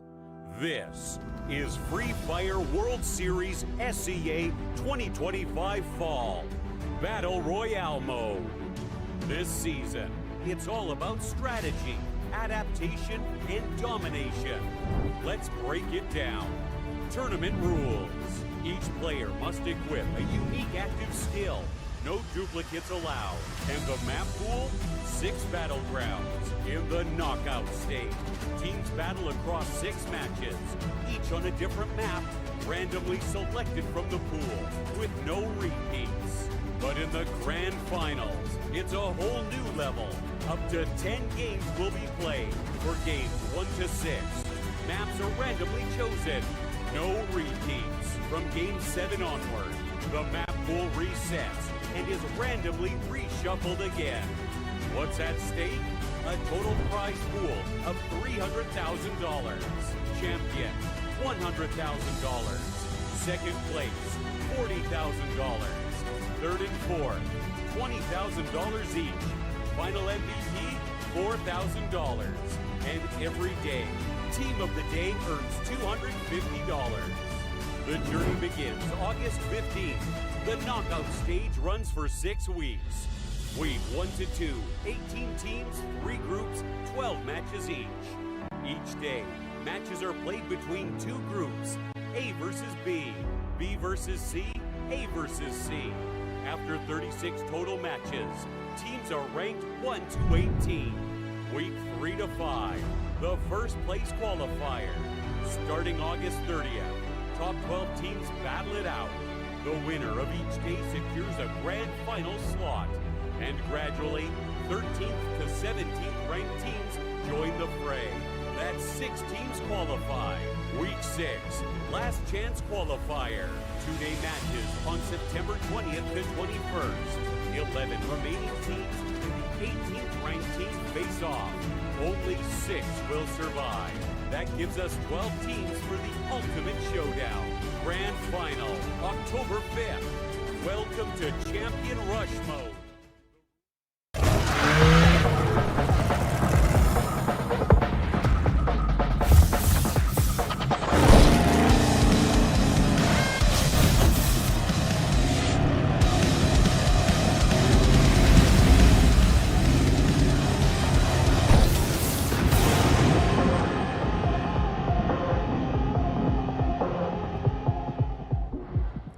Hey there, survivors. Welcome back from our final break today because we are just about ready to jump into our final game today in the lower bracket for Clash Squad. And who do we have with us today? Well, we have EVOS Divine going up against AGAL. And for anyone that did stick around from the beginning of the broadcast, we saw EVOS unfortunately get knocked down to the lower bracket. But to be fair, they played up against Falcons. I mean, that was a tough matchup, but I don't think there were many teams that had a good chance against Falcons. So for them to be here, it's not a surprise. But their next challenge is going to be equally difficult. It's up against AGAL, and this is a team that has proven themselves in Clash Squad to be incredibly powerful. And I told you this right before we went live, AJ. I feel like this is definitely in favor of AGAL. The team overall just looks really well put together.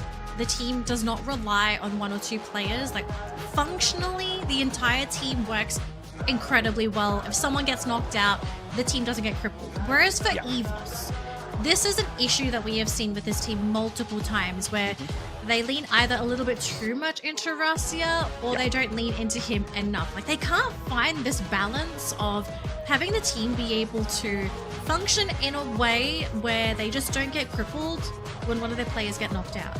Yeah, I think that's spot on, right? The dependence on Russia is definitely very high here as the one to get a lot of work done. And obviously, there's a good reason for that because he's supposed to be the backup guy right up on top, bird's eye view, sniping players away, just like what we saw Zenzi do so effectively. But if even a great sniper like Moshi can falter in front of the crowd, then obviously Russia should be given or should be cut some slack here. But this is the most important fight for EVOS. They gotta just tighten things up. And the very first ban that comes through is Sentino, and this is exactly what they did to EVOS the last time they bumped into each other.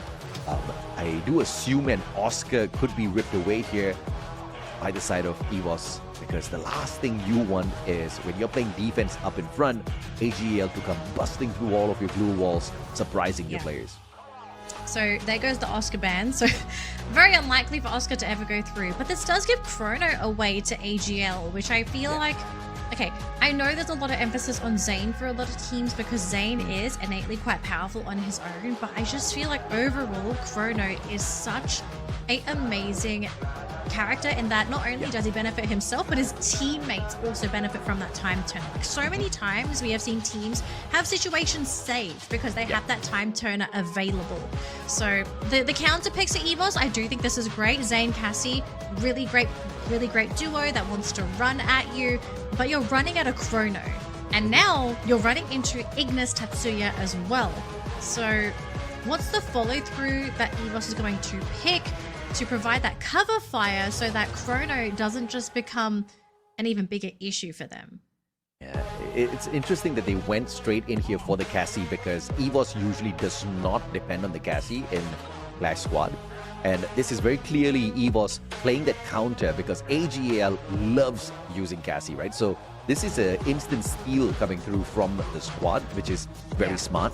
They also play that Zane as well as Clue. This one obviously is kind of leaning into what they're really good at. They do play the Clue sometimes, but more often than them, it's AGAL. So this is a list of bans and picks that EVOS is playing extremely well this time around against AGAL. They've definitely gone in here and done enough homework to see what are the comfort picks of AGAL and make sure they don't walk into the matchup again with these skills. And I would have to say that AGL has done the exact same thing.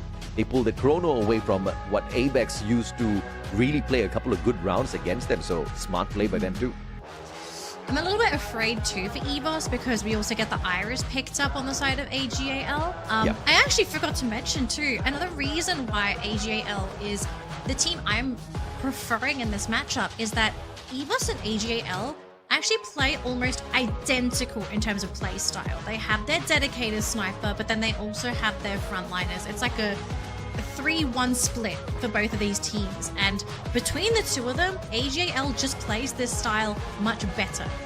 And I can see EVOS, they're trying to make adaptations. They're trying to make their frontline incredibly strong. They also have Moshi on a character with an active that can benefit the entire team. Clue is great. I love Moshi's Clue.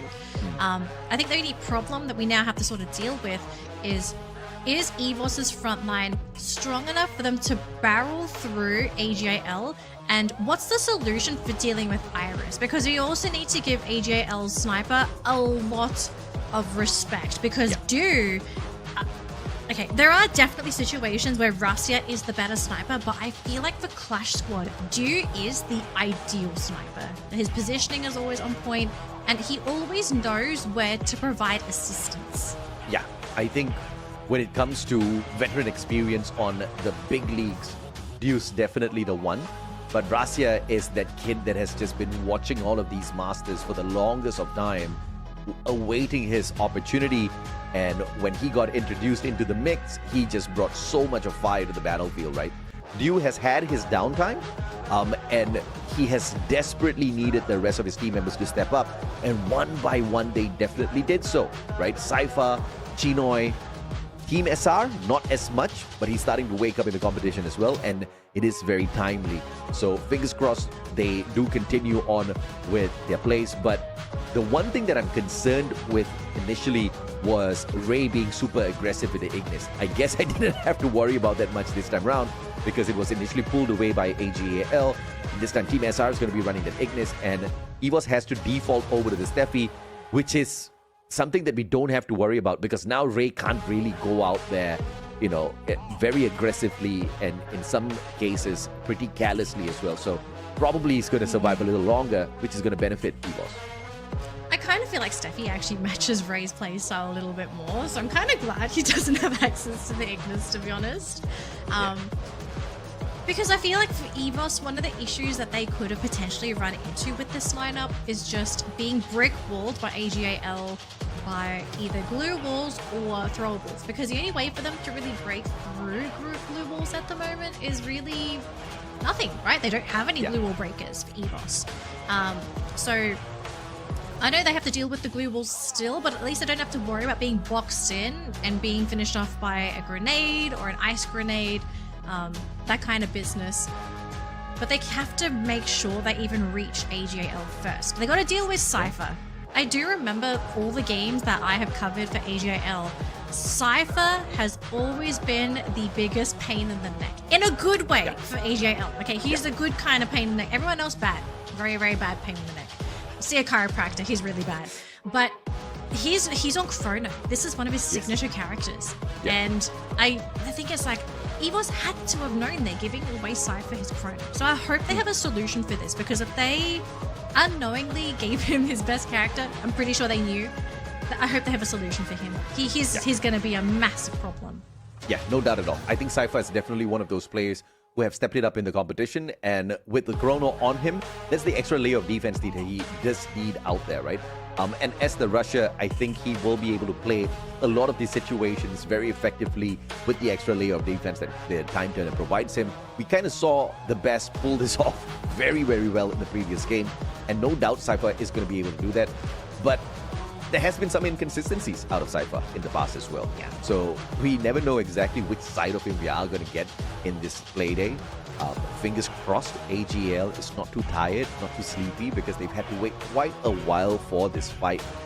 EVOS, on the other hand, did have their figures warmed up earlier on already, and obviously they got disappointed, and that would have fired them up. And you know, I don't know what they would have been doing in the background, but they definitely wouldn't have just been sitting down yawning, waiting for their matchup, right? So this might just be a hot start here by EVOS.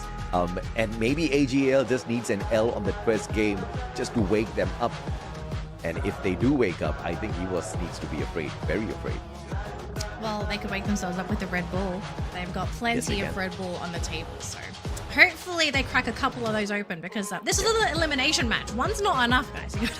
You might have to have a few to really take this set. Yeah. But even though EVOS played one round, they did have an extended break. So I kind of want to feel like EVOS are at ground zero as well today alongside EGAL. So I think it's an equal start for both sides. Okay. But at least I guess for AGAL, they do have a little more intel on EVOS. Like, yes, they played against them in the past, but Yes. every day you're going to feel a little bit different, and they've seen how EVOS played today. So I kind of wonder what notes they've taken on EVOS. Like, are they maybe going to change their priority on who they're going to target in these fights? Because just based off of what we saw against their matchup against Falcons, Aim God is really starting to step up for the team. I feel like today is Aim God's day. He has gotten multiple rounds where he absolutely carried the team. Of course, there were others where you're up against Falcons, sometimes you just inevitably go down. But I kind of wonder if AGL, they're also noticing Aim God's form today and maybe realizing, okay, Rasia's always going to be a problem, but we now also need to address Aim God. Yeah. Because Ray's been a little off today. I think we both kind of agree on that. Ray's been a little off. Like, sometimes he's great, sometimes he's not. A little bit too far forward, a little bit too excited. Coach Hill, I feel like today he's a bit under the weather. Like, he hasn't really stuck his head out in a lot of these fights. Like, he's playing very passively, just trying to... He's still providing support for the team, but I feel like today Coach Hill's just been a little quieter than normal. See, the last time it was Chinoy on the Ignis, and Team SR was running the Cassie when they bumped into the team of EVOS Divine at the Swiss rounds. So a little bit of a change for sure. And of course, we did see, what's this kid's name? Rasia walking in with the Iris. This time, Dew sneaking away that Iris. So a little bit of a flip here in terms of what they did bring in the previous time they did bump into each other. So I wonder if that's going to be making any bit of a difference. Well, a big difference was actually getting rid of Cypher first, because now you've taken away the major heavy hitter on the side of AGAL. So, yeah, Chinoy, SR on the ground. Ray and Aim God are also on the ground, though, and Dew is still standing, although he is looking a little weak. Coach Hill is poking away. And so Rasi going to go for the elevated shot, and he gets it. So, good evening, Coach Hill. We were talking about how you were a little quiet today.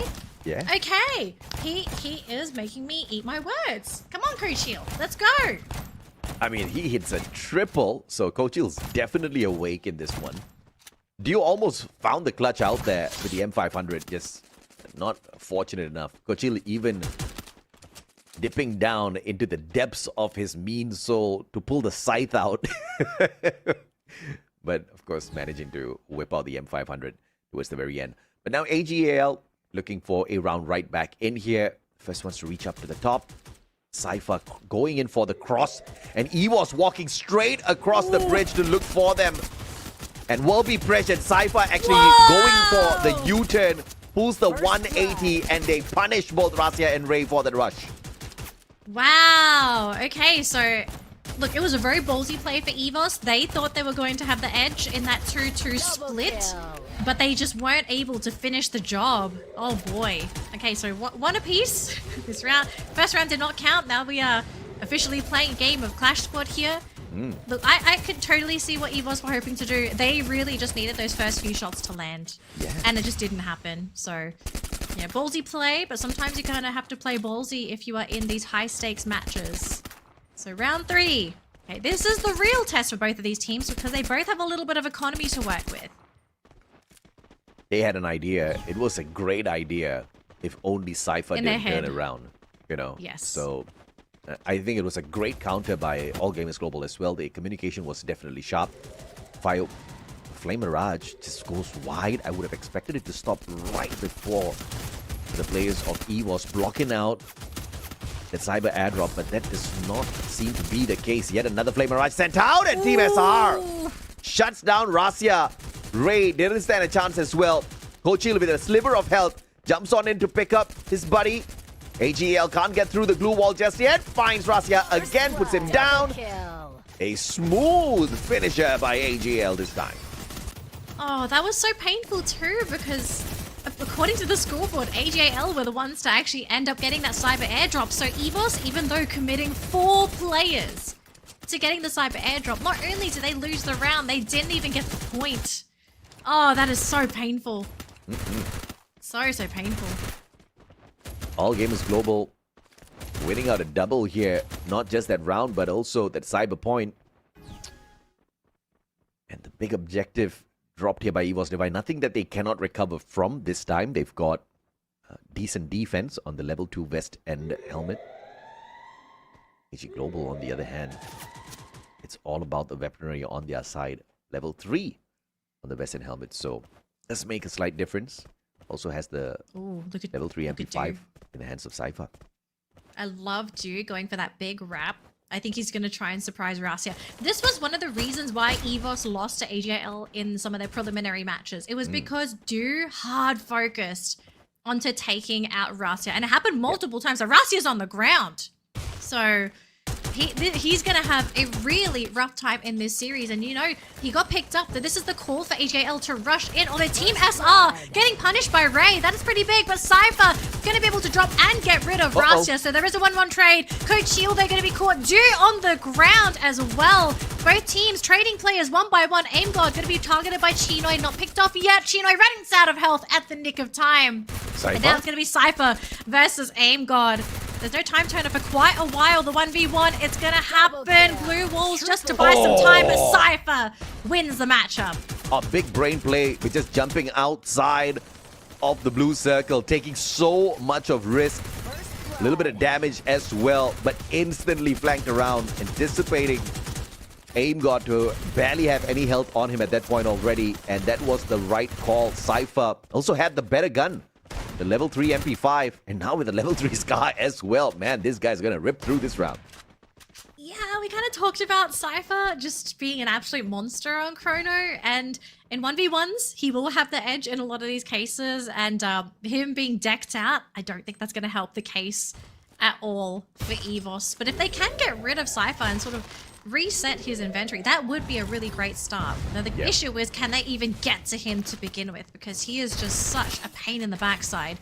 Chino does take a little bit of clip damage, and we do have a bit of a backstab happening onto Cypher. Time turner does get ticked in the nick of time, and well, look at that, Team SR getting the knock onto Ray. Already starting things strong here. Coach Shield dropping very low. Chino has been caught and is on the ground, followed by Cypher, so the front line has been crippled on the side of AJR. SR next one to fall, leaving Dew all on his own against 3 players of EVOS. He is quite far away though, so the job's not done yet for EVOS. Dew is a deadly sniper in himself, so if they are not careful, he can punish them as they come in one by one. They do manage to get the cyber point, but allowing EVOS Divine to recover financially a little bit here. Tagged up in a 1v3. Obviously, Rasia is going to have him at the very edge of his seat. Whoa. Takes the zip line across. Yeah, okay, now he's just playing with it. Interesting plays by Dew. I think he's playing mind games. Now. Oh, there's the shot. Oh, blue wall blocks that one. Oh, Dew. I feel like Dew getting a little bit motivated by that play earlier by Zensi if he ended up watching that game. He's just thinking, maybe I can also 1v3. I just have to find the perfect spot to do it. And this round, not quite the round. You will have another chance, Dew. Hopefully, we'll see. Now a double level 3, actually triple level 3 weapons on the side of EVOS. But Rasia actually throwing the Scar down for Coach Shield to pick up. Ray still running the MP5. And obviously, the aim for Rasia is going to be this high ground and running the double VSK. If he finds a couple of plays, it's going to be big. And of course, to square off against Dew at the very get-go. Ingod taking a bit of chip damage there by Cypher. Nice Gets one. 2 clips, and there we go. Ray and Ingod hit the floor. Cypher to take the first one. Ray, in the meantime, on the inside, not looking too happy. Coach Shield going to move onto that moving platform. And Cypher just going to do a insurance check there. And Rasya, last person standing on the side of EVOS. So this round looks like it's going to be a pretty simple one here for AGAL. That's it. And yeah, there we go. Chinoy. Actually, it was Cypher to get the last hit there. Either way, all gamers global. Finding round number 4. 2 more. Wrap this up quick against EVOS Divine. Are we going to see yet another 2-0? And this time round, Cypher and Chinoy stepping it up for the squad. For sure. And Dew picking up a double in the previous round just shows that everybody is ready and game for this fight. All gamers global are definitely giving a tough fight out here for EVOS Divine. Yeah, it's a really, really tough game for EVOS. If they're going to make a comeback happen, they need to win this round to start building that economy back up for themselves. And Team SR takes quite a bit of damage there, less than half health. Looks like he's going to be able to heal himself back up. Rastia, in the meantime, though, is being pressured as well. Also caught with half of his health. Coach Shield, though, taking a little bit of damage. But catching out Chinoy, that's a big one. But Cypher, next one to fall for AJL. We said this was going to be a round that they needed to grab. And EVOS, it looks like they're going to take it with both of their hands. Dew, the last man standing, and EVOS showing there's still signs of life for this team. Yeah, Team SR just got caught with very bad timing there. Turned around, instantly got shut down. And Dew all alone against 4 players.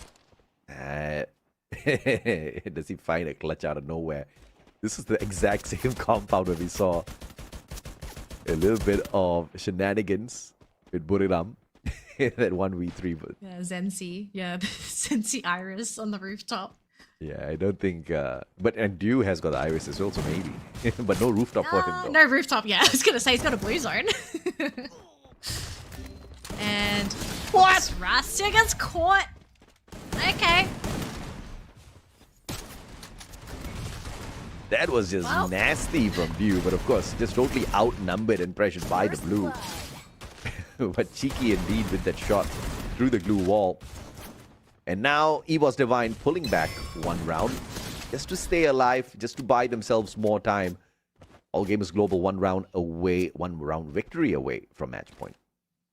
Yeah, they got to figure out how to cross that finish line. They're very close to it. But EVOS are also shuffling towards that finish line. There is a possibility that EVOS can actually cross this first because Grab Labs, yeah, this is a map that a lot of teams have been struggling with today.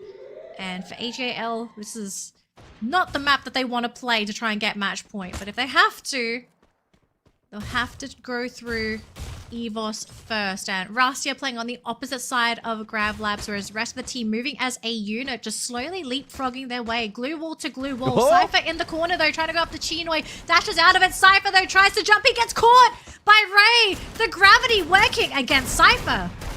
And the gravity playing a lot of advantage here on the side of EVOS. On that double jump, they've managed to find 3, make that 4 victims to find the equalizer on 4 round victories. And now both teams 2 round victories away from closing this out. Yeah, and AGAL feeling really tense now after that terrible round, all just because of that gravity. I think the push coming in from EVOS was really great as well, forcing AGAL to just slowly move backwards, but just Grab Labs. And the moment you jump, I think these teams so used to jumping, they kind of forget, oh, wait a minute, we're really slow in Grab Labs. So, yeah, Cypher getting caught, unfortunately.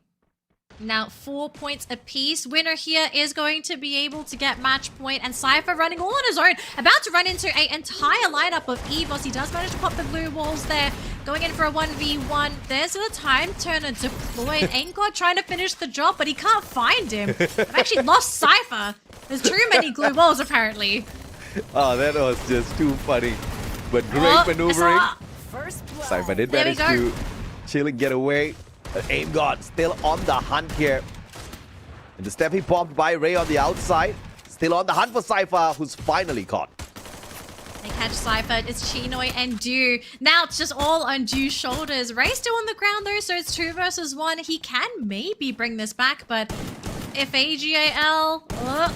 Okay, they're up to 3, and there we go. Coachil finishes the job. And match point going to go in favor of EVOS Divine. Just 1 game away from taking game number 1. Yeah, I mean, that's what we're talking about, right? EVOS Divine, what a comeback here. After being pummeled by All Gamers Global all those rounds. Unexpected turnaround for sure. I feel like in that round, there was... I feel like not enough respect given by All Gamers Global to actually try and go for that cyber airdrop because they only sent Cypher. Whereas for EVOS, they sent 3 of their players. They sent everyone except Rastia. So just that early outnumber, forcing out so many glue walls. You know, AGAL just in a really awkward spot. So I feel like if you're AGAL now, you really need to commit to these fights. You can't just send Cypher on his own and hope that he's going to be okay. And you can already see the team is grouping up. They've got 3 of their players nearby to provide support for Cypher. And then you also have Dew on the outskirts trying to spot for Rastia. All the players on the side of EVOS with the level 4 vest. Throws an axe in the hands of Aim God. Can play this distance very well as he takes the outer ring flank. Chinoy almost spotted out, but quickly repositions. Takes the UAV out of the equation as well. The information definitely provided to the side of EVOS that they cannot avoid. Just got to be super careful now. This is such a slow game because I think now AJL realizing how dire their position is. If they lose this round just because of a silly misplay, they're going to be kicking themselves. So Cypher's still holding the tower for the team, but he might get pincered there. Rastia appearing on the other side. And I think Cypher in a bit of panic mode there. Forced out a glue wall. And here we go. EVOS committing for the tower. And here comes the team. Chinoy and SR coming in from that low ground. SR, though, just gets pummeled by Rastia. Already down a player. Chinoy, next one to follow. And EVOS may have broken through this AGAL wall that stopped them in the earlier rounds. If EVOS Divine start off strong by securing game number 1. What a comeback. 4 rounds in a row. Making sure AGAL doesn't run away with this one. And they not only managed to do it, but they managed to do it with style. It was initially AGAL collecting all of those cyber points, and we were thinking that, okay, all right, they're going to go there for the level 4 West, and you are right, Danny. I think they didn't commit enough for the final cyber airdrop, and they really paid a big price for that towards the end. They paid a big price in, firstly, that game altogether. I feel like AGAL, they played the early round so well, but then from there, I don't know what happened, if maybe the team just let a couple of things slip, if maybe it was also a case of just EVOS, you know, realizing that through the games that they did play of AGAL, realizing what their weaknesses were, and maybe also identifying that maybe AGAL, maybe this team isn't respecting them enough. Because I really feel like it, from that final cyber airdrop round, I just didn't feel like AGAL respected EVOS enough to commit for the cyber airdrop. Because as soon as I saw Cypher running by himself, I thought, are you really? Really? You're going to send him all on his own into 3 players? Yeah. That's crazy. Yeah, I think obviously, you know, some miscalculations there. They wanted to see exactly how much could Cypher poke out of them. But towards the end of the day, the players on the side of EVOS, they definitely woke up. Rastia woke up towards the end. Not a lot of eliminations, not something that's, you know, very shiny, but the support that he gave the rest of his team members. But this was the guy that was constantly finding players across the battlefield, and he was the main reason why the rest of his team members were able to collect all of those eliminations towards the very end. 15 assists in total. But of course, Coachil doing slightly better. Did manage to chip in a little bit of damage as well in some of these eliminations, but when you look at the damage, it definitely tells a very different story in terms of who was the more aggressive one out there on the side of EVOS. Yeah. So, going into round 2, there's definitely going to be some changes, I think, for AGAL. Firstly, are they still going to get Chrono? I think that's a question. I'm kind of wondering if I'm EVOS, do I still want to give Cypher his Chrono? Because to a certain degree, I do feel like Cypher at times did play a little too confidently. And it might be because he thought he had his Chrono. I don't know about you. What do you think, AJ? mean, that's definitely a possibility, right? Because yes, with the chrono, a lot of situations could have been handled a little bit better. I think they kind of dropped the ball on that one. So the ban might not necessarily be for that particular skill. And then going into the draft as well, are there any respect bans that we could potentially see by either of these teams? I mean, Cassie definitely has to be taken out of the equation. Yeah, I mean, obviously EVOS has to make sure Cassie is not played here. The win rate on Cassie and AJL, this combination, deadly, right? Yeah. You want to take Clue out of the equation as well, as far as AJL is concerned. But, you know, you can only ban one character at one go. Yeah. Who do you actually make the pick? Cassie is definitely much more valuable in this situation. Yeah, I think Cassie is a pretty big one. If you're EVOS, are we banning anything in particular? I kind of feel like, because AJL banned Santino last round. I think they're actually okay with continuing with the Santino ban, because you also don't want to give that away to EVOS. Well, we're going into Bermuda. Yes, Santino's a little effective here, but not the most effective, right? I would definitely think that he's more viable on Kalahari, where you've got a lot of elevation to kind of deal with. As far as AGL goes, I think what they need to ban out is that Ignis, or maybe even the Zane, right? Because one of the things that we should not be seeing out here at all is that, but of course, Santino being taken out here by EVOS, and AGL not wanting to see EVOS dance around with an Oscar. Okay, bans are locked in. Zane going to be going back into EVOS's back pocket with that first pick, but this does mean AJL, they can Cassie Chrono and they lock it in. This is a classic combo for AJL, because not only do you have Cypher on his Chrono, but he now has sufficient support with that Cassie, which EVOS need to have understood that they're giving this away, so they take the Clue and Ignis for themselves, which Clue, I think, fine, Clue's great. The Ignis, do you feel like it was worth picking it up here, or is there something else that maybe we could have picked up here for EVOS? No, EVOS is definitely very proficient on this Ignis play. And you see the speed of how Zane and Cassie was instantly just picked right there alongside the Chrono. These were the characters that were supposed to be respectively banned out. So I'm not really seeing the full strategy here, but in another way, you could think that both teams allowed their opponents to play at their best with the current lineup. AGL once again walking in here with the Iris, and EVOS has an opportunity with the Skylar pick here that could just be a great counter for whatever AGL brings to the table. Okay, EVOS, how do you want to round things out for your last pick? Is Rastia playing the Clue, or are we going to get another pick here just for Rastia? You've got 40 seconds to go. Is there anything that's sort of coming to mind for you, AJ, for this last pick? I kind of feel like, hey, 1, 2, 4. Okay, probably not on either of our minds there. Did you say, Yeah, I mean, it's been a while since we've seen this A1 to 4 out here. So many people have been just avoiding A1 to 4 because Joseph is a constant these days as a passive skill. And A1 to 4 is supposed to slow you down. Nuh-uh. If you've got the Joseph with his amazing capability, he's just going to get a speed boost, and you're going to allow the players of AGL to just run around a little bit more aggressively. So this is a big concern for sure. Let's see though if or not EVOS gets this one right, because although you do have Joseph out there with the silver spoon, there is a little bit of a lag, right? You've got a cooldown on Joseph's activation, so I really wonder how they're going to initially prod that out before A1-4 is activated. Yeah, who do you think's playing the A1-2-4, AJ? I have no idea. You have no idea. Okay. No. We'll leave it to EVOS. There's no way Rastia plays it. There's no way Rastia plays it. There's no way. No, I mean, no way. Not at all. I'm not jinxing this. There's no way. Yeah, because fun fact, they have never played A1-4 before. So this is an interesting turn of events. Obviously, Ray is going to be on that Ignis. There's a possibility Aim God will walk in here with the A124, as aggressive as he wants to be to run at the opponents. But then again, he could also be the Zane, which he is.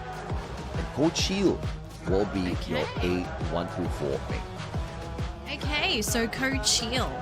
I mean, this is great because at least Coach Shield will always be in position to apply the ability deactivation. If you're AGAL and you're going up against A124, and you know Coach Shield was playing it as well, right? So you know Coach Shield was going to be pretty far up there in the front lines with Aim God and Ray.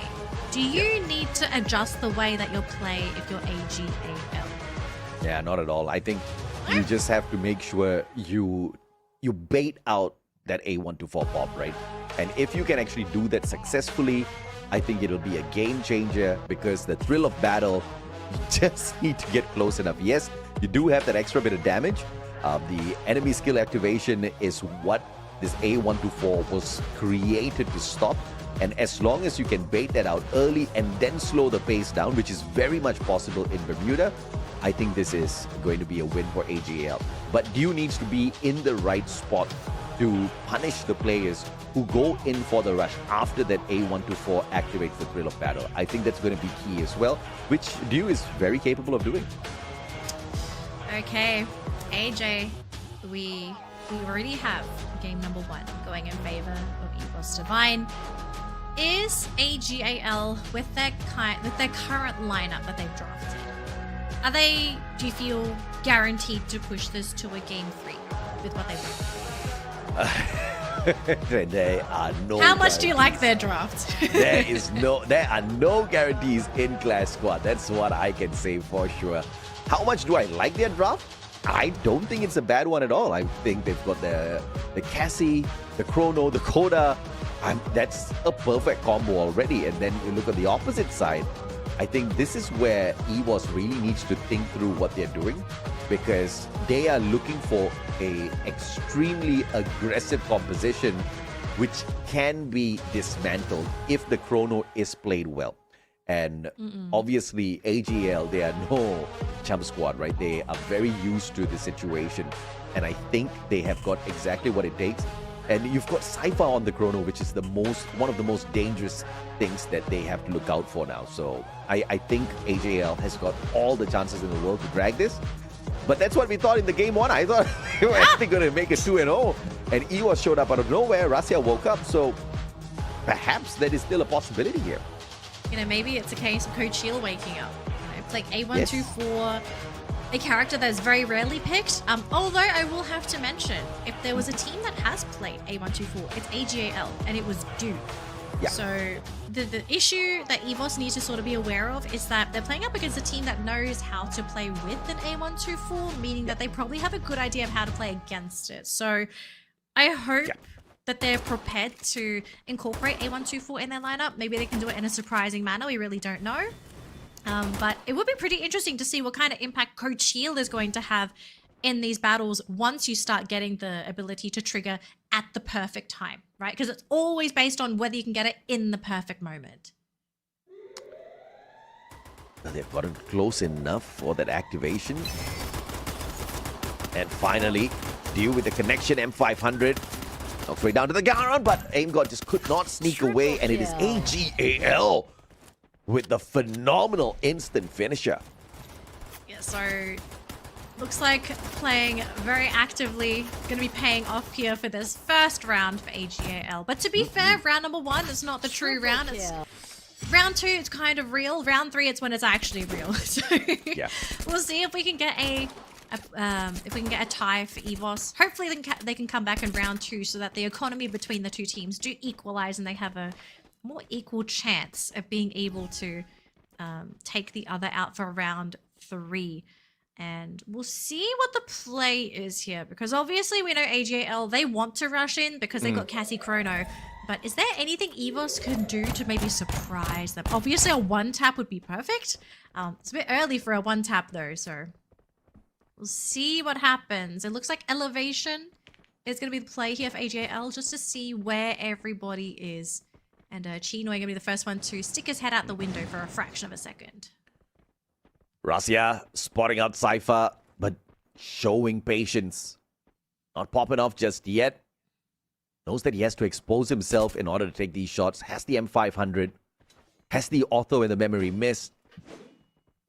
Has got the Awakened Moko. Just needs the tags. For the rest of the players to just hop on in. And you can see the very safe positioning from the rest of the players on the side of EVOS as well. AimGod holding the far right-hand side flank. And AGL's just hunkering down in the house. Hunkering down the house. And Dew is getting ready to position himself on that rooftop if we can get up there. So if Dew gets up there, it's going to be almost impossible for some of these shots to land on him. And AimGod tried. But unfortunately, that doesn't quite land the grenade. Now, AimGod is in a little bit of trouble there. Does get clipped by Dew from that rooftop. So already the elevation working. Rasi getting shot down as well. Oh, yeah, that is pretty nasty. So 2 players down on the side of EVOS. It's up to Ray and Coach Heal to turn this around. Cypher coming in just to the finish off. And Coach Heal all on his own. Not really able to achieve much. And Ray, well, he's king of the house now, but not for longer, as he's about to get chopped down by Cypher, who is going to melee him down. Well, that's an eco round for EVOS, so they definitely threw that. I mean, they didn't throw it, but they didn't go all out and try to force buy their way through round 2, which means there's a potential comeback here in round 3. EVOS Divine will now have a decent enough economy to make their way back into this match. Yeah, at least they have something to work with, right? Like that's what these teams are really aiming for, to be able to pick up their starting inventory so that their lineups can function the way that they want to. Because there are definitely certain characters that need to have a reasonable inventory to really do what they're supposed to do. So now that we're seeing that real round, we'll see how these teams are able to incorporate their actives. And Coach Heal caught by Dew right off the bat, wasn't even given a chance, and all of a sudden, there we go, AGAL pushing into that compound, trying to go after the rest of EVOS Divine, and they basically got everyone. They're only missing Razia now, who is not even with the team, just standing in the smoke screen, waiting for his inevitable death. There's for a little bit of a juke, isn't caught out as of yet. I think he's prone for a second. Gets chopped down by Cypher. I don't know why, AJ. I'm loving how teams are now starting to incorporate more melee weapons in their arsenals, especially in those smoke screens. Yeah, for sure. I mean, obviously you can't spot the guy out to shoot him down, so you just go slicing all around. And the sight works perfectly in these situations, and Cypher gets the final melee to knock Razia into this round number 4. And the boys are definitely annoyed here. But what can they do? We did see them pull a massive comeback in the previous round. So EVOS Divine not a stranger to this at all. Now they've got decent enough equipment for the offense and the defense up against AGAL, who play a buddy system here, throwing Cypher and Team SR to flank all around. It's all up to Razia to stop them.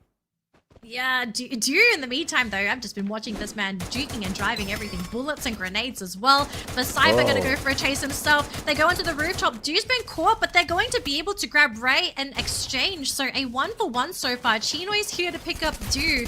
So this effort by EVOS, is it going to pay off? Razia going to be caught by Cypher on the other side of the map. AimGod's trying to prevent this pickup from happening, but doesn't really matter when you've lost your sniper. And Coach Heal, AimGod, spending all this time trying to take out Chinoy, and I don't even think he's going to succeed. AGAL secure win number 4, and now set themselves up with a huge lead over EVOS Divine. AimGod had one job. He overcommitted. I mean, valiant effort, but it just did not help out with the teamwork down at the bottom. But the rest of his team members were just desperately trying to hang on. We got to respect as well all gamers global and the efficient survival mannerism up at the top, still managing to hang on as they took him out of the equation. 4-0. Oof. This is a breakout run from AGL, who do not want to get taken down at all. And what a nade. They can't get too cocky here. They do still need to pay a lot of attention to EVOS. So Chinoy Gonna stand off to the side. Cypher's there. SR is still linked up to him. And Coach Heal, first one to be caught on the ground there for EVOS Divine. Even Rassia's trying to run in to provide support. Cypher, though, on the ground. This could be the first step in the right direction here. But AimGod, next one to follow as Dew manages to clip him. Chino, though, gonna be able to hit the ground as well. But this leaves Rassia against Team SR and Dew. I mean, Rassia, if he's able to get a couple of one-taps, they might be able to make a comeback happen. But no, SR gonna basically shut him down and put AGAL at match point in round 6. Wow, that's all I can say. AGAL about to 6-0, the champions of EWC 2025 in Clash Squad. How insane is that? Not a single cyber airdrop point picked up here by EVOS Divide. Not a single round walked away with a smile on their face. Only 2 eliminations in 5 rounds. EVOS Divide not feeling like themselves here. Yeah, I don't want to blame the A124, but you can definitely tell the team is just really struggling to deal with AGAL at all. AimGod being already sniped by Team SR. He does get instantly picked up by the team, but this is not the kind of start you are asking for. Shinoi is very low. Has to be careful. Ray's there, but Rassi is also on the rooftop hiding behind that blue wall, so he doesn't have the angle to help. Ray tried to go for the rush, but he's going to be picked off. Coach Shield, next one to go down thanks to Cypher. And I mean, Rassia on a few slivers of health points left, running out the window, juking for his life, realizing and knowing that this round is probably over for the team, and they're going to have to play Game 3 up against AGAL, and that's it. 6-0 victory for AGAL.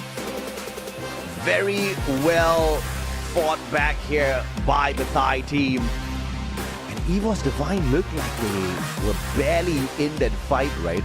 Struggling all the way into that round 5. Yes, they did manage to get the knock onto Cypher, but even to get the close on that seemed nearly impossible. They were just hunted down. And I think there was just, overall 2 eliminations in that game for EVOS Divine, which is unbelievable.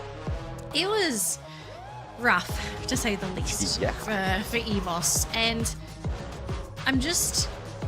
I think a big factor was obviously the Cassie Chrono combo. Very difficult combo to go up against. They tried to use the A124, EVOS did. Unfortunately, it just didn't work out the way that they wanted it to.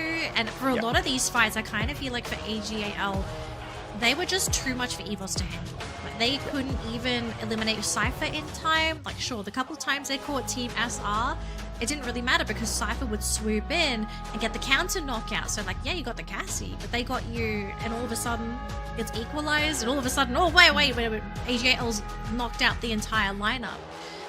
Game was hard for Rassia too, you know, he was trying to snipe, but Dew's on an Iris, you know, a character built for sniping, whereas for Rassia, when you're on the Clue, you're playing a bit of a hybrid lineup, a hybrid role where you're still sniping because you have access to vision, but like Clue's vision doesn't give you a advantage as say an Iris with like an aggressive advantage where you can pierce through those blue walls. So I kind of wondered going into game number 3. One thing is I would love for them to sort of try and emulate that game 1 lineup. That was definitely a lot more comfortable looking for EVOS. They can't give the Cassie away. I think Cassie's got to go. I want EVOS to let AimGod and Rassia pop off.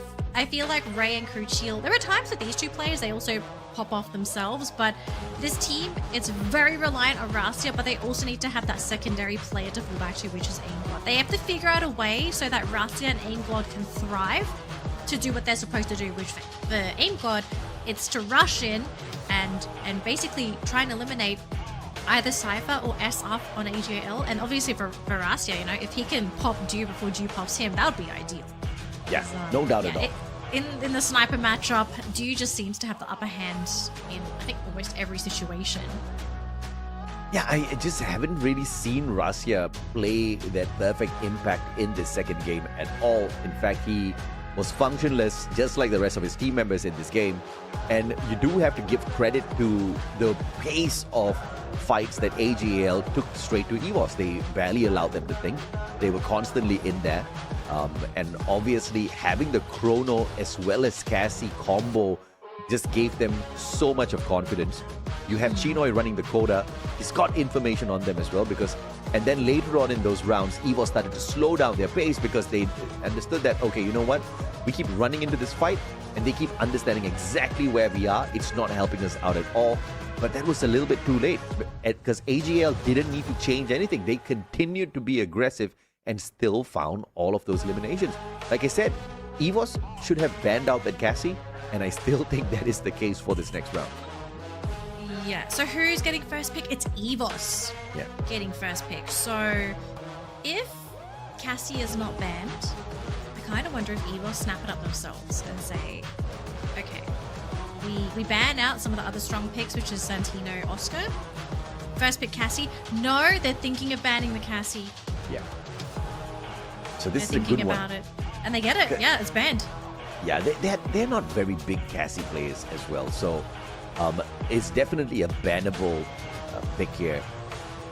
They most definitely prefer to play Chrono Ignis, but they only have one option here. So I'll definitely go with the Chrono because it allows them that extra viability out there. Zane did nothing, right?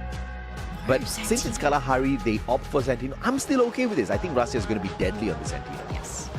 I agree. I'm actually really glad the Santino pickup is there for EVOS because I feel like we're now finally going to see Rasya participate with the team, right? Because he's been playing those classic snipers where he's sitting in the back lines just trying to get anyone that sort of stands a little bit too far out.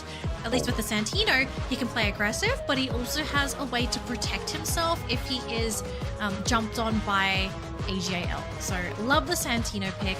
But Chrono Tatsuya and AGAL, that's a lot to deal with. Yeah. What is the counter pick for EVOS to deal with this?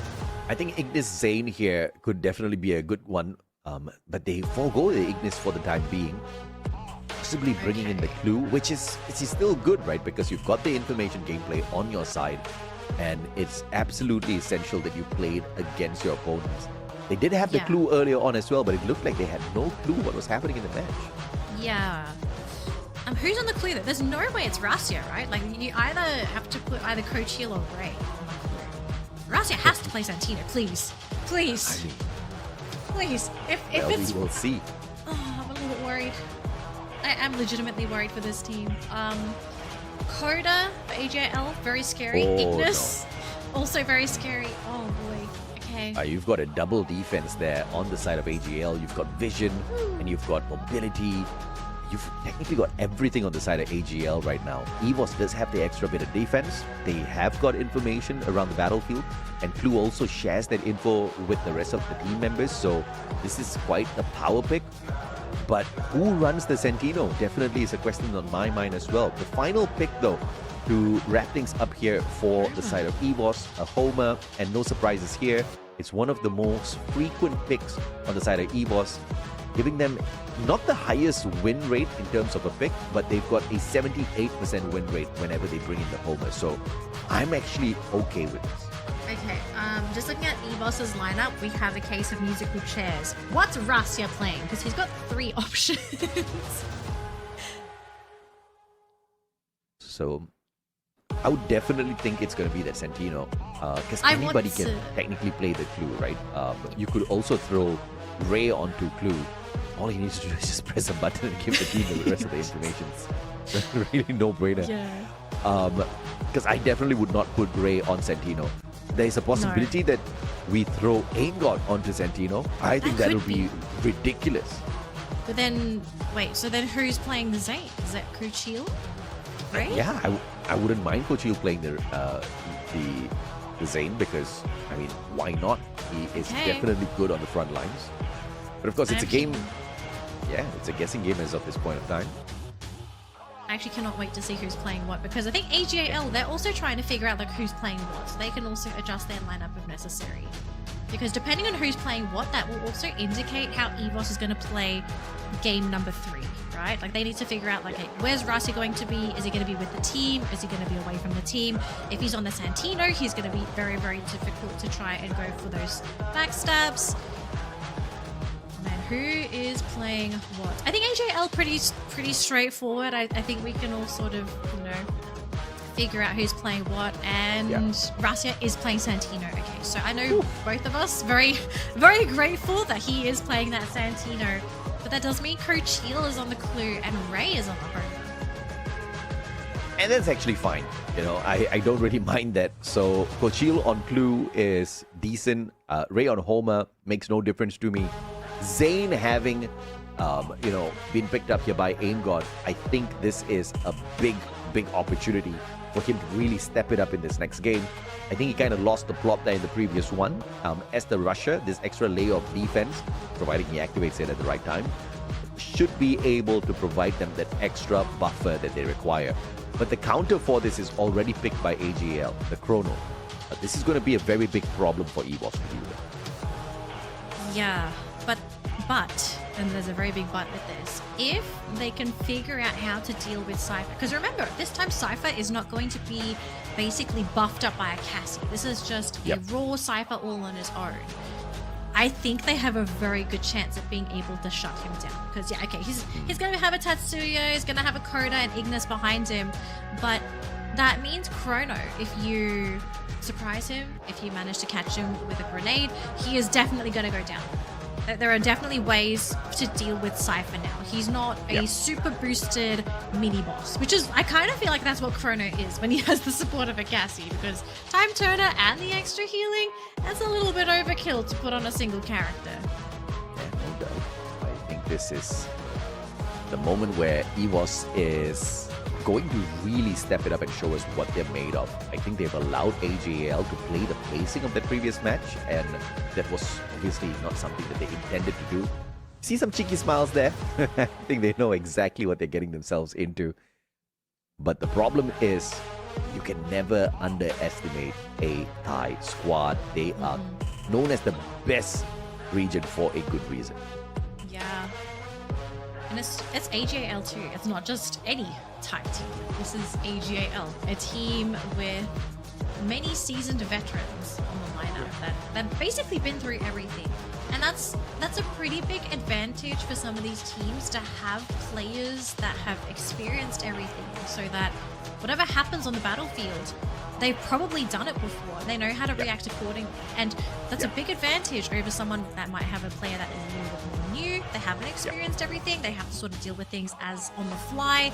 And that's a little bit of extra pressure on the players to figure out the appropriate response. But speaking of response, you know, this is a game 3. Both of these teams have basically tied the series 1 apiece. So the winner of this last game will continue on in the tournament. And we're going to have to say goodbye to one of these teams, and that will be the loser of this final game, because we are in game 3 of this best of 3, folks. If you are in any of our live streams, in the chat, let us know who do you think is going to win this set. Is it going to be AGL or is it going to be EVOS Divine? Let's find out together, everybody. It's round number 1. Yu is the first one to aggress on up fourth. Flame Mirage thrown out. This is where AGL can step it up a little bit here. You see that Santino left back. Question is, what does Rasia want to pull off with this? He can have the option of quickly jumping into the fight with the rest of his buddies. Cypher does get tickled, but Ray is in a pickle outside. A little exposed, but thankfully there are still a few tents to work with. He's got his teammates there as well. There's the time turner used by Cypher. They're trying to go a little bit too deep there. Ray, unfortunately, getting clipped, and Dew also going to be getting clipped as well. And AGAL, they may have just been outplayed by EVOS Divine in round number 1. We still have Team SR here, but he's nowhere in range to be able to save his teammates. So EVOS Divine starting strong by getting round 1. Coach Shield hitting the triple with the M500, and that's what you need out of this guy, right? We questioned what was the use of the clue, and this is exactly what it gives you. Information that is so essential. And Coach Shield and the rest of the squad making good use of that. Ray on the homer. I definitely have my questions as to how they've been able to make this work for themselves for so long here. Obviously, Joseph is a mainstay these days in the meta. And the debuffs haven't really been absolutely effective. In fact, again, those debuffs are turning out to be a boon for a majority of these players. And Team SR gets tagged up by that. Going to be tagged up for now, but no movement for either of the teams. So I think they're trying to figure out, okay, what's the play? Who's making the first move? Because I think now both teams are sort of realizing that, okay, because this is an elimination match, we can't afford to play too recklessly. So they're trying to spot and see, can we catch anybody out? Are there any mistakes to capitalize on? But if no one's moving, there's no mistakes. So yeah, we're going to have to wait and see as people will start moving once that blue zone starts to kick in. And Cypher repositioning, getting very close. Oh, it has been caught by Rasia! Cypher fell for the trap. He thought it was going to be okay, but it doesn't matter. Sometimes you just got. Ray backing up his buddy, catches sight of Dew. Too much to the Jaden. And Dew really finding it tough to find the aim on the Deagle. But the rest of the spray down, it's a 1v1. Made into a 1v2 as Coach Hill does his job, picks up aim guard. Cypher though, can he reach any one of his buddies? I don't think he's in position It's to. totally camped out. There's just no way. Yeah, it's been gate kept by aim guard and Coach Hill. I mean, okay guys, I guess Cypher is just going to have to play that waiting game, but is his time turner coming off cooldown anytime soon? If it's off, if it's going to come off cooldown, then he would have had a chance, but I guess it was just going to take far too long. So EVOS Divine, another round. And Coach Hill with another triple. This guy is just finding it absolutely easy to hit these headshots with the M500. Too much of fun with it. Obviously, he's going to be a little upset that he has to change his gun in this third round. Now that they are rich and they can buy anything that they want. The pains of being rich. He goes for a deagle instead. My goodness. Let him have his fun. He says, guys, I'm popping off. Let me pop off. All right. Round 3. AJL, they are behind by 2 rounds, so they would ideally love to be able to pick up a round here, and that's a great start, but it's a 1-1. Chinoi for Aim God, but Aim God is a really big target, though, on the side of EVOS. First blood. Yeah, so, absolutely. That's a really big trade. Coach Hill, though, going to try and meet up with his team. There's next to Cypher and SR, though, so this is a really, really deadly call. If he goes down, that might just be it. Rasia, though, thinking of coming as well. Out in the open. No knocks yet. No one tags. Oh, SR! Caught by Coach Hill. And Cypher as My well. God. EVOS, where have you been? I cannot believe what we just saw. Team SR sends out that Flame Mirage in the wrong moment, and he allows a very quick cross by Coach Hill, who was hunted down by 2 players at the same time. And Coach Hill takes advantage with that maneuver, gets a knock as well. And EVOS Divine gifted that third round. About to run away with this. I don't know how All Gamers Global makes their way back in here. I mean, there is still a few rounds to go as long as EVOS don't take those as well. Now, very, very dangerous call here for AGAL because Dew's gone for a very wide wraparound, but Ray is there as well, leaving Cypher and the crew to deal with the front lines. And Crucial playing with the low ground, lots of ice grenades, but Aim God has been found out by Cypher. Little bit of a skirmish there. Crucial still trying to catch out Chinoi, but the angle's not right. Crucial and Aim God ends up being caught. So AGAL slowly breaking through EVOS's defenses, leaving Rasia and Ray as the sole survivors for the team to maybe be able to hold the fort. But 2 versus 4? Yeah, this is going to be a very big uphill battle for the team. But getting rid of Team SR, we're a step in the right direction. Yeah, bad position held overall by Coach Hill, but, you know, even the greats are allowed to make mistakes sometimes. Cypher tagged up still by Rasia on the way down. But that's not going to be enough. Ray's going to be the final buddy of the EVOS players alive in here. As the MP5, but won't be able to do much with it at all if he can't get to Rasia. Yep. So that might just be it. Ray. Oh, Ray catches Chinoi. And there we go. No reverse. 1 versus 3 sweep, unfortunately. Yeah. But I think it would be a really great time to see a crazy play like that, especially in this best of 3 series. We've gone all 3 games, AJ. Okay, we need to end with the bang. We gotta have one round where we just say wow. I think we've said wow a couple of times already, but I do not mind repeating that for sure. All Gamers Global, 1 cyber point on their side, and a potential comeback here. But of course, again, I think Coach will drop the ball there in that engagement. Brought in the P90 alongside that Deagle, and he's just jumping around, bunny hopping, trying to get up that railing. Just didn't work out for him. He went up against a deadly shotgun, so... But this time again, another cyber airdrop is going to be baiting in both the teams, and Aim God is there to meet Cypher, but Dew punishes from afar. Oh, that's a big one as well. Aim God down, Oh SR is down, God. Cypher's been caught, Code Shield! Come on! What a monster! Oh man, blowing the door wide open for EVOS to take the round. Yes, it's 3 versus 2, but Code Shield has just gone off today. This man, he is hungry to win it. He wants Give it to to stay. him. Yeah, give it. Give it him to him. everything. Give him Deuce to everything. Fado. Ah, he's almost got the ace. They might With even the drag. VSS. I say drag it. Let him have it. There you Let go. him have it. Deuce desperately trying to take down at least a couple of players. Spotted out. Coachil. Pushes Dew back. And Coachil. he gets... Oh no, it's Rasia that gets the final Oh, nail to no. pop in there. No ace. But another triple. The 3rd triple for Coachil in this 3rd game. Too many 3s in there. Coach Hill secretly the true sniper on the team. Just doing some big damage, big numbers. Round 6, 1-4. EVOS looking fantastic in this final game of this best of 3 against AGAL. And AGAL has been one of the biggest hurdles for this team for the entirety of Clash Squad. So for to see the evolution of EVOS Divine, it is really fascinating. But it's not over yet. Things can still make a turn. It's going to come down to how both these teams play now. And you can see AJL, they really want to assert dominance on the top of the Mammoth spine. But it's very tough because they have to go uphill. They lead with Chinoi, but they have to be very, very careful here. Ray going to try and go for a heal, but he gets taken down by the Flame Mirage. I mean, very well played there. Ray just couldn't patch himself up in the nick of time. Squad's running a triple VSS. Coachil in a sticky situation. Spotted out by Cypher. Oh my goodness, played his angle so well to recover.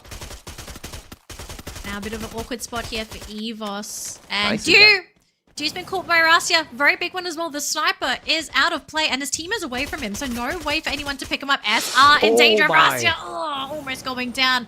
Does manage to hide, but Rasia, he is turning into a big problem. And as Cypher can maybe deal with him, SR and Chinoi! Rasia may single-handedly win this for his team.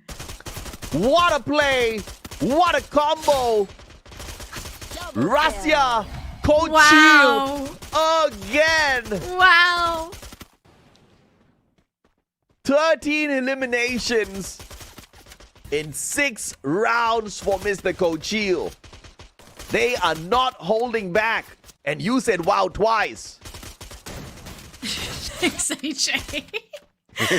What an incredible round though for EVOS. This was their match point round as well. We are about to potentially witness EVOS Divine break through one of their biggest hurdles coming into Clash Squad, which is AGAL. This could be the map to determine it all, but they also need to maintain their composure. Don't get cocky. Don't get too overexcited. Focus. This is the one time they need to focus, because if they start losing matches now, we know what AGL can do with this. They can absolutely come back and reverse sweep EVOS. This has been something that has happened to this team in the past.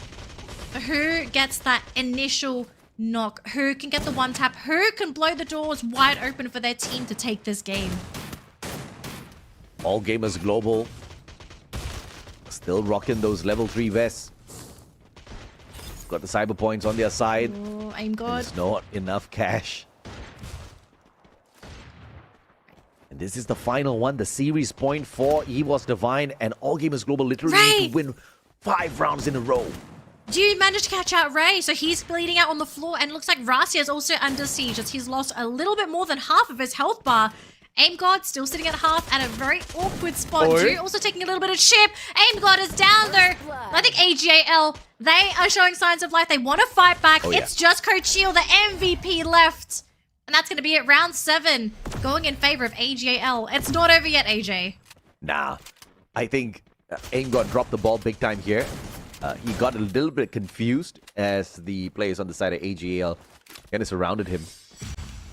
But that's not something that's going to punish them just yet. They still do have a lot of money in their pockets to buy anything they want. But what they don't have is what all gamers global have, that level 4 vest. Whew. All right, EVOS. All it takes is one game. They just need one round to break through. But AGAL moving as a unit. They still have one player up on that high ground.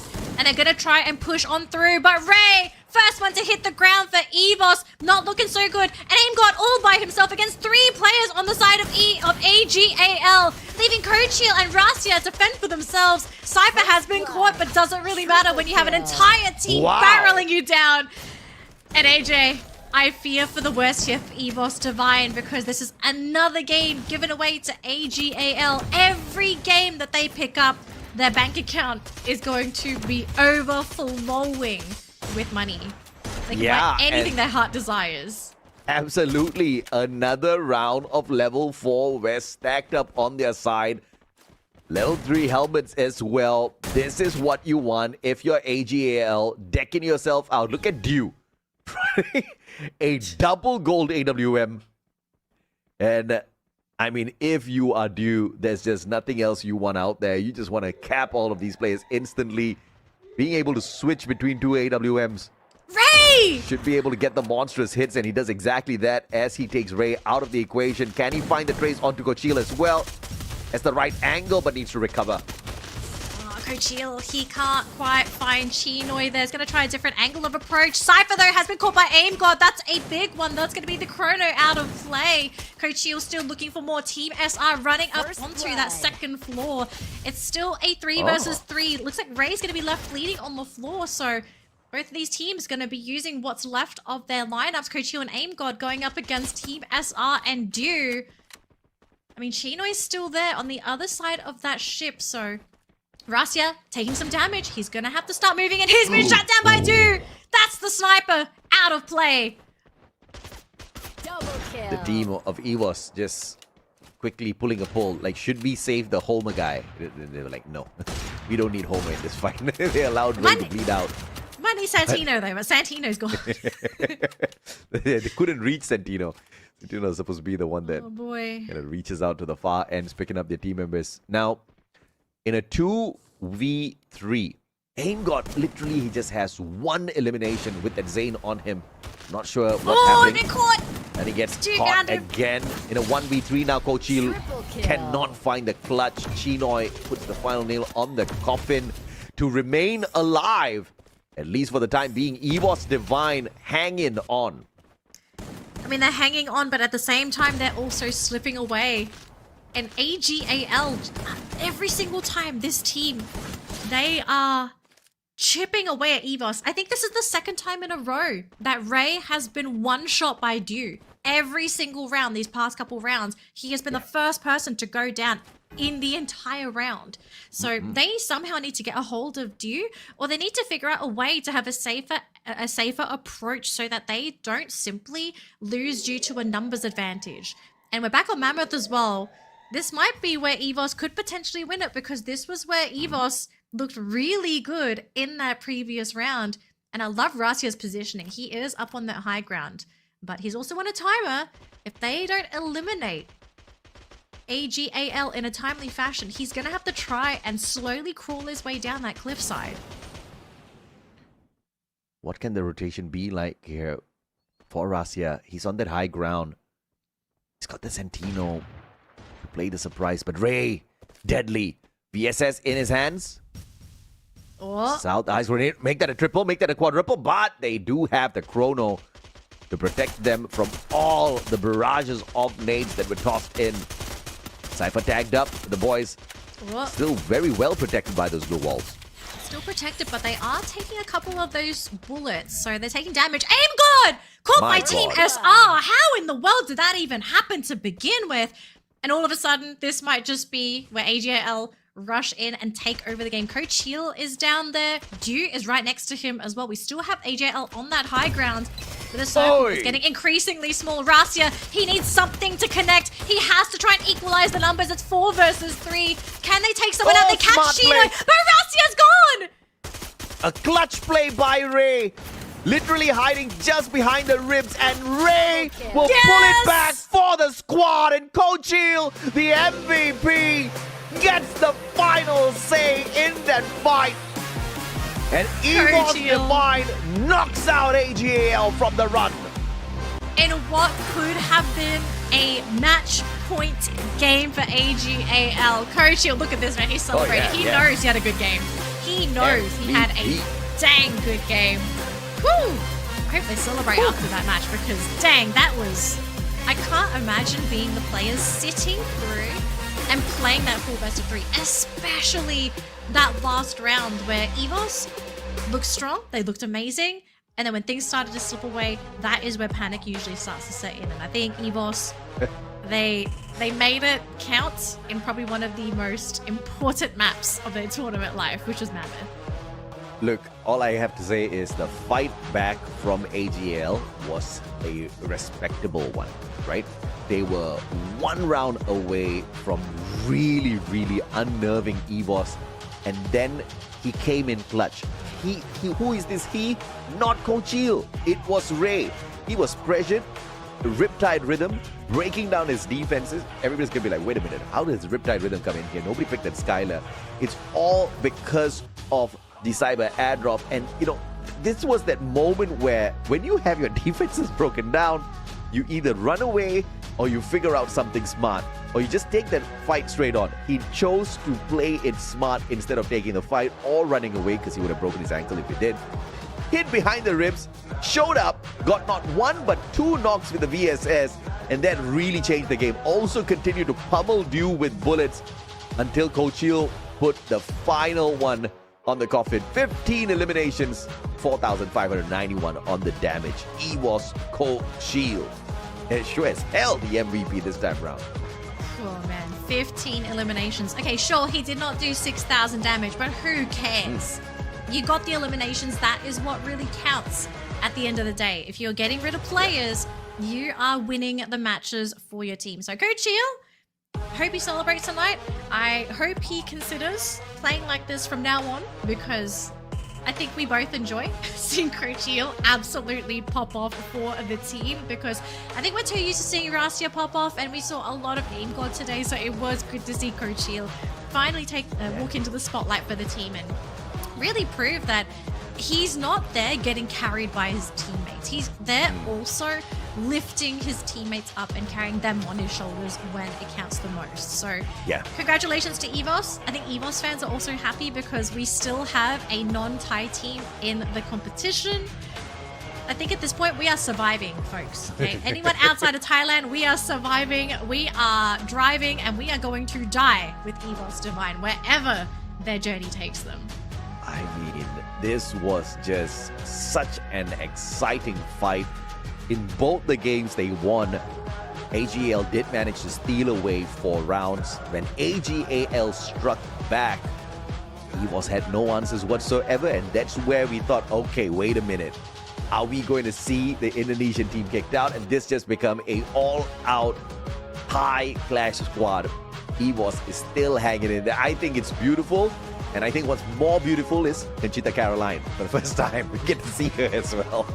I think we're all excited to see her. So I'm looking forward to the interview as well, because I think EVOS have a lot to say. If they don't have Coach Heel do the interview, I think a lot of us will be very disappointed. We got to hear Coach Heel after that round, because I can imagine him just being full of adrenaline even after everything is done and dusted. So hopefully we are going to be hearing him on the mic. And it looks like we are almost ready. Actually, no, the interview is ready. So we'll have to see who we get from EVOS, because it's going to be a bit of a surprise. Let's see who we're going to get today. Baca lo kodok. Bung Surya.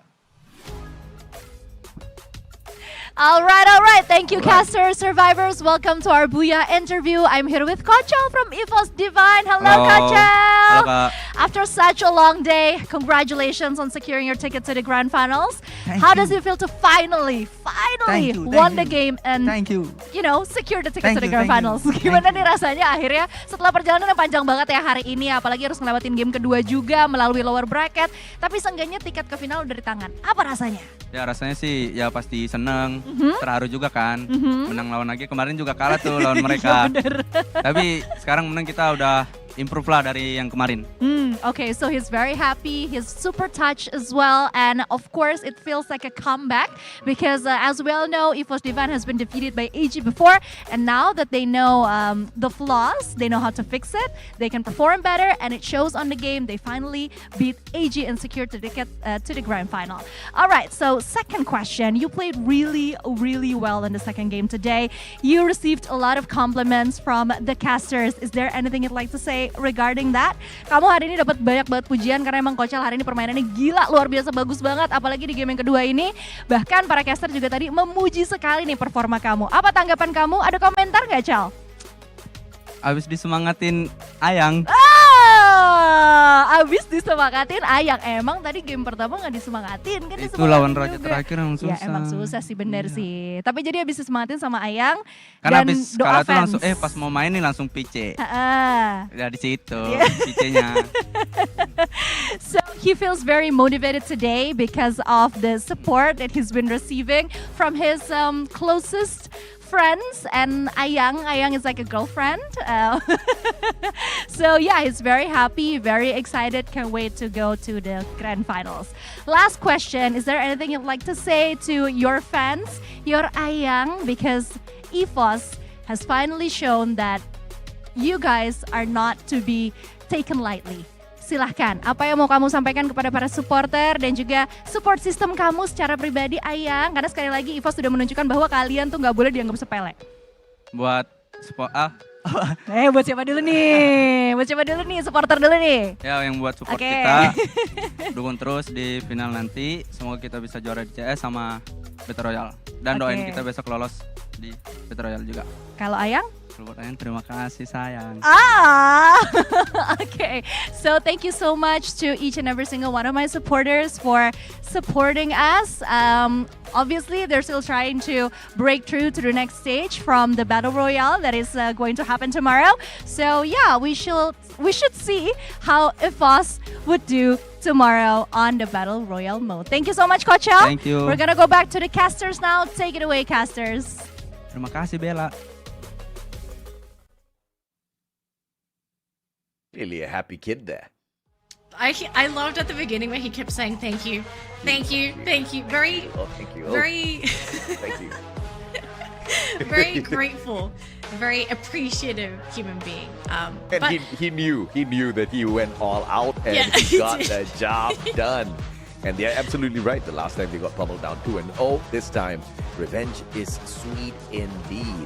As they get this victory, the journey is not over just yet. Yesterday we saw a heartbreaking, well, at least for the Buriram fans, a heartbreaking encounter between Buriram and Twisted Minds, which also sets up this date between Twisted Minds and EVOS as we head into the lower bracket round 3. The upper bracket final to find the very first team that gets into the grand finals will also be the battle between Falcons and Vertus Pro.